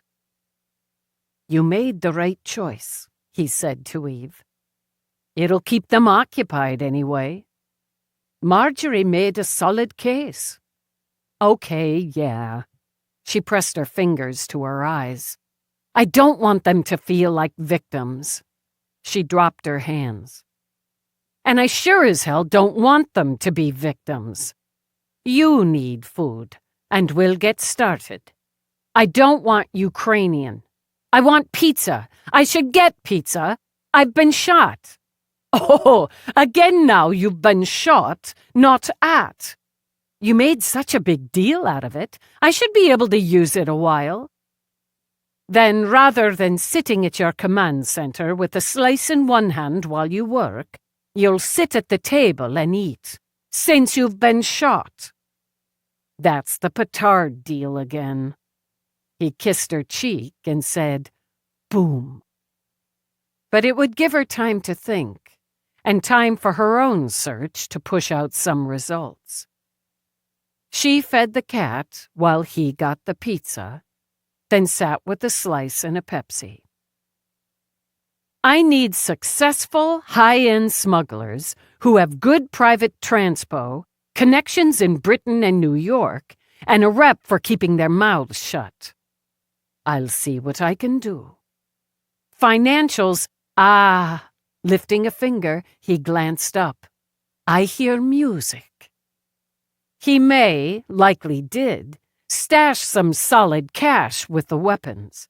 But that's running money, not millions. So he had an account somewhere. Somewhere they don't blink if you stuff in those millions. Somewhere they don't look too hard at where it comes from. I'll see what I can do, he repeated. We are talking 3 decades, and as he was in prison, that account would have remained open and likely untouched for the majority of that time. But, yeah, he found a way to access it. Them, Rourke corrected. Not only foolish to put it all in one account, but it wouldn't fit his profile, would it? At least 2, depending on how much he had. I'd assume 3 in various locations. He had enough e-skills, enough time to work away, get access to a comp. Pierce could have been helpful there. And if Abernathy would tag me back, I'd know. So, a transfer of considerable, roughly 5 years back. That's a thread to pull. I should have asked you to pull it before. Been a bit busy the last few days, haven't we? Don't diminish what you've accomplished. He put another slice on her plate. Why do people say going down a rabbit hole? Well, now, there's a segue. A reference to Alice in Wonderland, the White Rabbit. She went down after him. Right. That sort of makes sense. Maybe I went down the rabbit hole. And if you hadn't, you wouldn't know Potter is alive, and the 7 downstairs wouldn't be enjoying what translates to Chicken Kiev. You're talking about his puzzles, Eve, and putting them back together again your way. He's still ahead of me. I'd wager heavily not for long. How long's the problem? He's planning something, or he's already got it in the works. Potter had taken the next step in his plan, even while Eve debriefed her team at Central. Once he'd calmed himself, he understood he could use the rain. He changed out of his wet suit and into more casual clothes, added a black Mac, and, as a precaution, a gray wig. He disliked the gray, but for this mission, he wanted to look old and harmless. Thinking just that, he added a few lines to his face, softened his jawline. Harmless, he decided as he studied the result. Just someone's harmless grandfather out in the rain. He'd planned to do this, his crescendo, at night. A streetwalker, a woman alone. But this would be so much more invigorating, so much more effective. He took what he needed to the garage, to the car, then drove out once again in the rain. Driving carefully, he hummed to himself. He'd scouted the area before when selecting the best dump spot for Rossi. It hadn't suited that need, but would suit his current purpose very well. And it was nearly as far away from his HQ as he could get and remain on the island of Manhattan. It took time, but he ordered himself not to lose patience. His gaze ticked right and left. He'd been smart to use the rain. Fewer pedestrians, and all of them rushing along, paying no attention to what happened around them. Busy, busy. And so would he be busy very soon. The little park he'd cased before, with all the sticky-fingered, shrieking children, was deserted now. No watchful nannies or parents. There, the empty building, and no workers replacing windows, no workers' trucks parked today. He made use of the short alleyway beside it, checked the time. Yes, perfect. School's out, and most of the little buggers on their way home. He needed a young one, but not so young a parent or nanny walked with them. He needed one who trailed behind, a bad little boy or girl who'd had to stay after school, or a good one who'd had some ridiculous activity, but who lived close enough to walk home alone. 10 minutes. 15. He watched school children hurry by, but in twos or threes or even bigger groups. 15 minutes. 20. And the impatience began crawling through him like hissing snakes. The next pair that walked by, the very next, he promised himself, he grabbed the smallest of the two. And the other? He had his knife. Then, positioned in the wet gloom at the side of the building, he saw his target. Alone, splashing along in puddles, wearing a bright yellow Mac, a red backpack and some sort of case, musical instrument, in his hand. Leaning heavily on the cane he'd brought as a prop, Potter stepped into view. "Young man, could you help me?" Potter put on his most harmless smile as the boy glanced over. "Oh, there she is now!" As the boy turned his head to look where Potter pointed, Potter jabbed the pressure syringe on the side of his neck. With barely a sound, the boy went limp. Potter simply took his weight, kicked the case into the alley. He rolled the unconscious boy into the trunk, slammed it shut. Pleased, flushed with success, he began the drive back uptown. He calculated the boy would be out at least 2 hours, giving him plenty of time to do what he needed to do. 20 minutes later, as Potter crept along in crosstown traffic, Devin McReady's mother, more annoyed than concerned, began calling Devin's friends. She'd told him to come straight home after orchestra practice, but sometimes... 10 minutes later, concern edged out annoyance.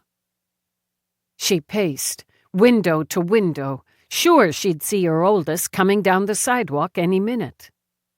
5 minutes later, she looked back at her youngest, cuddled up on the sofa watching an animated vid on screen. She and her husband had taken turns with him through the night, a night they'd all spent primarily in the bathroom as the poor kid suffered with the stupid stomach bug going around. She walked over to lay a hand on his forehead. Cool. I feel better, Silas told her, and gave her the smile she loved. I'm hungry. An excellent sign, she thought. Devon had had the same bug a couple of days before. 24-hour deal. You look lots better. I have to run out, just 2 minutes, and when I come back, I'll fix you a snack. Peanut butter cheesies? Peanut butter cheesies. You stay right here. Don't answer the door. Mom, I know. I know you know. 2 minutes. She grabbed an umbrella, hurried out. To offset the grinding worry, she told herself she was giving Devon the what for when she found him. Probably taking a swing or a slide in the park in the damn rain. Oh, you're in for it, my man. But her stomach stayed knotted and panic tickled at her throat. When she saw the violin case at the mouth of the alley, her knees gave way. By then, Devon, ankles and wrists zip-tied, lay unconscious in the windowless basement storage room while Potter completed his preparations. A little more time, he thought, and the remains of the 12 were in for a big surprise. With coffee, Eve worked at her command center. Rourke had set up the group in the comp lab and now worked on his part in his office.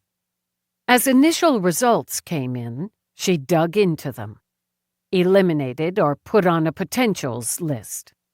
She cross-checked those with the potentials list from season ticket holders for opera and ballet. When her link signaled, she read Abernathy. Finally. She snatched it up. Dallas, what the fuck? I've tagged you a half-dozen times. And I had nothing to tell you. We got a confession out of Pierce. He broke fast and easy, but he knows little to nothing regarding Potter, nothing that advances your investigation. How about I judge what advances my investigation? How'd he get the payoff?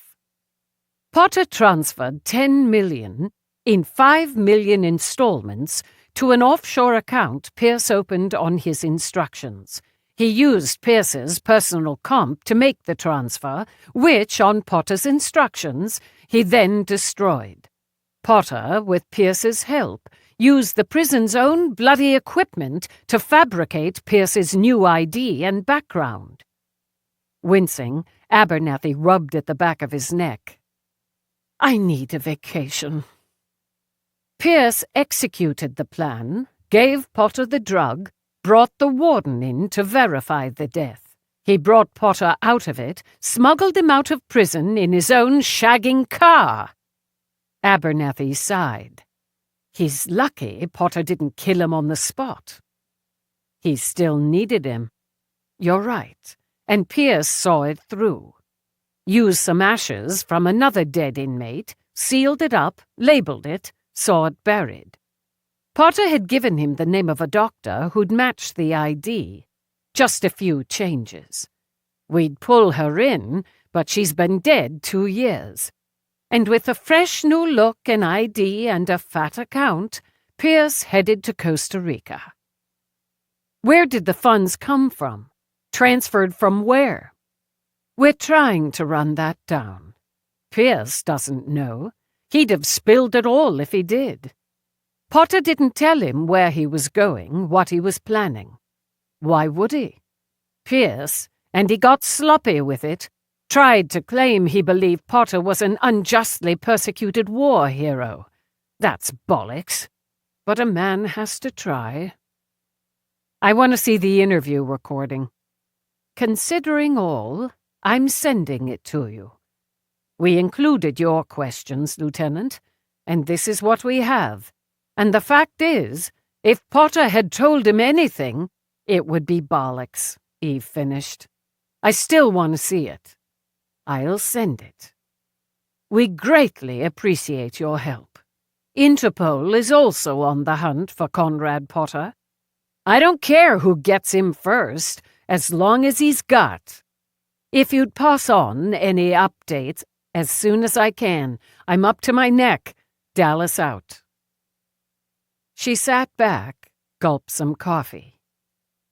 As more results came in from Rourke's comp lab, she thought, they're efficient, and got back to work. She surfaced again when Rourke entered her office with a first aid kit. I already had medical treatment. You're about to get more. I'm changing the bandage, putting a topical on it, as I know full well it's hurting you again. You're taking a blocker as well, and for being a good girl, seriously? Seriously? I'll tell you what I know so far. This isn't something to screw around with. I've got a couple of maybes on my cross-checks.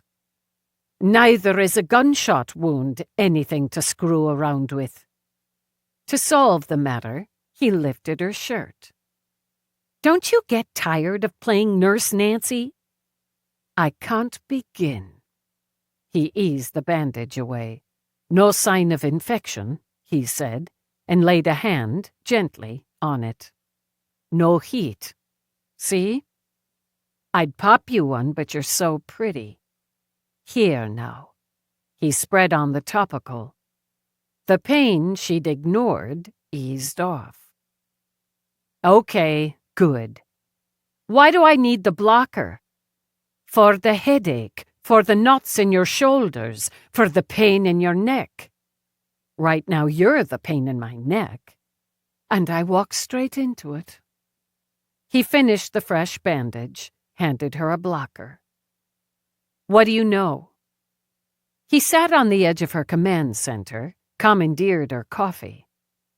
A former associate has a colleague who heard of a competitor, just say smugglers.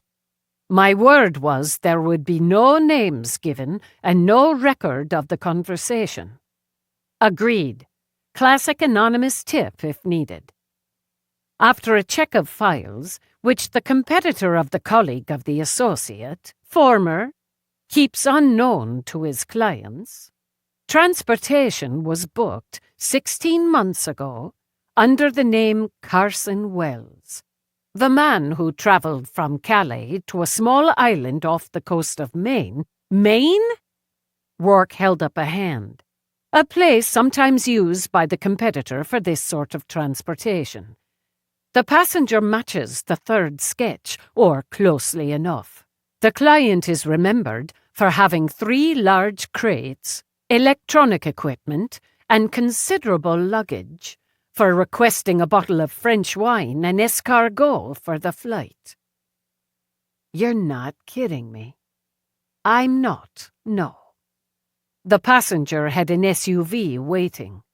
The pilot doesn't remember make or model, but helped load the crates and so on into the SUV. The client paid cash rather than a wire transfer. He paid in full, and the competitor went on his way. He drives down from the coast of Maine. SUV's probably gone by now. He wouldn't keep it. He's already got the house. She rose, paced. He needs somewhere to go, to stay. 16 months ago. 16. That's right in there. He bought or rented the house remotely. We'll factor that in now. He had to hire someone to help him unload when he got there. Or he bought a couple of droids. He needs the house maintained. And wouldn't have live domestics. This is good. A timeline. We can use this. And I can add it to my cross-checks. We add the timeline to check on the barbers and so on. For now, the financials. Starting in the Urbans era with his birth name, challenging. And he likes complications and has some skills. Some records simply don't exist any longer from that period, as war will make things sketchy. But those that do, 2 accounts under his name so far. Moderate in the range you'd expect. A third, and very well buried under, you'll like this, Feeding Frenzy Productions. Sharks. Exactly. While the records are full of gaps, what I did find was considerably more than moderate. Its value today? Round about 12 million. A hell of a lot more than he'd make in the military or working for the cops. It is, yes. Gaps, as I said, months when no records exist, but I did find those that included 5- and 6-figure deposits. Then, nothing. What do you mean, nothing? No account. Closed. Gone. No record of withdrawal or transfer, which may fall into one of those gaps. I tried another tack, picking back from Pierce's account. Complications. Whatever Potter lacks, he has excellent skills in hiding funds, no doubt laundering it, creating identities, backgrounds, mixing the bogus with the genuine. Tell me you're better. Well now, false modesty is so tedious, isn't it? He smiled, tapped a finger to the shallow dent in her chin. It took some work, but Pierce's payoff came from a numbered account, which bounced through 2 others before it landed. Did you get a name? Any kind of contact? Bogus again, but with some persistence, I tracked one of those accounts back to Feeding Frenzy Productions. And in backtracking, circling, persisting, I found yet one more account. The name on that, tucked into the Caymans, matches the name he gave the realtor today. Which is bogus. It is, yes. But I can tell you, Potter came out of prison, after the payoff, with 28 million in change and whatever cash he might have secreted away. Those accounts have been active all this time, so growing. He'd have been stealing and taking payoffs for years, probably before the Urbans. Very likely. I have the names for you, the addresses and contacts given. None are in New York, but may, with persistence, give you more. The accounts themselves, beginning 5 years ago, have records of withdrawals and transfers. Shifting around her, he programmed more coffee for both of them. I suspect he paid the cosmetic surgeon in cash. He transferred $1 million to an account in Bath, that's England, under a week after his escape. Zeroed it out only days later. Got the face work, paid, took the rest in cash for himself. Another transfer within the month. He bought a flat in Paris. My analysis says he used primarily cash for expenses, 1 or 2 small withdrawals, and lived there about 2 years. Sold the flat, made a tidy profit there. I imagine he used that profit and another transfer for the villa on the French Riviera, Saint-Tropez, which he sold again at a profit 18 months ago. That's a trail. Those are dots to connect. They are, yes. But from that point, complications I haven't yet unraveled. He zeroed out 2 of the accounts, hasn't touched the third I found, and wherever he put those funds I've yet to find. Cash? How much would he have? Not counting the 6 million or so in the untouched account? Taking out the smugglers as well as what he laid out for the last few years? Maybe 18, possibly 20 million. But he didn't pay cash for the place here. Highly unlikely, even if he's renting it, and previous pattern is buying. If it is a house, as you believe, one with a garage. With top-of-the-line security in a good neighborhood, upscale. Nothing that needed repairs. He's not having a crew in there. If it's a purchase? Rourke shrugged. Depending on the square footage and a myriad of other factors, $3 million to easily 5 times that. Not the low or high end. Double, maybe triple the 3. And he had to buy a car, droids, furniture. She pushed up to pace. From Manchester to the Bath Place, to Paris, to the Riviera, to Calais, to Maine, and finally to New York. That's a goddamn solid trail, with a timeline, and we'll find something on it. She turned back to him. You're way ahead of Interpol. Well, now. He sipped some coffee. It wouldn't be the first time. Bet. Get me the names he used. I'll dig into them, check them with what I've got on Fancy Theater. You said he's good at forging IDs, backgrounds. But why keep generating them? Why not use one already established like he did today? Nobody's looking for Conrad Potter because Conrad Potter's dead. He's got a new face, a new life. Maybe he's using one of his previous IDs in New York. Possible.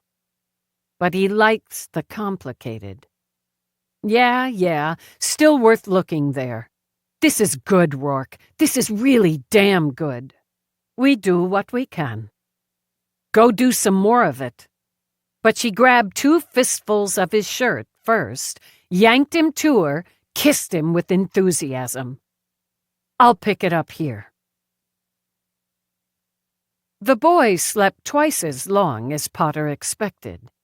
Initially concerned, he didn't want to spend time looking for an alternate.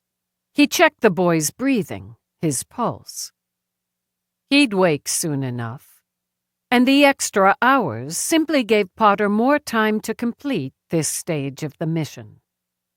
He'd gone through the boy's backpack and all the contents, including the tablet. With the Bates name, he did some research on the family. Father, Roland McCready. Mother, Kim Cho. Younger brother, Silas. McCready, Human Resources Manager. Cho, Paralegal. Maybe if the mother had stayed home rather than taking a man's job, her kid wouldn't be drooling on the basement floor. 2 kids. And she was probably giving her boss blowjobs under his desk instead of cleaning the house. Made him sick. He'd set up the camera, so he watched the boy on the monitor while he ate. Salmon en croûte, roasted fingerling potatoes, and green beans with shallots. He enjoyed a single glass of Pouilly Fuissé, perfectly chilled, and finished the meal with coffee.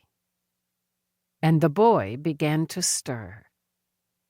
Excellent timing, he thought, and left the dishes for the droid to deal with. He didn't bother with a disguise. Devin McCready wouldn't describe him. After all, dead boys tell no tales. He unlocked the basement door, went down into the media room he rarely used but enjoyed having. He bypassed the door, also locked and secured by his retinal scan, to his workshop, and unlocked the next door into the storage area. He'd cleared that out some time ago, in preparation for the finale of his mission. It stood empty now, but for the boy on the floor, the recorder, a bucket, a single chair, and the cameras he'd installed that covered the whole of the room. No windows, no identifying features. Just walls painted bright white and a floor of fake wood planks. Potter walked over, sat in the chair as the boy moaned, shifted. As he moaned again and said, "Mom, Mom." "Mom's not here. And if you want to see her again, you'll do exactly what I tell you." Chapter 20. Devin felt sick, sort of like when he'd had the bug, but now his head hurt really bad, and he was awful thirsty. He shivered with cold. Then when he opened his eyes and saw the man, he screamed. It was a bad dream, so his mom and dad would come. They'd come and hug him and tell him it was a bad dream. In the dream, the man held a gun, like in the old vids his dad liked, and had mean eyes like a monster's. "Mom! Mom! Mom!" "I said she's not here! You shut up! You stop that yelling, or I'll shoot you in the leg." Devin choked back the next scream, but couldn't stop the tears. "I want my mom! I want my dad!" "Then you'll do exactly what I say. If you don't, I'll kill you. Then I'll go kill your mom. She's Kim, your dad Roland, and your little brother Silas. I'll cut them up into little pieces, then set your house on fire." As the boy sobbed, Potter smiled. "Is that what you want me to do? Is it? Is it?" "No, no, please, mister. Please, please. I just want to go home now." "You're not going home, Devin. You'll never go home again unless you do exactly what I tell you. Say exactly what I tell you to say." I'm cold." "Fuck your cold, and stop your sniveling, or I'll give you something to snivel about." Potter rose, stepped over, bent down, and gave the smooth young cheek a hard slap. "Want more?" Shaking his head, choking on sobs, Devin tried to curl into a ball. In his whole life, no one had ever struck him. No adult had ever shouted the F word at him. The bad dream was real. Monsters were real, even though his parents told him they weren't. Potter went back to the chair. "Now, once you do and say what you're told, you'll stay here while I run an errand. At that time, I'll free your ankles, so if you need to urinate or vomit while I'm away, you'll use the bucket. If you urinate or vomit on my nice clean floor, I'll punish you on my return. Do you understand?" With his chin tucked into his chest, Devin nodded. "Look at me when I speak to you, disrespectful brat, and say, 'Yes, sir, I understand, sir.'" Fearing another slap, or worse, Devin looked up at the monster. "Yes, sir, I understand, sir." "Very good. Now let's begin." It took more than an hour because the boy kept fumbling. Potter had to get the brat some water when his voice turned to a croak, and tissues, as the snot running out of his nose was disgusting. But he finally had what he wanted, and after some editing, he'd have perfection. He considered just putting a bullet in the boy's ear and finishing it, but he'd need the brat for the follow-up. So he walked over with the clippers. "Try to run, scream, I'll break your leg. Then I'll go to your house and use these on your mum. Do you understand?" "Yes, sir. I understand, sir." Potter's smile spread. "Very good." He clipped the ankle tie. "Use the bucket if necessary." "Can I please go home, sir?" "When I get back from my errand. I told you. What you said was a trap for a very bad person. Once that's taken care of, you can go home." Potter shut the door, locked it. He went upstairs to edit the recording and glanced at the monitor. The boy did use the bucket to urinate, but fumbled that, too. Some dribbled down his pants, some hit the floor. The droid would deal with it later. It didn't surprise him to see the boy hobble to the door, try to pull it open. Tried to run. So earn the bullet in the brain I was giving him anyway. Still, he considered the disobedience warranted some pain first, and maybe, just maybe, he'd kill the boy's family after all, at some point. All those years locked away, he'd forgotten just how satisfying taking a life could be. He'd had to be so careful to follow the rules, even when he'd been free again. The mission came first. Satisfied with the recording, perfection, he walked up to the bedroom level and into the room where he kept his wigs, facial enhancements, putty, alternate wardrobe, and all the rest. Though he doubted he'd need one, he selected his persona. The red wig with the ridiculous stub of a pigtail, a larger nose, prominently hooked. Though rarely used, he hated the feel of facial hair. He added a dramatically pointed goatee that matched the wig and bushy eyebrows. Meticulously, he gave himself a scatter of freckles, then a few more. A large stud earring, left ear, a bit of padding around the waist, pressed jeans, a white-collared shirt that would show the temporary tattoo he affixed on his left biceps. He added an army green canvas satchel, slung it over his shoulder, and examined himself in the triple-glass full-length mirror. There now, thanks to Chameleon's tutelage, your own mother wouldn't recognize you. Not that the selfish bitch ever would if she still lived. Which she didn't. She'd deserted him and his sad sack of a father. God knew why he'd bothered to track her down after he'd joined the military. Maybe to kill her. But she'd already been dead. Dead by her own hand. He shook that away. No matter now. On the way out, he checked the monitor again. The boy was curled in a corner, crying. His hands, tied together, bled a bit. Tried to beat down the door. Pathetic. Potter shut down the droid, then went out through the garage. He drove south, then east, parked. He walked to the bus terminal he'd earmarked.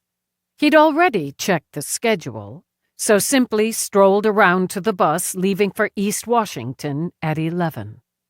He bought a ticket, cash, to Boston, then filed out with others heading north. Just another hapless slob taking a bus trip. Then he peeled off, found the correct bus. He slipped inside, fixed the link to the underside of a seat in the middle of the bus. Just as he walked back to the front, a uniformed driver stepped up. Potter thought about the knife in his right boot. "Hey, man, you want to board early? I need to see your ticket." Potter affected an American accent. "Early? But we're leaving in 5 minutes. Closer to 20. But is this the bus to Boston?" "East Washington, pal." "Geez, wrong bus. Sorry." Potter scrambled off, hurried away, then made a turn, strolled easily back to his car. He could track the bus on the in-dash, make certain it left on time. He'd set the message to send at 23:15. By the time they managed to trace the source, and he hadn't made that easy, the bus would be well on its way.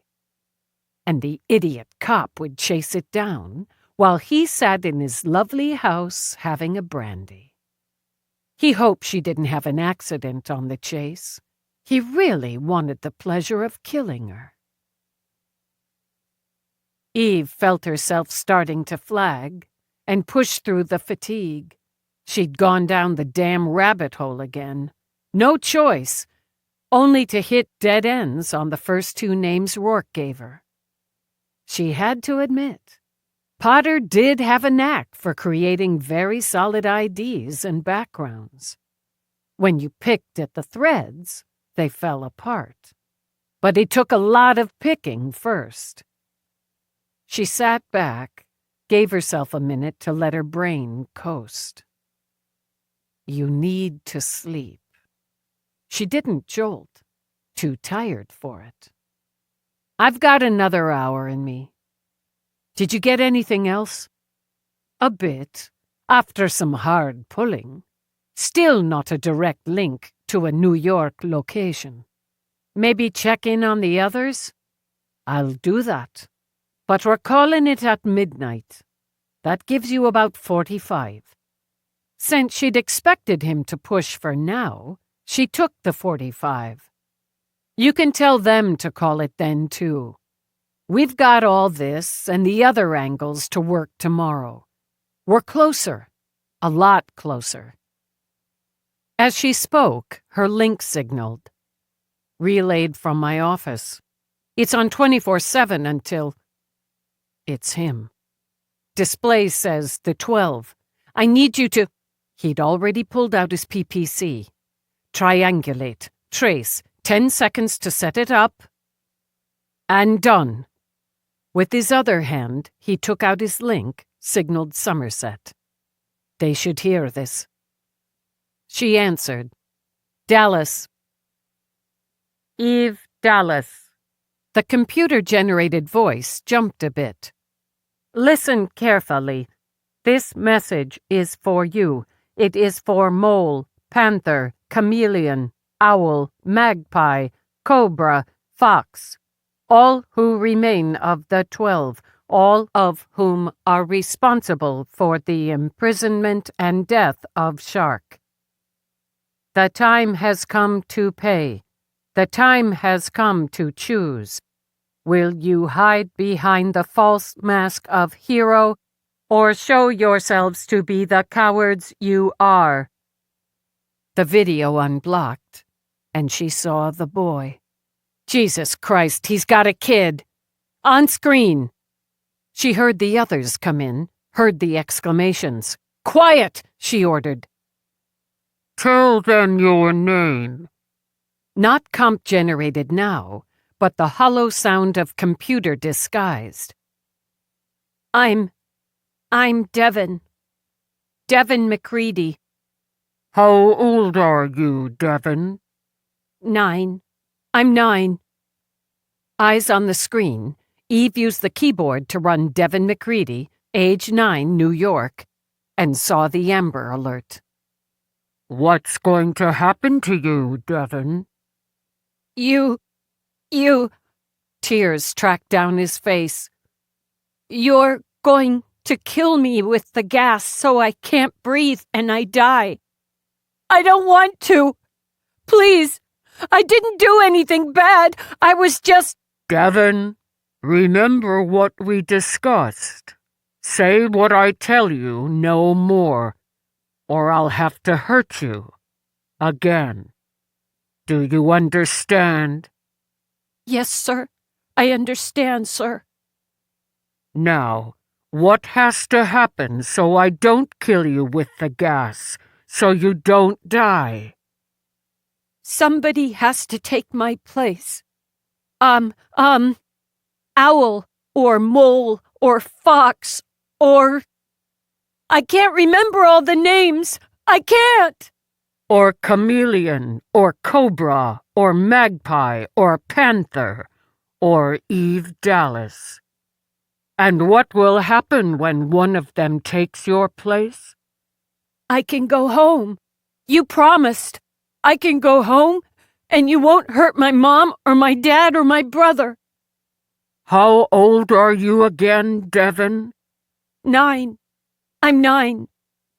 Just 9 years old. So young, so innocent, so defenseless. What do you say, heroes?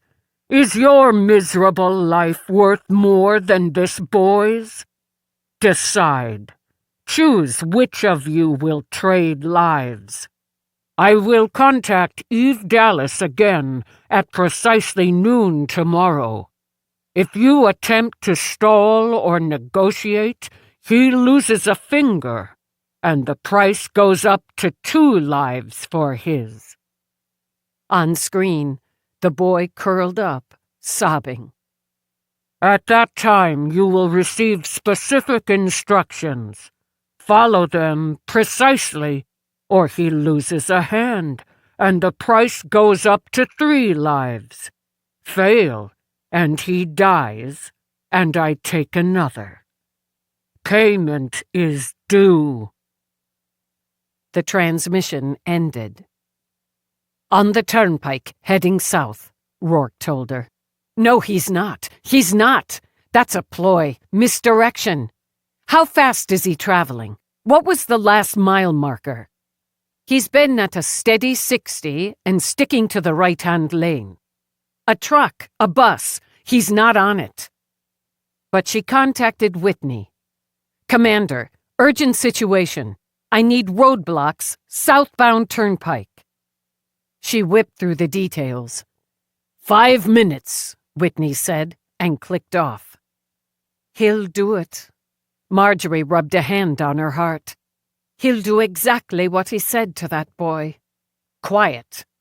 She tagged Peabody. "Don't talk, listen. He's got a kid. Devin McReady, age 9. Amber Alert's been out since just after 4. She reeled off an address. "Get there, find out who's handling it, talk to the family. Details. Get them all. Then get here, you and McNabb. Have him contact Feeney, and you contact the rest of the bullpen. Everybody here by 600 hours for a full briefing." "I've got it. Goddamn bastard." "Get the details and relay them." She clicked off. "Computer, replay message received from the 12. "Lieutenant," Somerset began. "Quiet! I fucking mean it!" The screen's jittering some, bouncing some. Not a smooth ride. "Computer, get me buses leaving New York, southbound." "Fuck. What time? What time?" "Unable to compute." "You shut up too." Message received 23:15. At the rate of speed, Rourke calculated, allowing for time to get on the turnpike, the mile marker at the first trace, about 11. "Computer, buses leaving New York, southbound, between 22:30 and 2300. Give me departure location, destination." "Acknowledged. Working." "If I could speak, not yet," she snapped at Somerset. "Freeze screen." While the computer began listing buses, Eve moved closer to the screen. "That's it. That's the one. 11 o'clock bus, non-stop to East Washington, departing from the East Side Terminal. Rourke, I'll give Whitney the information. Get this screen to enhance. I want to see that back wall closer, better. Can you sharpen it?" "I can do that." Cyril stepped forward. "If I may." "Do it, just do it." "Yeah, more." "That's the ceiling line there. You can just see it. Low ceiling, maybe 7.5 feet. No window. It's a basement. Kids in a basement room. And terrified. I will speak!" Somerset snapped it out. "I will not sit safe in this house while he torments, tortures, and kills that child. Someone's child. I will not put my life above his. I will not risk it. So what? You'll be the trade?" Furious, she rounded on him. "How, with that big stick up your ass, do you find room to shove your head in with it?" "Well, that's a good one," Harry murmured. "I'm stealing it." "You can save your insults. I've got plenty, but I'm going to say I gave you credit for more brains than this. But you're broken brick stupid if you think he lets that kid live 2 minutes after he kills you or any of you. You can't be sure." "She's right." Ivana put a hand on Somerset's arm. "He'd never let the boy live. He took a child because it would shake all of us to the core, and you more than anyone. he doesn't plan to let the child live. No. Somerset put a hand over hers. No, of course he doesn't. But I'm not as easy to kill as he believes. You will not do a damn thing unless I tell you to do a damn thing. You have no authority to— Fuck yeah, I do. I'll slam you in lockup before you can blink. Material witness. I'll put every one of you in lockup if I have to. Jesus Christ, did you hear him? She demanded. Did you listen? He's so egotistical, he thinks we still believe he's dead. He doesn't know how close we are because egotistical, narcissist, goddamn psychopath. He's pissed. He's so pissed he missed this afternoon that he goes right out and snags a kid, grabbed him up. She began to pace again.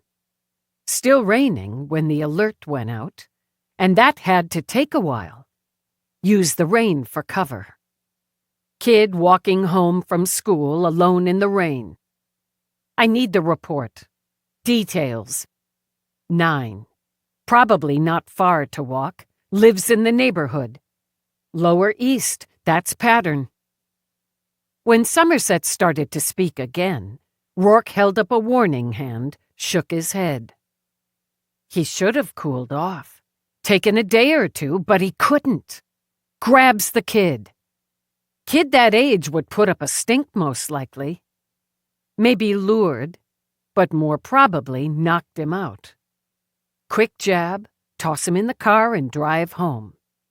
That doesn't— Now Rourke held up a hand to Iris. She's working it. Drive home, straight into the garage. Haul the kid down to the basement because that's a fucking basement. Zip tie him. Prep the room? No, already prepped. Grabbing the kid today, impulse, but he already had the room, the gas, the idea. Just for one of you. Now the kid's bait, and he switched to this method. We factor in basement, Rourke said, and that'll narrow it. Maybe a full basement, a lower-level apartment or whatever. Maybe just below-level storage, but basement. Basement, attached garage, no other way. If I may— Now Marjorie lifted a hand. It's possible, isn't it? The child's in a garage, a rented garage. No. Floor's wood. Probably fake wood, but wood. And how many rented garages have full soundproofing? He can't risk holding a screaming kid, and why wouldn't he scream? Unless Potter's sure he couldn't be heard. I'm going to agree, for what it's worth, Harry said. He needs the ease of entry. He puts a cam in to watch, sure, but something goes wrong, he's running off to a rental? No, it's all in one place. His place. Lieutenant. Ivan cleared his throat. If he plans to use gas, as with Giovanni, he would want the space fully sealed. He would then require a mask and a way of dissipating the gas after. It's a fairly large space from what we could see, so he'd need more than one canister to be sure. All right. What does that tell you? The house is large enough for his purposes. This basement area, a secure area for his weapons, another area for his, costumes. He learned from me, so may have a small lab to make drugs, such as may have been used on the boy. A living space, of course, and I believe he would keep that main area clear of any of this. On the risk someone might come to the door, or he has a delivery, that sort of thing. I would also try a 2 to 3 story home with basement. Okay, do that. All of you do that. If you need sleep, take it. 2-hour shifts. Then she turned to Somerset. By noon tomorrow, I'll have him in a box. He made mistakes. The boy's just the latest one. He has to keep the kid alive for the follow-up at noon. Show him off again, scared and crying. Instead, the kid'll be home with his family. You can't be wrong. How would we live with it? How would any of us live with it? I'm not wrong. Go find me a basement. Rourke waited until they'd left the room. Well done. You gave them exactly what they needed. The straightforward, the matter-of-fact. Confidence. I'm not wrong, she said again. Because I can't be. He went to her, laid his hands on her shoulders, met her eyes. You're not wrong. But you were before. When? About what? When you said he was a step ahead of you. He's not. He still thinks he's anonymous, an unsub, and his pains to conceal his identity are wasted, time-consuming.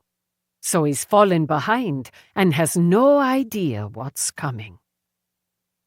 Rubbing her shoulders, he pressed his lips to her forehead. You won't do 2-hour shifts. You need sleep, but you won't take it. I'll take a booster if I need it, but right now, sending that message, he's given me a strong second wind, and it's gonna blow him back to hell. Her communicator signaled. Commander, we have the bus and the link he used, as well as a description from the driver. Male, Caucasian, 60s, red hair and beard. The detectives in charge of the McReady investigation have a description of a Caucasian male, gray hair, clean-shaven, black raincoat, standing in the alleyway where the boy's mother found his violin case. Between a building, currently vacant, and a black car. Car is the best the wit could do. They're both Potter. I have Peabody and McNabb with the parents now. They'll bring any further information here, sir. I have the remaining 12 in Rourke's comp lab. They've given me several possibilities on Potter's location and his vehicle. I'm bringing in the rest of my detectives here at 0600, sooner if we hit. I'll be there at 0600. Contact me if sooner. Narrow down those possibilities, Dallas. Yes, sir. I'll work here, Rourke told her. I'll take the auxiliary. Stick with the financials. That's another angle. Money, house, vehicle. She shoved at her hair. He won't have the car and the house under the same ID. That's too simple for him. But there's got to be some overlap with the accounts. He needs a driver's license, vehicle registration, background that'll pass if he gets in a fender bender, deals with any traffic stop. He doesn't want to bother, have to remember grabbing that license every time he uses the car. And the IDs he's created are too good for one-offs. Right. Funds flush, she remembered, but not unlimited. I'm going to push on the car. If they don't narrow the potentials on the house in an hour, 90 minutes, we shift and focus there. Something would give, she thought. Something would break. They worked in near silence. She heard Rourke mutter or curse now and then, and his mutters and curses leaned harder into the Irish. She tried not to think of Devin McReady, of the fear in his weeping eyes, the terror in his voice. Why were there so many luxury vehicles in New York? The wit said black, but she couldn't discount dark blue or gray. Devin's voice played back in her head. He edited the recording. He did, of course. Because it had to be perfect. It wasn't quite seamless, but close. He took that time. status. Top of the line. If it's French food and design at the top for him, and the Italians after, who makes the best vehicles? Deciding he could use a short break, since she distracted him anyway, Rourke got more coffee. I like to think I do. You weren't making them pre-urbans, and he's not putting money in your pocket. You're Somerset's. What nationality? Think like him. Ah, I see. For status and longevity and so on. Add he's from Europe. Germany. Okay, I'm pushing German makes up. Her link signaled. Peabody. We're leaving the McReadys now.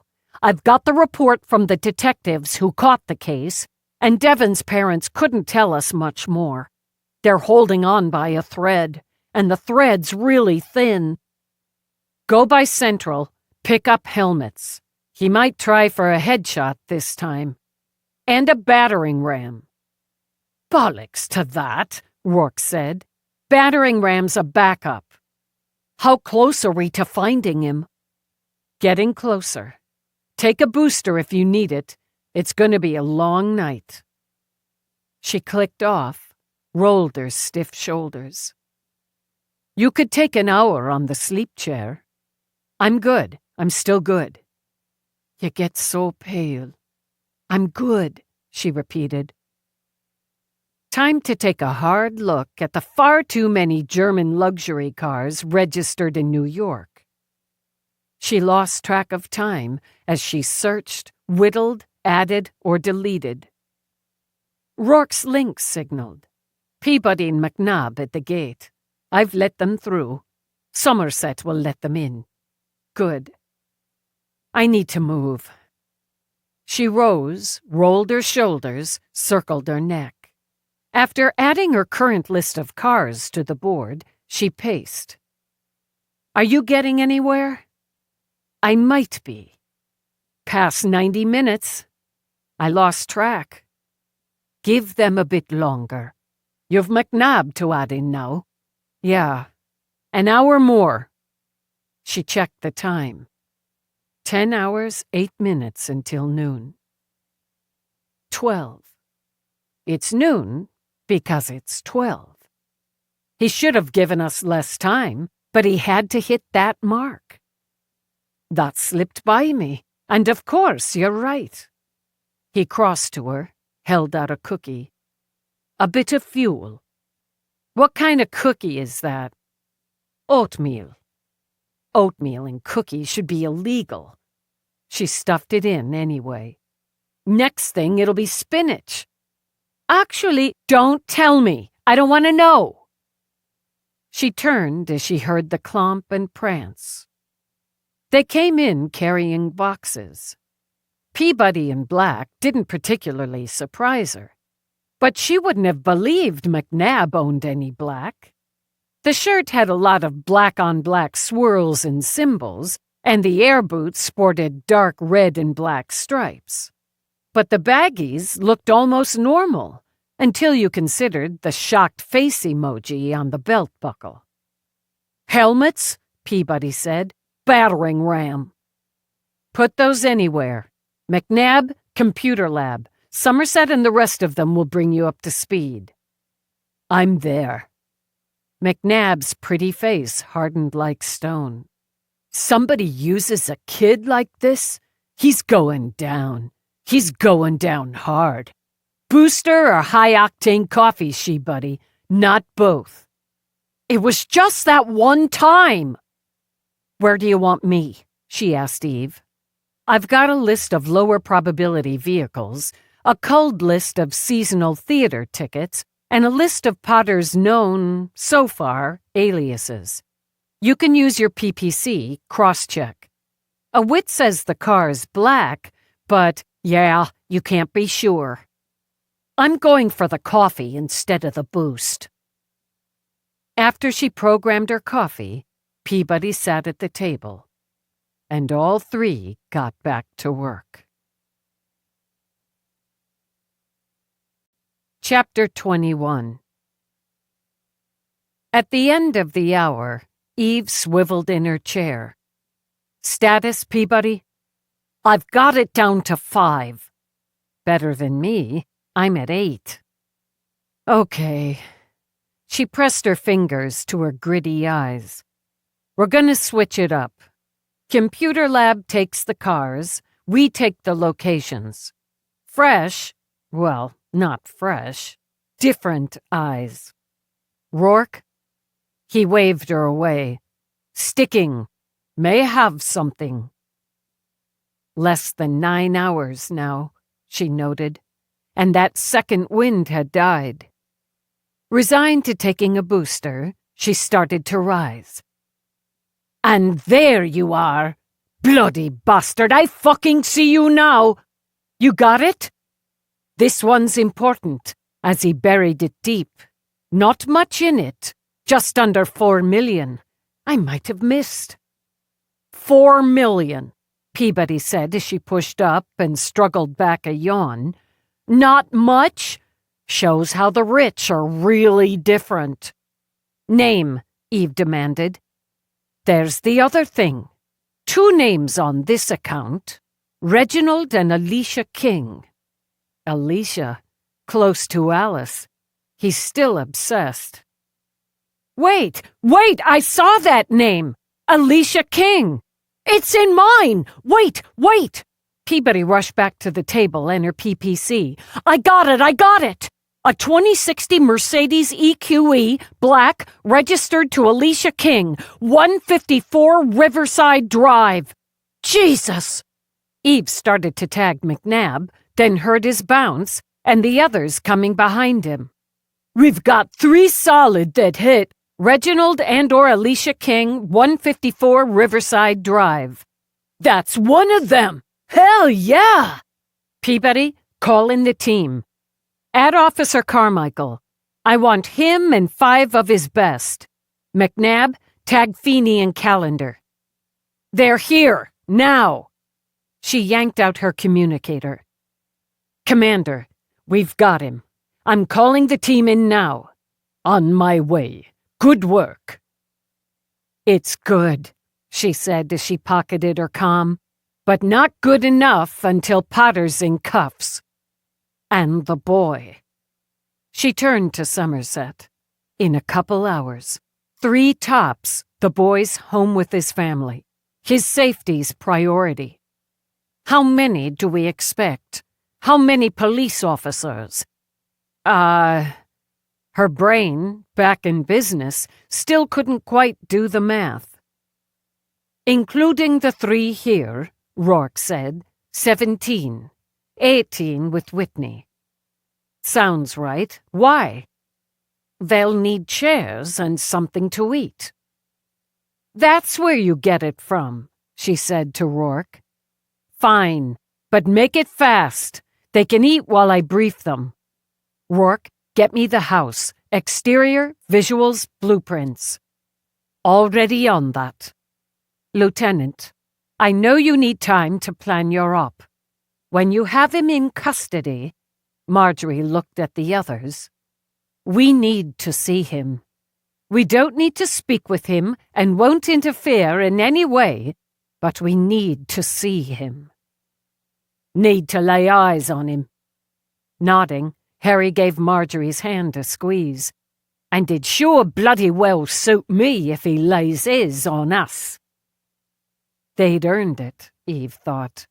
Earned the justice of that and the closure. "I can make that happen. When we have him, Rourke will contact Somerset. He can arrange your transportation to Central. I'll clear you for observation. Your visuals on screen." She walked back. Yeah, good-sized 2-story house with full basement and attached 2-car garage. Nice water views wasted on this asshole. Gated entrance to keep the riff from raffing on that water view. Not much grounds. The house takes most of the lot. But that's good for him. He doesn't need a big yard. That's just maintenance. front door, side doors, south and north. Big glass doors on the riverside main entrance and a walkout from that end of the basement. Second-story deck with double doors. That'll be the primary. I'm gonna need you and the EDD team to take out all the alarms, cams, locks. Understood. I'll access the schematics for the security system. He'll have made some of his own adjustments, Cyril told him. Also understood. We can work through it. Blueprints coming up. There. As she moved closer, Eve pointed. Storage area, southeast corner of the basement. That's where he's keeping the kid. No windows, only one door. Poor little boy, Iris murmured. It's been hours for him now. Just a couple more. Rourke, can you dig up the description from when the house was last listed? If you give me a minute. Take your time. We've got time now. There's a good-sized bedroom with bath on the main level, but the biggie, the main with the larger bath and that access to the deck, is on the second. Got a fireplace. He'd take that for himself. 3 more rooms up there and another bath. One room listed as a bedroom, but it's smaller. Good size for an office, Peabody commented. Yeah. Good place to put in a command center, his e-toys. This one here, walk-in closet. Maybe the costumes. And the third, smaller closet, but roomy enough. Why waste it? Armory. Still studying the blueprints, she nodded at Rourke. He'll have weapons stashed throughout the house, monitors too. But he needs those rooms for his work and security. Fitness room, basement level. Another room with a door down there. Maybe a lab. Kitchen and lounge area main, dining room main. I bet he sits all by himself in the dining room and eats his French food. Here's your last listing, on screen. Okay. He put the money he got for the villa and more into this one. See there? Storage area, fabricated wood plank flooring, lower level. I guess it's too fancy to call a basement. Media room, fitness room, bedroom, same level.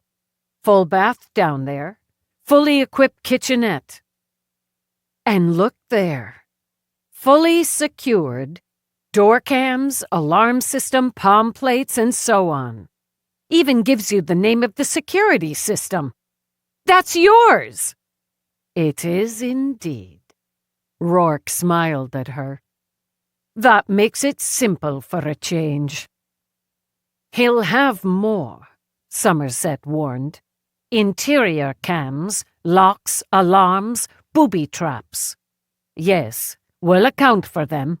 Won't we, Ian? Bet your ass and mine on that. This boy's good. Cyril gave McNabb a slap on the back. If you ever decide to work in the public sector, you're hired. Thanks. EDD in New York, that's home. Can I get a fizzy from the kitchen AC, LT? I could use a hit of the sweet.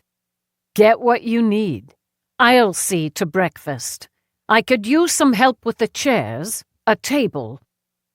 She gave Somerset a little credit for moving the civilians out, then focused on the screen.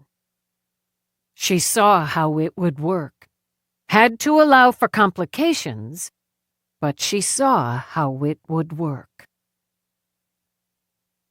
Feeney got there first. He looked like he'd slept in his clothes, but that was usual. He took a look at the board, then moved to stand beside Eve, studied the screen. That's his hole? Big fancy one. Yeah, a few decades in a cage makes you want some space. He won't have it much longer. The kid there? She nodded when he pointed to the storage room. Yeah, that's where he did the recording. No reason to move him. He didn't plan on letting the boy out of there breathing.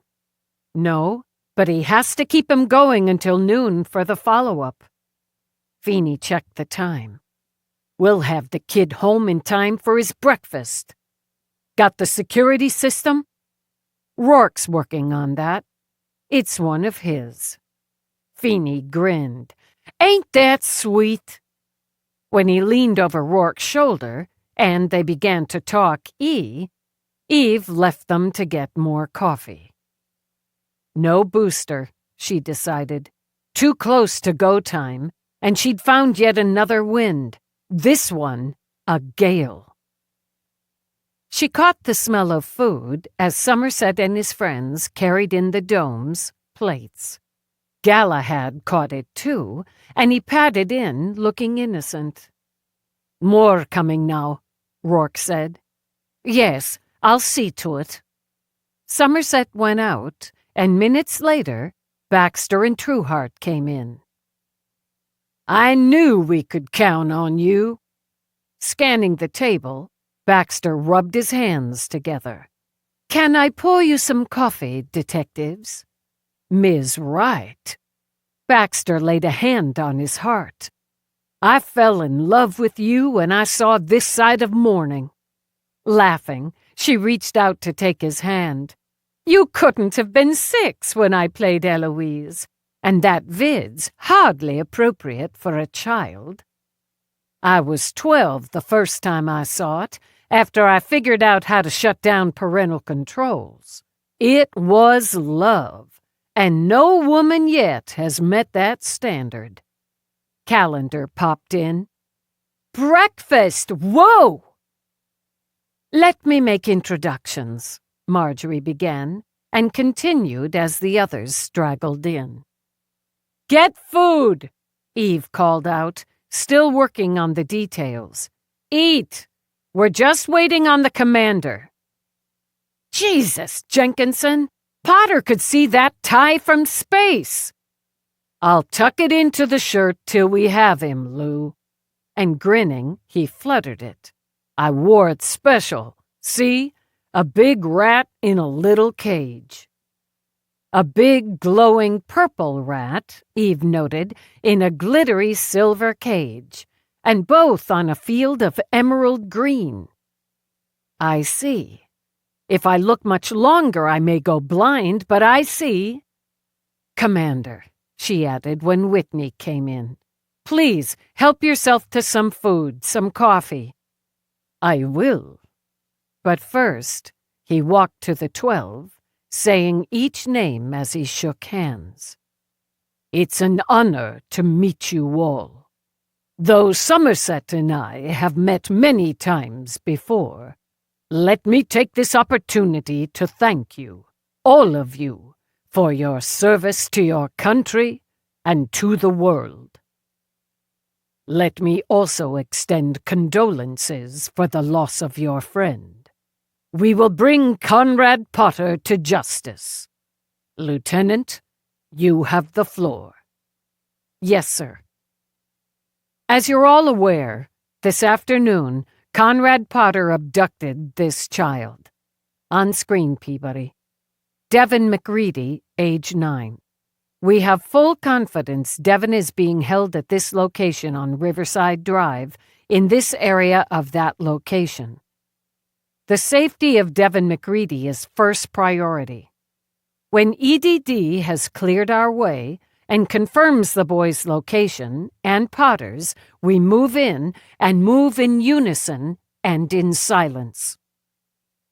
She gestured to the back of the room. Helmets in those boxes. Everybody wears one. As we know from yesterday, she corrected, he has illegal weapons and will fire. He has combat skills and is likely to resist or try to flee. Multiple weapons, and he very likely has some areas of the house booby-trapped. Remember, we move in unison, in silence, and with care. Baxter, Trueheart, south entrance. Jenkinson, Reinecke, north. Santiago, Officer Carmichael, rear. Clear the main level. Secure any weapons found. An officer on the rear to block any attempt of escape from the doors leading to the deck or the basement walkout. One each on the side doors. "Did I get demoted?" Detective Carmichael asked. "No. When we go in the front, that's Rourke, as he'll deal with any last security, and myself. Detectives Peabody, Carmichael, and Callender will go in behind Santiago and Officer Carmichael. Peabody's team goes directly to the basement steps located here." She highlighted on screen. "Down through this area to this door. If EDD hasn't already disengaged the interior security and the locks on this door, you'll have Callender. If electronic, she'll disengage. If not, you've got the battering ram. Dallas?" Eve held up a finger when Peabody started to object. "He's going to want his mother. He's 9 and he's scared shitless. We don't know if Potter's hurt him just for the hell of it. He's priority 1. You have a way with victims and with children. I want women to get to him first, as he'll feel safer with women sooner. You get in, signal me. You get him out to safety and call for medical assistance. When you're certain he's secure, contact his parents, give them his location. Peabody, I need you to stay with him. He'll need someone to stay with him until his parents get there, or if needed, to the hospital." "I get it. I'll stick with him." "Officers Shelby and Donovan, you will take the attached garage, clear it, and disable the vehicle inside. Secure any weapons you find. Secure that interior doorway. Detectives Carmichael and Callender will also sweep the basement area for weapons once the child is safe." "Leaving a few of us out here, kid." "No, getting to you. I need you and McNabb in the van or on the ground with the mobile until you're certain there are no electronic traps the rest of us could walk into. More, that the boy could walk into before he's all the way out. At that time, you will signal, then take whatever entrance is most optimal. If he gets by me, gets by Rourke, secure the doors, box him in. Take him." "Well covered, Lieutenant." Whitney drew her attention. "I trust you don't expect me to remain in the clear throughout this operation." She had intended to have him remain in the van with the excuse of running comms, but she knew that look. "Which position would best suit you, Commander?" "Correct question. I'll go in the front, behind you and Rourke, up the stairs and begin to clear the 3rd floor with you. He won't get by you or Rourke, but if he does, he'd still have to get by me. You haven't addressed possible explosives or gas." "We have sniffers for explosives. I don't expect to find any set to blow. He's not going to blow up the house. He's got millions invested in it, and money matters to him. For gas, every field kit has a breather. Everyone takes a breather. He does intend to fill that storage room with the same substance that killed Rossi. He will rig that by remote, but I don't believe he will until after noon tomorrow." She glanced back where the remainder of the 12 sat.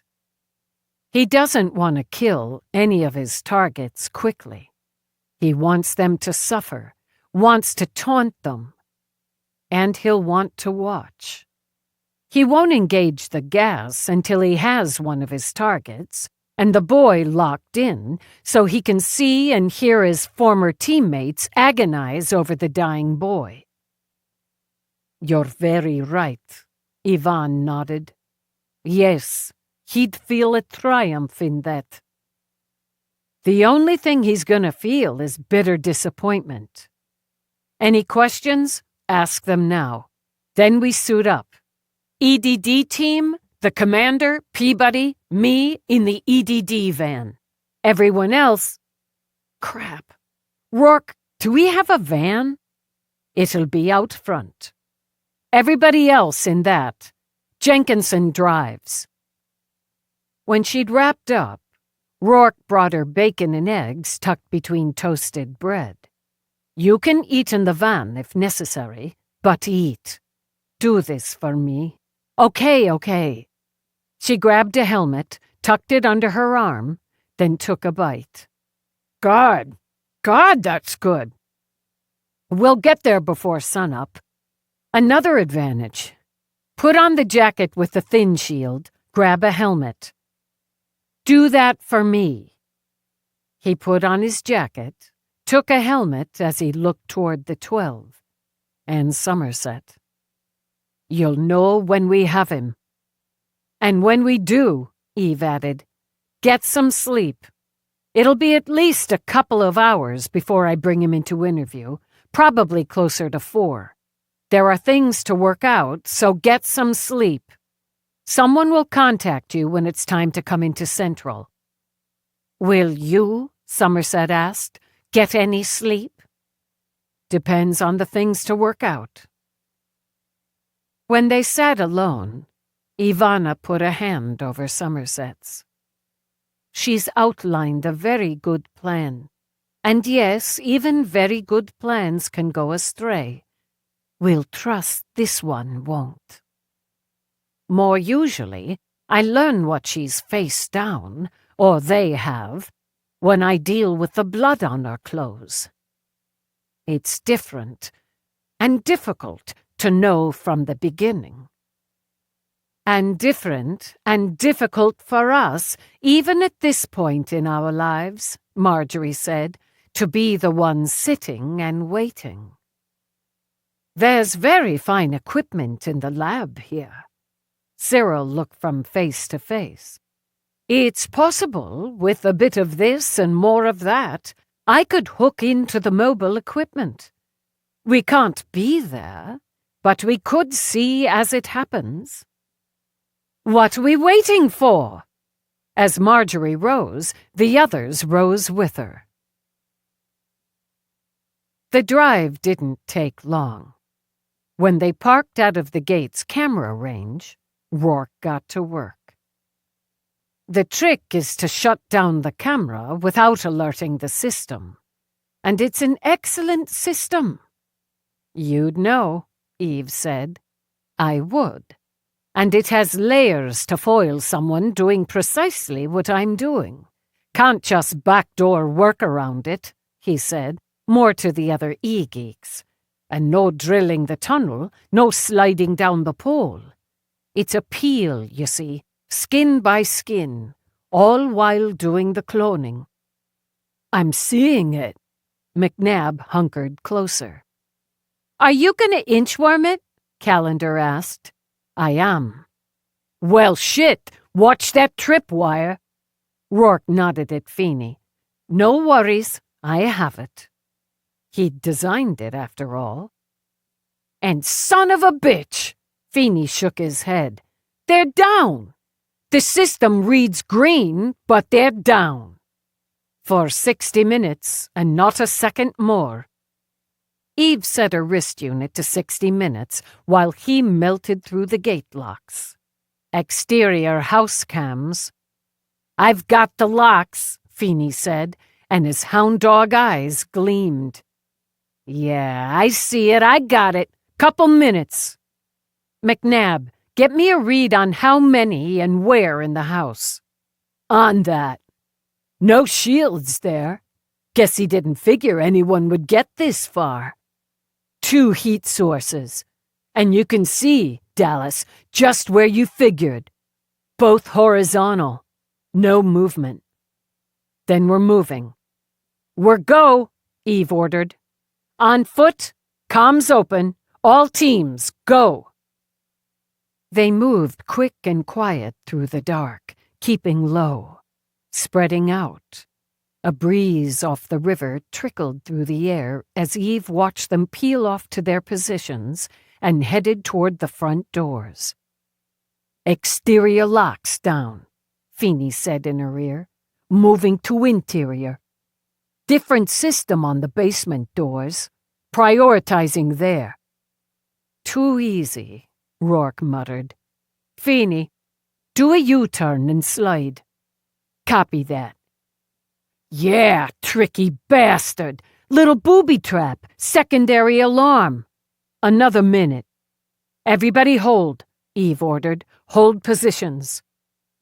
A line of sweat trickled down her back as she held. "You're clear. Moving to interior. Go for entry. All positions." She nodded at Rourke, glanced back at Whitney. Rourke went in high, she went in low. Whitney swept behind them. "They're in," Harry said in the computer lab. "A lick and a split. If I'd had your boy back in my day, Somerset, oh, the fun we'd have had." "They're moving upstairs. There's barely any light," Iris pointed out. "Detective Peabody and her team are in the back." Marjorie watched the different views on screen. "Some trouble at the inside door. They'll get through." Ivan kept his hands clasped together like a man at prayer. "They have to. That little boy." "Lock's still engaged here, Cap." "Working it," he told Calendar. "Don't use the ram. Don't use the ram till they've got the target. It's coming. It's clear." "I see that." Peabody scanned the stairs. "Pitch dark basement level." "I've got you." Calendar switched on a flash. She swept it and her weapons side to side as they went down. With the blueprints and Eve's orders in her head, Peabody moved toward the storage room as all three women cleared as they went. "Door lock still engaged," Peabody said. "Different system. Got a seal and a runner. Gonna take time, fuck it, by remote. I can get it on site, Cap." Calendar holstered her weapon, pulled out her reader. "I can get it. You've got the seal down. I'm on the runner." "Trap door, you see it?" Yeah. Now sweat beaded on Calendar's forehead as she took slow, steady breaths. "It's got a trigger, Cap. He could have it triggered to release gas and kill the kid, or don't pull the trigger." "Calendar," Eve said, "do you need assistance?" "No, I got it. The first read's a decoy." "That's right. Circle back," Feeney told her. Reassessing, rereading. "We're clear." Peabody shoved through the door and into strong light. The boy lying in the center of the bare room opened his eyes. She saw the scream in them and held up her badge. "It's okay, Devon. We're the police. We're here to help." "I want my mom! I want my mom! I want my dad!" "Got your back," Carmichael murmured and slipped out the door to guard. "I talked to your mom and dad." Peabody spoke softly as she lowered down to Devon. "I'm gonna cut off these ties on your wrists. I bet they hurt." "I couldn't get them off. I couldn't, and I tried and tried." "I can see that." His wrists were raw and bloody where he'd pulled, where they'd dug in. The bruises on his hands told her he'd beaten them against the door. But look, now they're gone. On a sob, he threw himself into Peabody's arms. "Don't let him come back! Don't let him kill me and my mom and my dad and my brother!" "We won't." Calendar crouched down and pulled a small tube of juice from one of her many pockets. "Here you go. Don't drink too fast. Just take sips, okay?" He sipped, he slurped, then he sobbed. "He hit me in the face, and it hurt. He made me pee in a bucket, and I got pee on my pants." "We're not going to worry about that now. Everything's okay now." Because he burrowed into her, Peabody stroked his hair, then picked him up. "We're gonna take you outside and call your mom and dad." "Carmichael?" "Basement level's clear. Stairs clear. I've got the lead." "I'm on your 6, Calendar said. "We're clear, Dallas. Taking Devon out to the van via the walkout. Minor injuries from the zip ties. I'll tell the MTs to come in silent." Chapter 22. While in the computer lab there were tears and cheers, Eve clicked twice to signal she copied. They'd cleared the 3rd floor, sweeping his wardrobe, his office. She'd noted the lock system on one of the closet doors. Armory. That could wait. With the boy clear, out of danger, she paused outside the main bedroom doors. Holding up a hand, Rourke crouched down to examine, then scanned the locks. When the scanner blinked red, he tapped out a quick message. "Electric charge activated on handle. 1 minute." With a nod, she waited. It took him the minute, and a few seconds more before his scanner blinked green. Rising, he slid it into his pocket, signaled clear. "Fast," she mouthed to Rourke. "Lights," to the commander. They burst in.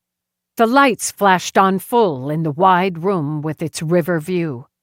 Raven black hair sleep-tousled, dark eyes wide, Potter jerked up in bed. Dawn trickled gently in the windows as he swung a weapon toward them. Eve's stream hit center mass and even on low had him jittering. The gun dropped from his hand, hit the side of the bed, then thudded to the floor. "Police!" She rushed forward. "Hands up!" Though his hands still shook, he yanked another weapon from under the pillow. Closing in, Eve struck his gun hand with her left and just batted it away. He tried to roll, and she had the satisfaction of grabbing him by the collar and hearing something rip. As she dragged him out of bed, he flailed. His head cracked against one side of her ribs, his trembling fist connected with the other side. "Give it up, Potter. You're bagged." Rolling him onto the floor, she cuffed him. "Conrad Potter, you are under arrest for the murder of Giovanni Rossi, a human being, for the kidnapping and unlawful imprisonment of Devin McReady, a minor child, for the attempted murder by explosive device of Marjorie Wright, Ivana Liski, and Iris Arden. Boy, this is fun. For the— Let me take him, Lieutenant." Rourke nudged her aside. "You're bleeding again." "What?" She looked down, saw the red seeping into the gray shirt. "Crap!" "No strenuous physical activity for 24 hours, Rourke reminded her. "It wasn't that strenuous." "Additional charges, you treasonous fuck, include possession of illegal weapons, firing an illegal weapon, assault on an officer by firing an illegal weapon, attempting to fire 2 illegal weapons at a police officer.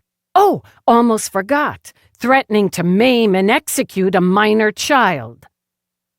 Because it had, hell, started to sting again, she pressed a hand to the wound. "There's more, but that'll do for now. Oh, and just a comment. Black silk pajamas? Really? Though I'm grateful you covered your tiny useless dick so none of us have to be exposed to it." "You ignorant bitch! You whoring cunt! You should be dead!" "Hurt." Eve held up her bloody fingers. "Not dead." In response, Rourke turned out of the range of the recorders and delivered a single, short-armed jab to Potter's kidneys as he hauled him to his feet.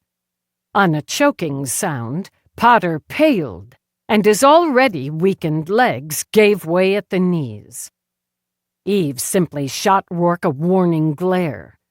But in the doorway, Jenkinson, just arrived, grinned, and untucked his tie. We got him from here. Read him his rights. House skids beside the bed. Somebody grab them for him. I've got them. Whitney bent to pick them up.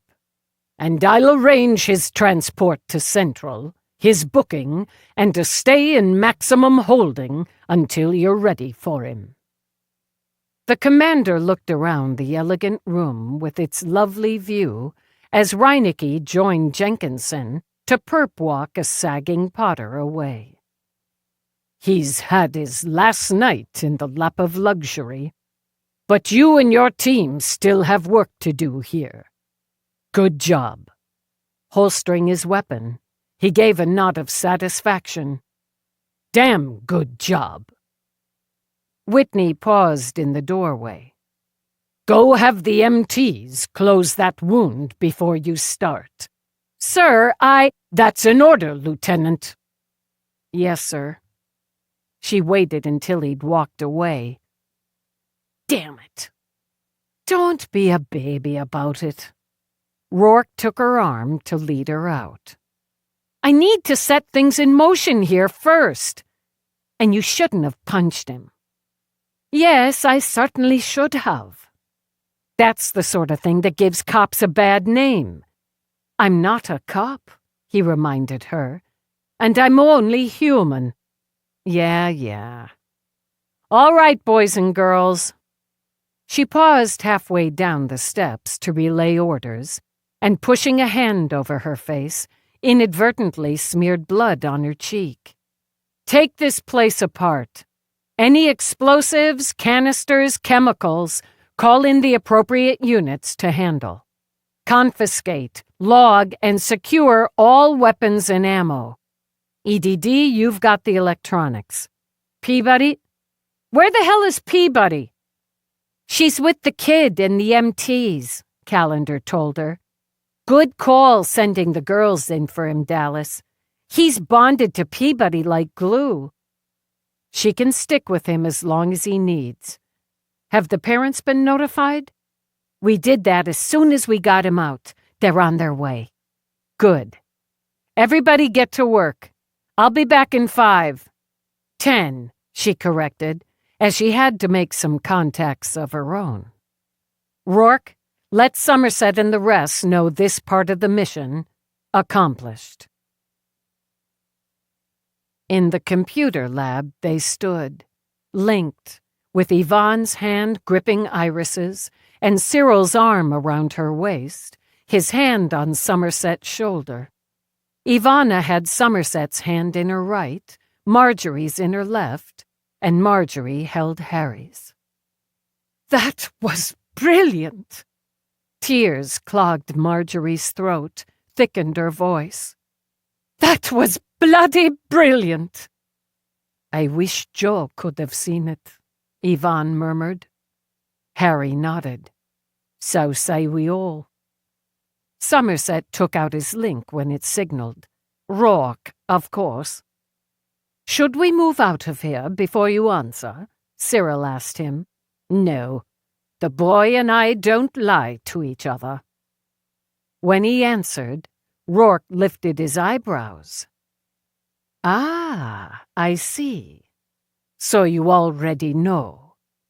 We needed to bear witness. Of course. Go get some sleep. It'll be some time yet.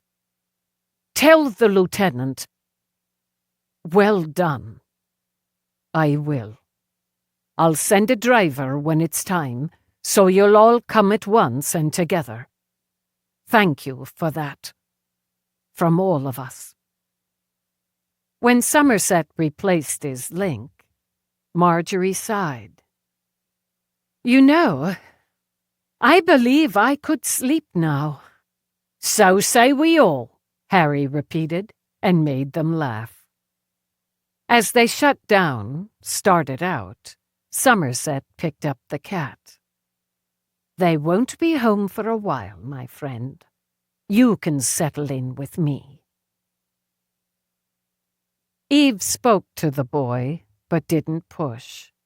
Peabody remained his anchor until his parents arrived, younger brother in tow, and all rushed to the MT truck. As tears and gratitude flowed, and the kid was all but smothered in hugs, she left it to Peabody, stepped out of the van. She made her first contact. "Rio, we got Potter. Let me roll through the many charges here in New York. Have you got anybody there who can carve their way through international laws and all that?" As a matter of fact, Rio stood in a robe, her hair still dripping from a shower. "I think I know where you're going, and was going there myself. That'll save time. Abernathy, Interpol, he's my next contact. They'll start working the extradition. I've got some ideas on that, and I want to know if we have weight. I'm all ears."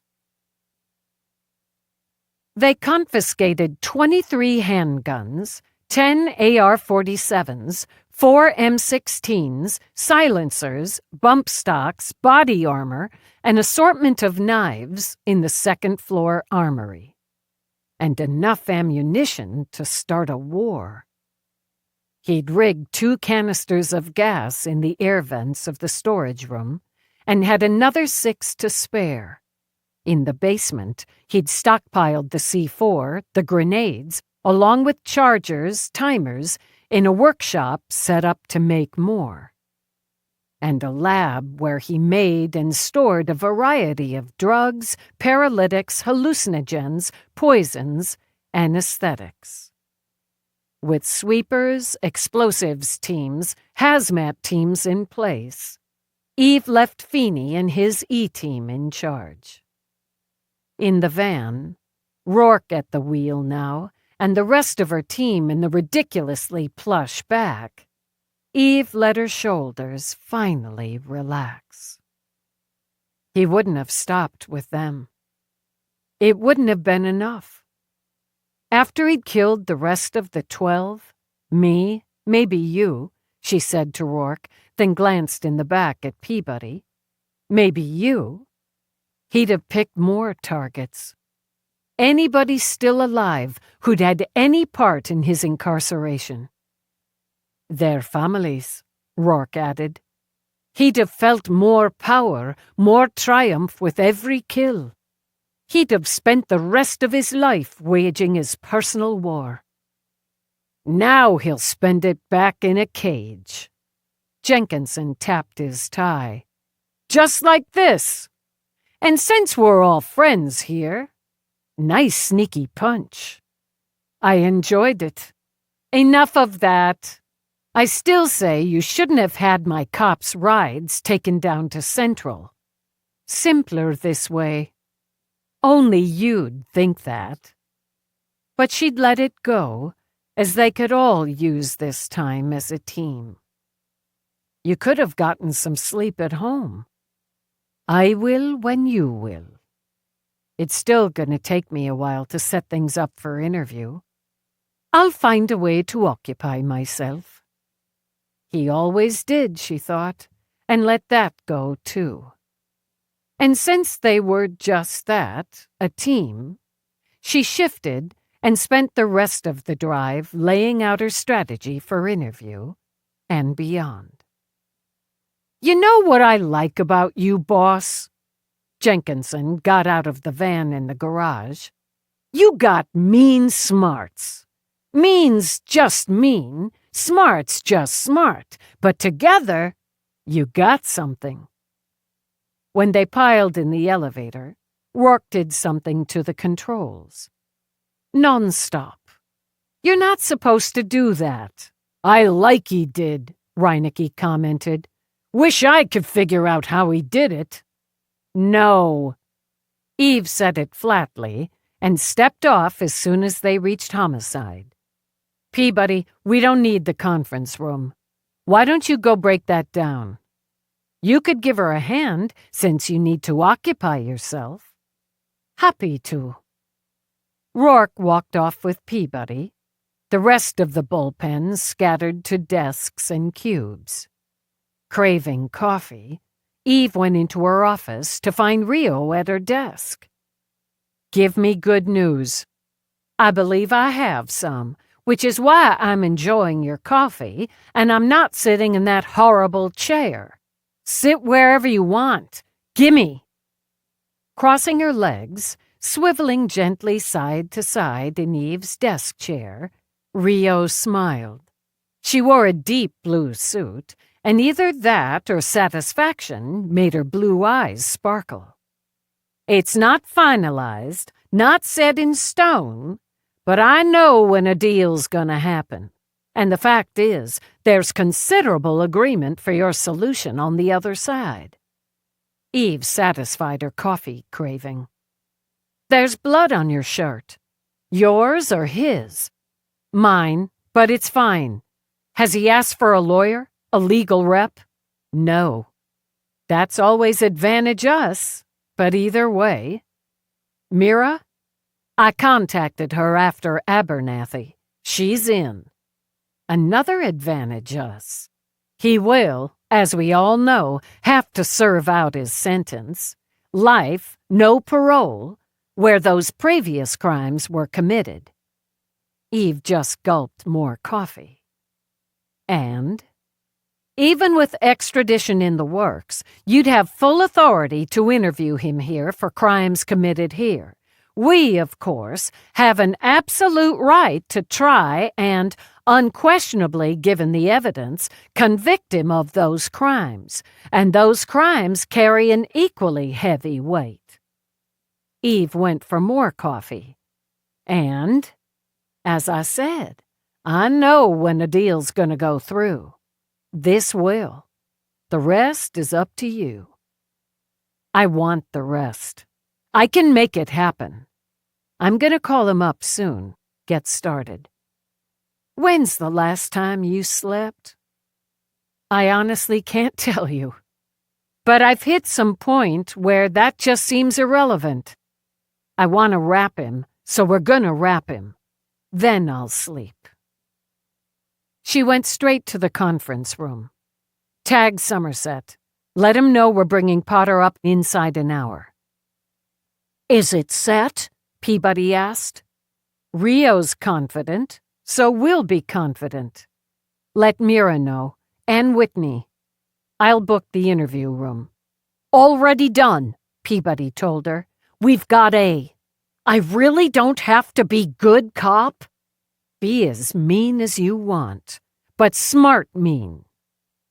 They'll be on their way as soon as possible. Rourke pocketed his link. Go do what you need to, both of you. I'll finish this. She went back to her office, ordered uniforms to bring Potter to interview A, cleared the group to come to homicide and go into observation. She wanted a shower, but she'd already used the spare shirt in her locker, so one more thing to let go. Instead, she sat a moment, in the quiet, and looked at her board. Before she slept, she thought, she'd contact Rossi's family, let them know Potter was in custody. And she was bound and determined to inform them of his payment for Rossi's death. It won't go unanswered. Though she had no investigative need for it, she added Devin McCready's photo to her board. It won't go unanswered. She wanted cold, so programmed for a Pepsi, and guzzled half the tube before she heard the click of heels. Not Rio, she decided. Mira. And Mira had dressed for the occasion in a severe dark suit and single strand of pearls. You're so pale, Mira said, and there's blood on your shirt. I'm good. My bloodstream's 100% caffeine, but I'm good. He's on his way up. With a nod, Mira looked at the board. That's the boy he took. Poor little guy had a rough go. Potter had the gas rigged, so it would have been a lot rougher. And Potter's gonna pay for it. It's set then. Rio says it's gonna go through. Obviously, I don't need a confession on the kid, though I want one. and I'll get one on Rossi. We'll do our part, and the Brits better do theirs. There's Rio now, she said when she heard the next set of heels. Rio stepped in, smiled. Done. Some paperwork, but done. My boss and Tibble gave it the last push. Then let's go seal the deal.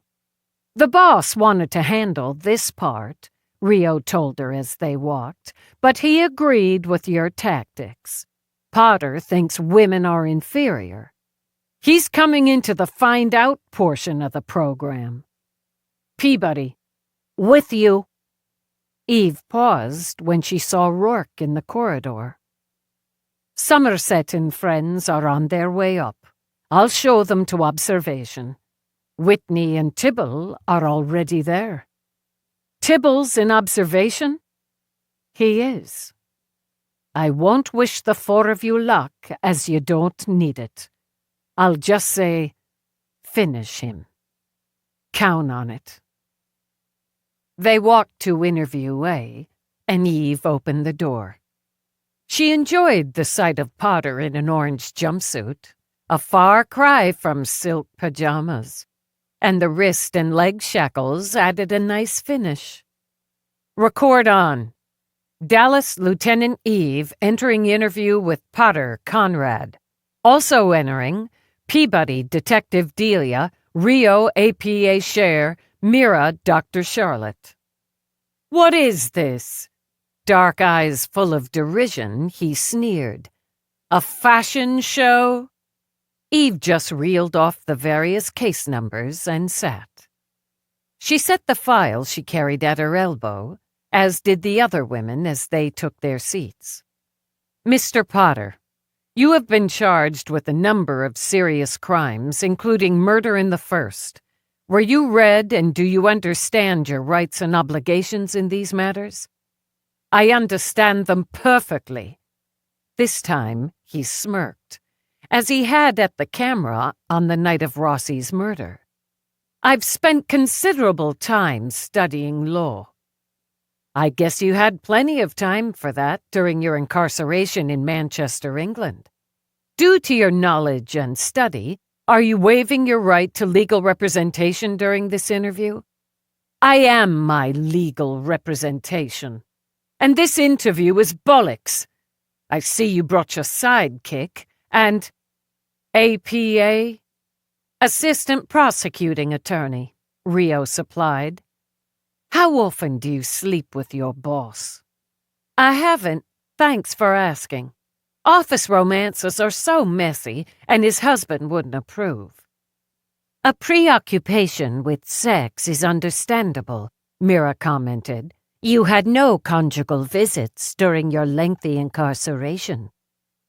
And we have the shrink, a woman pretending to be a doctor instead of tending to her own family. With a cool smile, Mira opened her file, made a note. Now that we're all properly introduced, Eve said, let's talk about the murder of Giovanni Rossi.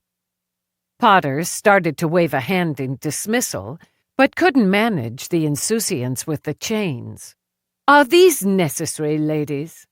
Are you not able to defend yourselves?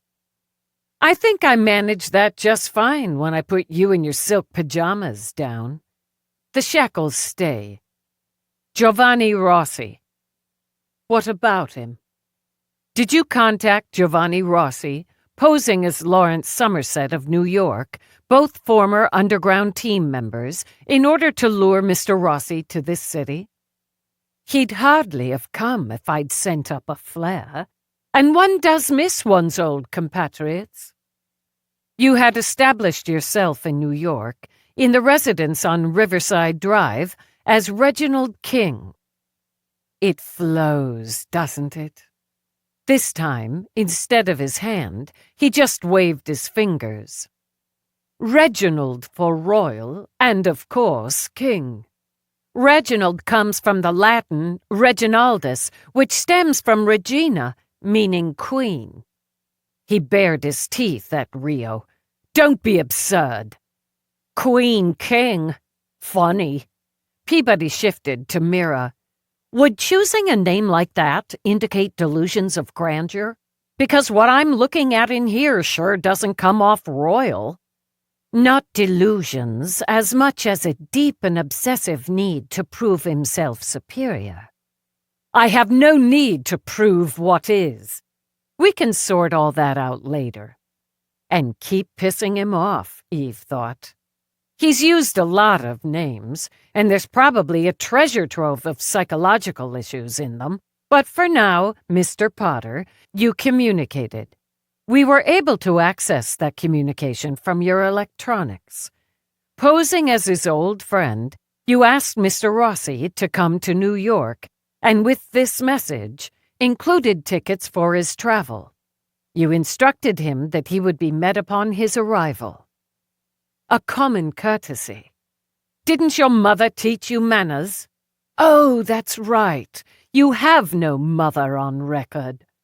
Eyes lively, he bared his teeth again. No wonder you are what you are. But enough about me, Eve said easily. Then, disguised as a driver, you met Mr. Rossi upon his arrival in New York. Nice work on the mask, by the way. It took our techs a few hours to analyze, extrapolate, whatever, to peel it away and come up with this. She slid the sketch out of her file. Pretty good likeness. Shock rippled over his face, and anger had color flaring into it. But he shrugged. Technology is easily manipulated to achieve desired results. You'd know. You hated Rossi. Wanted him dead. Wanted them all dead. Wasp, fox, panther, mole, owl, magpie, cobra, chameleon. The remainder of the 12, the underground unit that fought Dominion and other violent fringe groups during the Urbans. One doesn't hate what's beneath them. One only feels contempt. Sure, they make up the unit you betrayed. The people, along with Leroy Dubois, whom you murdered, and Alice Dormer, who stopped you, who sacrificed her life to stop you. You spent decades in prison plotting and planning your escape for one primary purpose: to kill them all. I had a purpose. Fawn prevented the full completion of that purpose. Because she was able to warn her team of your betrayal, stopping the ambush set up to kill them all.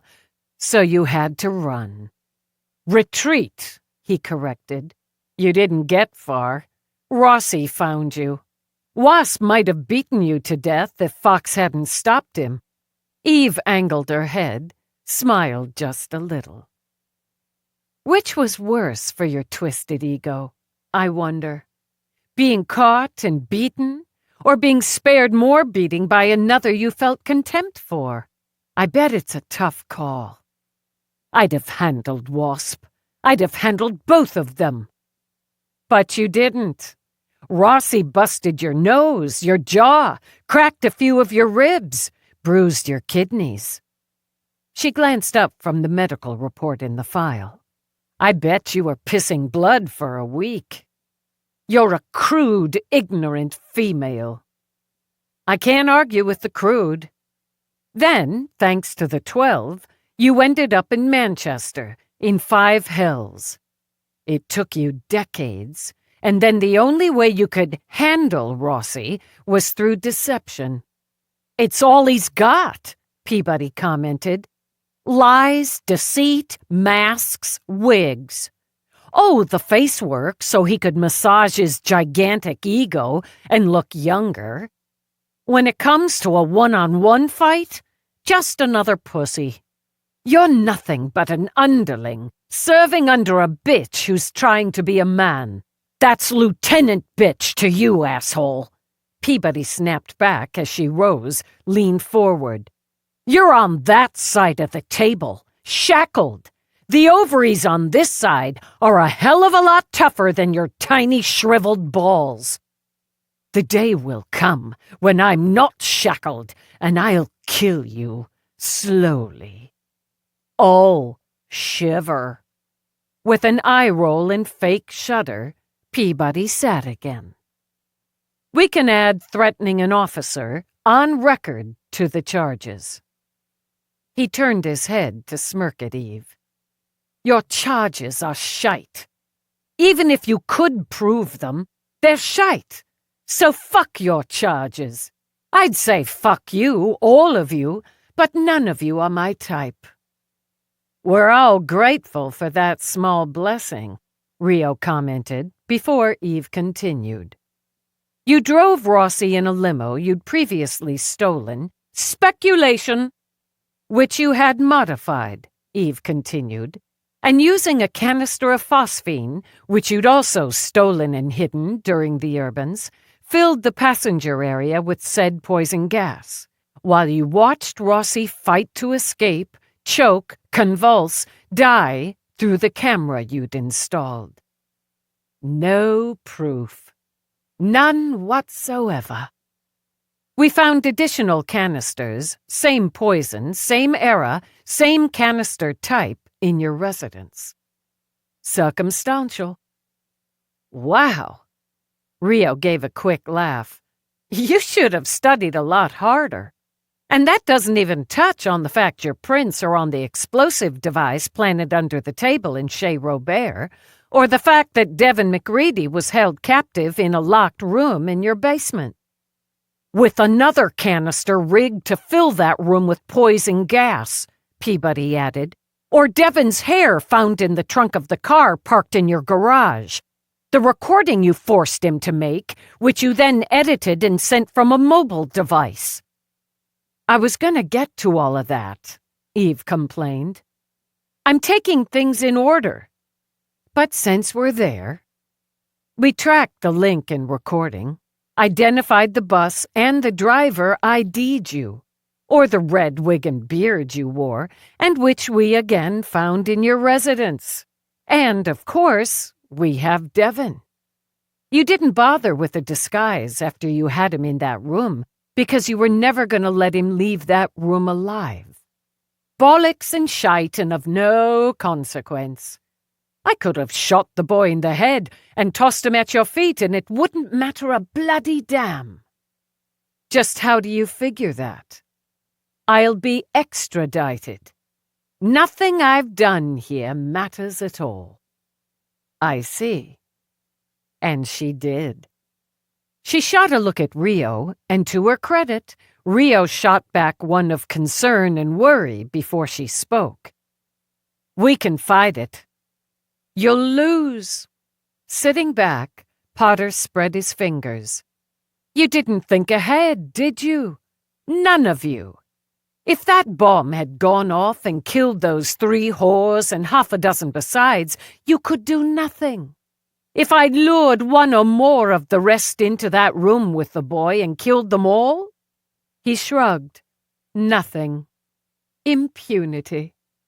I'm serving life, and oh yes, they'll insist on extradition. You got out once, you figure you'll get out again, and fulfill your purpose. He only smiled as Eve looked at Mira. He'll certainly try. He's failed twice. He despises, we'll call them the 12. He despises them for what they are, what they stood for, the lives they've led while his has been locked away. They're responsible for his loss of freedom, for the wasted years. There must be, would you call it restitution, Mr. Potter? Retribution. You put my card in Rossi's hand, because I'm not only a woman trying to be a man, but one who's achieved rank in what you consider a man's job, but more because I connect to Fox, to one of the 12. That was just too good to pass up. You'd beat me, humiliate me, killing him and the rest in the process. Bonus round. And once you'd accomplished that, you could live as whoever you wanted, wherever you wanted. The game's not over. His eyes, and there wasn't madness in them as much as fervor, bored into Eve's. Skill and savvy adjusts. Maybe, but we figured out you were alive, that the prison doctor, who's in custody, by the way, accepted a substantial sum from you to help you fake your death and escape. We were on to you very quickly. So you say? It doesn't matter. The angry color that rose into his cheeks belied that. Nothing I've done on this side of the Atlantic outweighs the rest. You'll have to turn me over. He leered at Rio. Even the empty-headed blonde knows it. You'll still be in prison, Rio said. I'm sure it soothes you to think so. Eve slapped a hand on the table. You murdered Giovanni Rossi. What of it? You watched him die, left his body under the underpass and walked away. It wasn't a long walk, a few blocks to where I'd left my car. It's outrageous what parking costs in this city. You admit it? You sit here and admit to the premeditated murder of Giovanni Rossi? Potter leaned forward. I boast about it. He walked right up to me in the terminal, looked right at me, and didn't know me. He settled right into the limousine, sipped some wine. This man who hunted me, who bloodied me, a man who worked for decades in intelligence, handed me his bags so I could stow them in the boot and walked into his own death. I enjoyed every moment. I savored it. You have no remorse, Mira murmured. Retribution needs no remorse. Chapter 23. In observation, Harry hissed out a breath. He's just a git after all. For all he's done and would have done, he's just a bloody git, and she has him cold. She sees him, Marjorie murmured. She sees him as I can only wish we had. From behind her, Somerset laid a hand on her shoulder. We see him now. And she's not nearly done with him, Rourke commented. No, not nearly done. He was enjoying himself now. Eve could see it, and she played it. With just a touch of frustration in her voice, just a hint of anger, she continued. Do you admit to making and planting the explosive device in Chez Robert with the purpose of murdering Iris Arden, Marjorie Wright, and Ivana Liski? It was an excellent plan. Complex, and God knows they're simple women. It was perfectly staged. They should have been sitting there, drinking their frivolous cocktails, waiting for the ridiculous cousin when the bomb went off. While you were in apartment 3C across the street watching. A fortunate turn, seeing that advertisement. Otherwise, I'd have sat at a table under an awning in the rain. But I realized quickly something had gone wrong.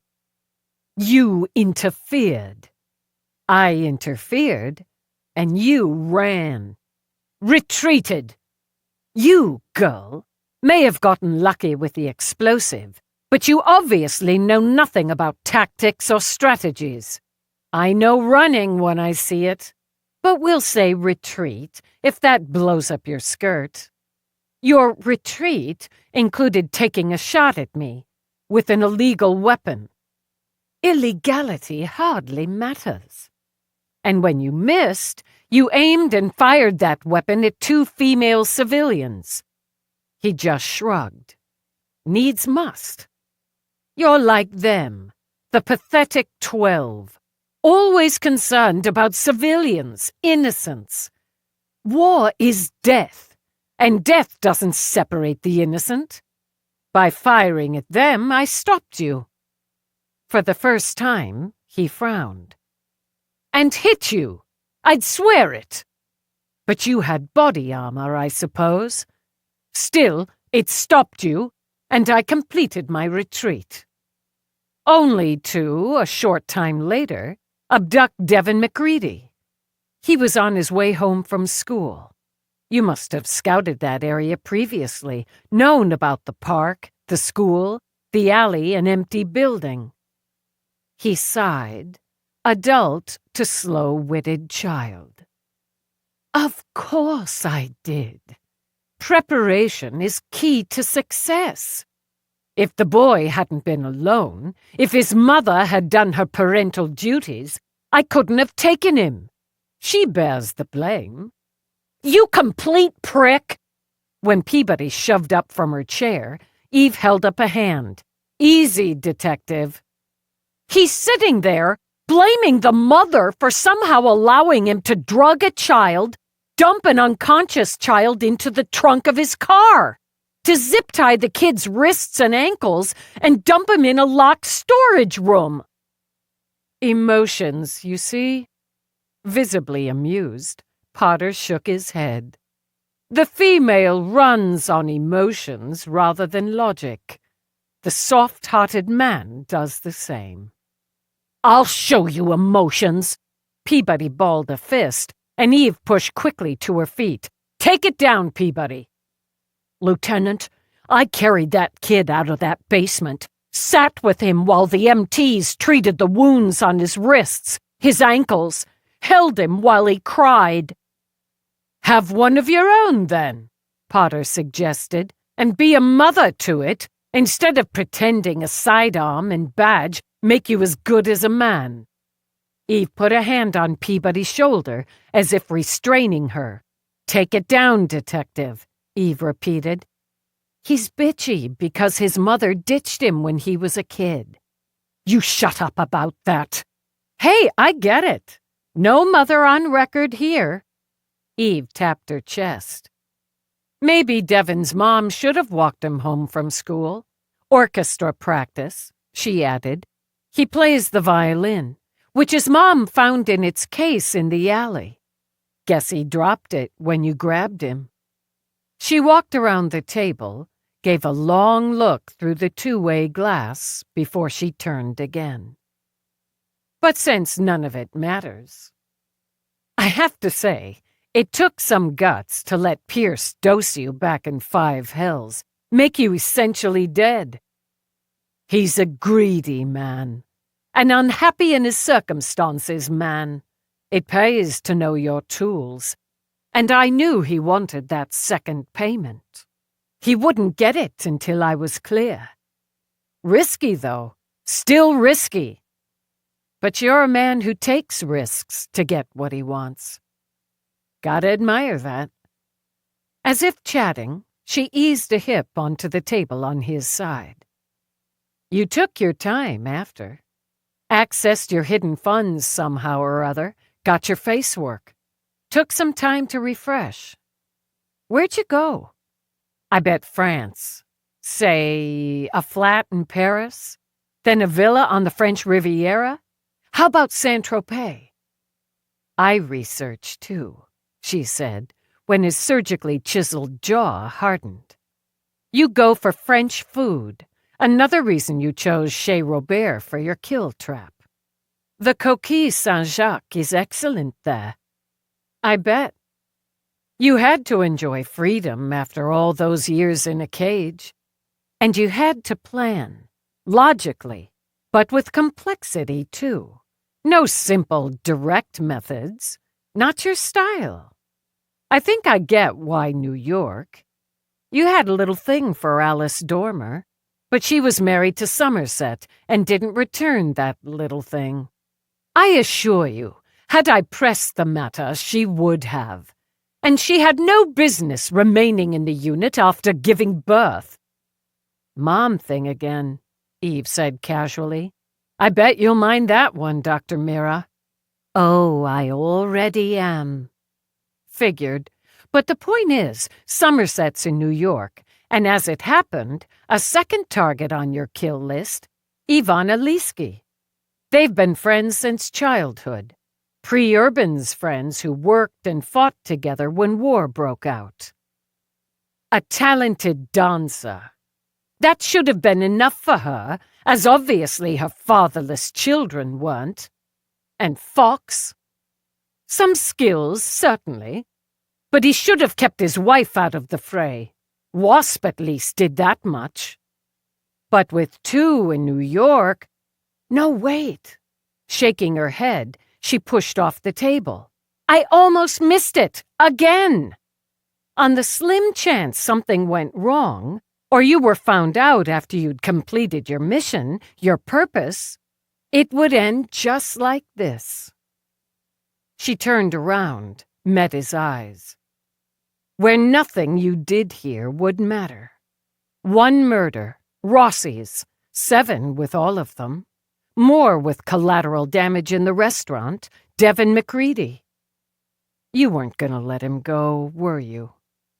Of course not. Leave no witnesses. He tapped a finger on the table. Logic. Logic. So you kill all of them. The kid, whoever went down in the bombing, and whoever else was useful or got in the way, like me, the 2 female civilians on the street. It wouldn't matter. If someone got lucky enough to catch you, or you got unlucky enough to get caught, there'd be no price for any of it. You're back in Manchester like none of that happened. You've chosen this career, I suppose you call it. You should know the laws and rules better. Yeah, it looks that way. Pulling out her link, Rio rose. I'm sorry, I have to take this. Rio APA Share exiting interview. He can't get away with this, Lieutenant. Watch me, he told Peabody. Mr. Potter, Mira began, do you feel your retribution entitles you to take these lives? As many as necessary. Wars aren't just to be fought, but to be won. This is for you, war? It's my war. Nodding, she made another note in her file. Lieutenant! Peabody, I don't like it, but we have what we have. At least we have his statements, his full admission. You thought this out, Potter, I'll give you that. Since it's what we have, we're going to go over the details for the record. It would be a pleasure to rub your nose into it. She took him through it, point by point, step by step. And yes, she could see he enjoyed it. She let his insults, his smugness roll off her as she got every tiny detail on record. She paused when Rio came back. Rio, APA Share, re-entering interview. Rio, Mr. Potter's providing us with details. We're nearly done. Go ahead, finish. Rio sat, folded her hands. Failure weighs heavy, doesn't it? She shot him a look, hard and hot, but said nothing. To continue? Eve didn't have to lead him through it. A few prompts here and there, but he relayed details, bragged enthusiastically. I believe that covers it, he finished. Nearly, yeah. You knew they'd all come. The remainder of the 12. Of course. As I said, we took an oath. One for all for one, nonsense. And they took another after Hawk and Fawn fell. Rossi told me himself when he confronted me after my capture. A sacred oath, he called it. The foolish man believed it would shame me. A sacred oath. If one needed help, he had only to ask and they would all come. A bond that would never break, he said. Now he's dead, by my hand, because he answered that call, kept that oath. You used loyalty as a weapon. Everything is a weapon. Okay, we got it all. On record. Which is worth the price of piss. I'd like to go back now. I'd enjoy a nap before my travels. I guess we did disturb your sleep. Mira? Mr. Potter is legally sane. He's an intelligent, organized psychopath who fully intends to complete his kill list by any means necessary. The loss of human life means nothing to him, only a means to his stated goals. The mission, his mission, is sacrosanct. If he is able to escape prison, when, Potter corrected, he will continue his war, endangering any in his path until he kills those who remain of the 12. He will also attempt to kill the 4 of us in this room for standing against him. You'll never see it coming. Enjoy living in fear. You're right, Peabody, Eve commented. Tiny balls, complete prick. Rio, your end? Yes, I have some paperwork here. Extradition, boo-hoo. Without sparing a glance toward Potter, Rio held out the papers to Eve. That's your deal, Eve told her. I insist. Do what Rourke suggested. Passing the buck, you Yanks say. Another sneer. Typical. Eve scanned the papers, then laid them on the table. Conrad Potter, you have confessed on record and of your own volition to the premeditated murder of Giovanni Rossi, to the attempted murder of Marjorie Wright, Iris Arden, and Ivana Liski, to the possession of illegal weapons, of banned toxic gas, of explosives. You have further confessed to the firing of an illegal weapon upon a police officer and civilians, to the drugging, abduction, imprisonment, and assault against the minor child Devin McCready. You have stated the intention to commit murder if circumstances allow you the freedom to do so. For these crimes and intentions, you will not be tried in the state of New York or serve any sentence here. You will be extradited. You lose! You will be extradited, you festering, pus-seeping boil on the ass of humanity, sticks and stones, from the city of New York directly to the off-planet maximum security prison of Omega. You lying bitch! He tried to stand, but the shackles kept him in a hunch. Where you'll spend the rest of your miserable shit stain of a life with no possibility of parole. I'll kill you first, every fucking one of you, in a concrete cage.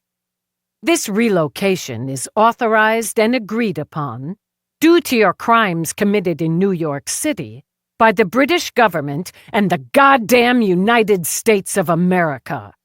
You'll never step foot on planet Earth again, you pathetic fuck. You'll never complete your mission, you flaming pile of puke. You'll die on a rock in space, and you'll always know women brought you down. Starting with Alice Dormer. You couldn't take her life, but she gave it to save others. You'll never understand that kind of courage or loyalty or sacrifice. Now I'll speak for Alice and the rest of the 12. You're done. I want a lawyer! Sure. One will be provided for you, as you're broke. Did I mention we found and froze all your accounts? You got nothing. You are nothing. I won't go. I can't be forced into an off-planet prison. I'd say wanna bet. But you've got nothing to put up. They beat you. She went to the door, signaled to the uniforms outside. He's feeling frisky. We got him, LT. Since she'd chosen 2 of the burliest, she didn't doubt it. She turned to the glass, signaled, then took a breath as they unshackled a struggling Potter. Interview end. Then grinned. Nice job, girls. You don't want to miss this part." She walked out behind Potter, then stood as the 12 filed out of observation. He tried to lunge when he saw them, when they stood joined together. Wild red color stained his face as he struggled against the 2 uniforms. "I'll kill you all, and your families, your children, their children! Dead, all dead, I swear it!" Harry stepped forward. We decided I should speak for all of us, just to add to what the lieutenant said, and it was bloody eloquent.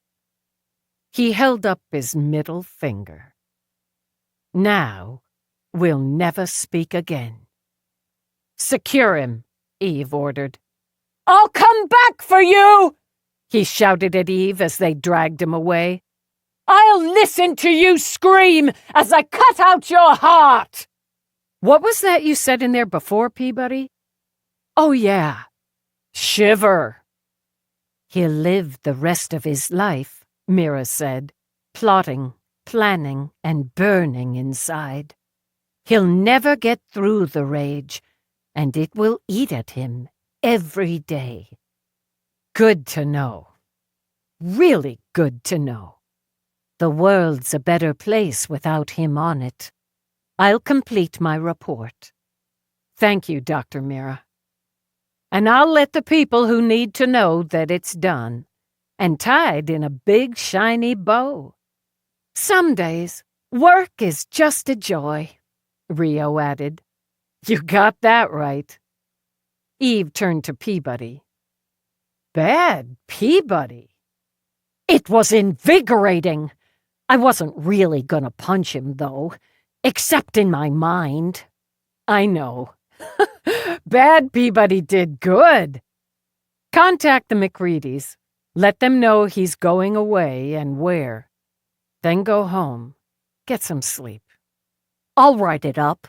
No, I'll write it up. Go sleep. That's an order. Don't make me punch you. She walked over to where Rourke, Whitney, and Tibble waited with the 12. Chief Tibble, Commander Whitney, thank you for your help in arranging the transfer to off-planet. Politics can sometimes come in handy, Tibble said. In this case, it wasn't a hard sell. He escaped British authorities and subsequently murdered an Italian citizen, attempted to kill British citizens, a New York police lieutenant, and abducted a minor child. He's going exactly where he needs to go. Agreement all around. Excellent work, Lieutenant. To all. Thank you, sir. He turned, shook hands with the 12. Again, it was an honor and privilege to meet you. As he left, Whitney stepped to Eve. Go home. Sleep. I'll write it up. Sir, That's an order, Lieutenant. Don't make me punch you. Yes, sir. Thank you. It's just that... She stopped herself when his eyes narrowed. Thank you, Commander. Before I go off duty, I would like to contact Mr. Rossi's widow and inform her and her family. I'd like to break down my board. Go ahead, then get out. Lieutenant Dallas. Eve. Marjorie reached out for Eve's hand. We owe you. You don't. You were part of it, all of you. We wouldn't have wrapped him so quick or so tight without you. Can I say you ladies kicked his arse in there? Eve nodded at Harry. You can say that. We'd like to stay tonight, Ivana told her. If you'd allow us to impose on your hospitality one more night, we'd like to stay together one more night. We'll leave tomorrow for Giovanni's memorial. It's fine, no problem. Rourke, I'll be maybe another hour. You can go home with them. I'm with you, but I'll see to their transportation. Have a drink with us at least before we go tomorrow. Sure, she told Cyril. "I'll see you back at the house. I need to finish up." She stopped in the bullpen first. "Good work," she told her squad. "Excellent work." "He screamed like a girl. We could hear him." She jabbed a finger at Jenkinson. "Don't insult girls." In her office, she stood, looked at her board. It didn't go unanswered. She started to sit to contact Rossi's family, then stopped when she heard footsteps. Not familiar in her hallway. Then frowned when Somerset came to the doorway. "A word, please. A quick one. I've got orders." "I want to thank you." He sighed a gust of air. "Don't put on that face. It's my face. I'm always wearing it. I'm not thanking you for doing your job, which you would dismiss. I'm thanking you for what you said at the end of your interview about my wife. About Alice. I said what was true. Truth doesn't need thanks either. Truth matters. And when spoken, matters more. She would have liked you a great deal. She was a warrior, too." He glanced down. "There's blood on your shirt. It's from before. I'll see to it. We'll have spaghetti and meatballs tonight, for Giovanni. If you're not overly tired by then, I hope you'll join us." He walked away before she answered, or could think how to answer. Instead, she finished the work, then went out to see Rourke sitting at Peabody's desk. "Done," she told him. "Jenkinson, you and your tie have the wheel. I'm going home." "We got it." He, very deliberately, fluttered his tie so that she walked out on an eye roll. "They were impressed," Rourke told her. "With what? The interview?" "With how you handled it. Tibble had told them what was happening, the transfer. It took the edge off. I won't say they enjoyed it, although some parts, yes. He was just so... Do they say cocksure because it's a man thing? I refuse to answer that. You got your color back in there, skewering him." He rubbed his knuckles down her cheek. "You're losing it again now. Just need some sleep, a shower, a really long, hot shower, then sleep." Peabody was fierce. She was. Mira and Rio really played him. The four of you bonded. One purpose. And it was impressive. Teamwork.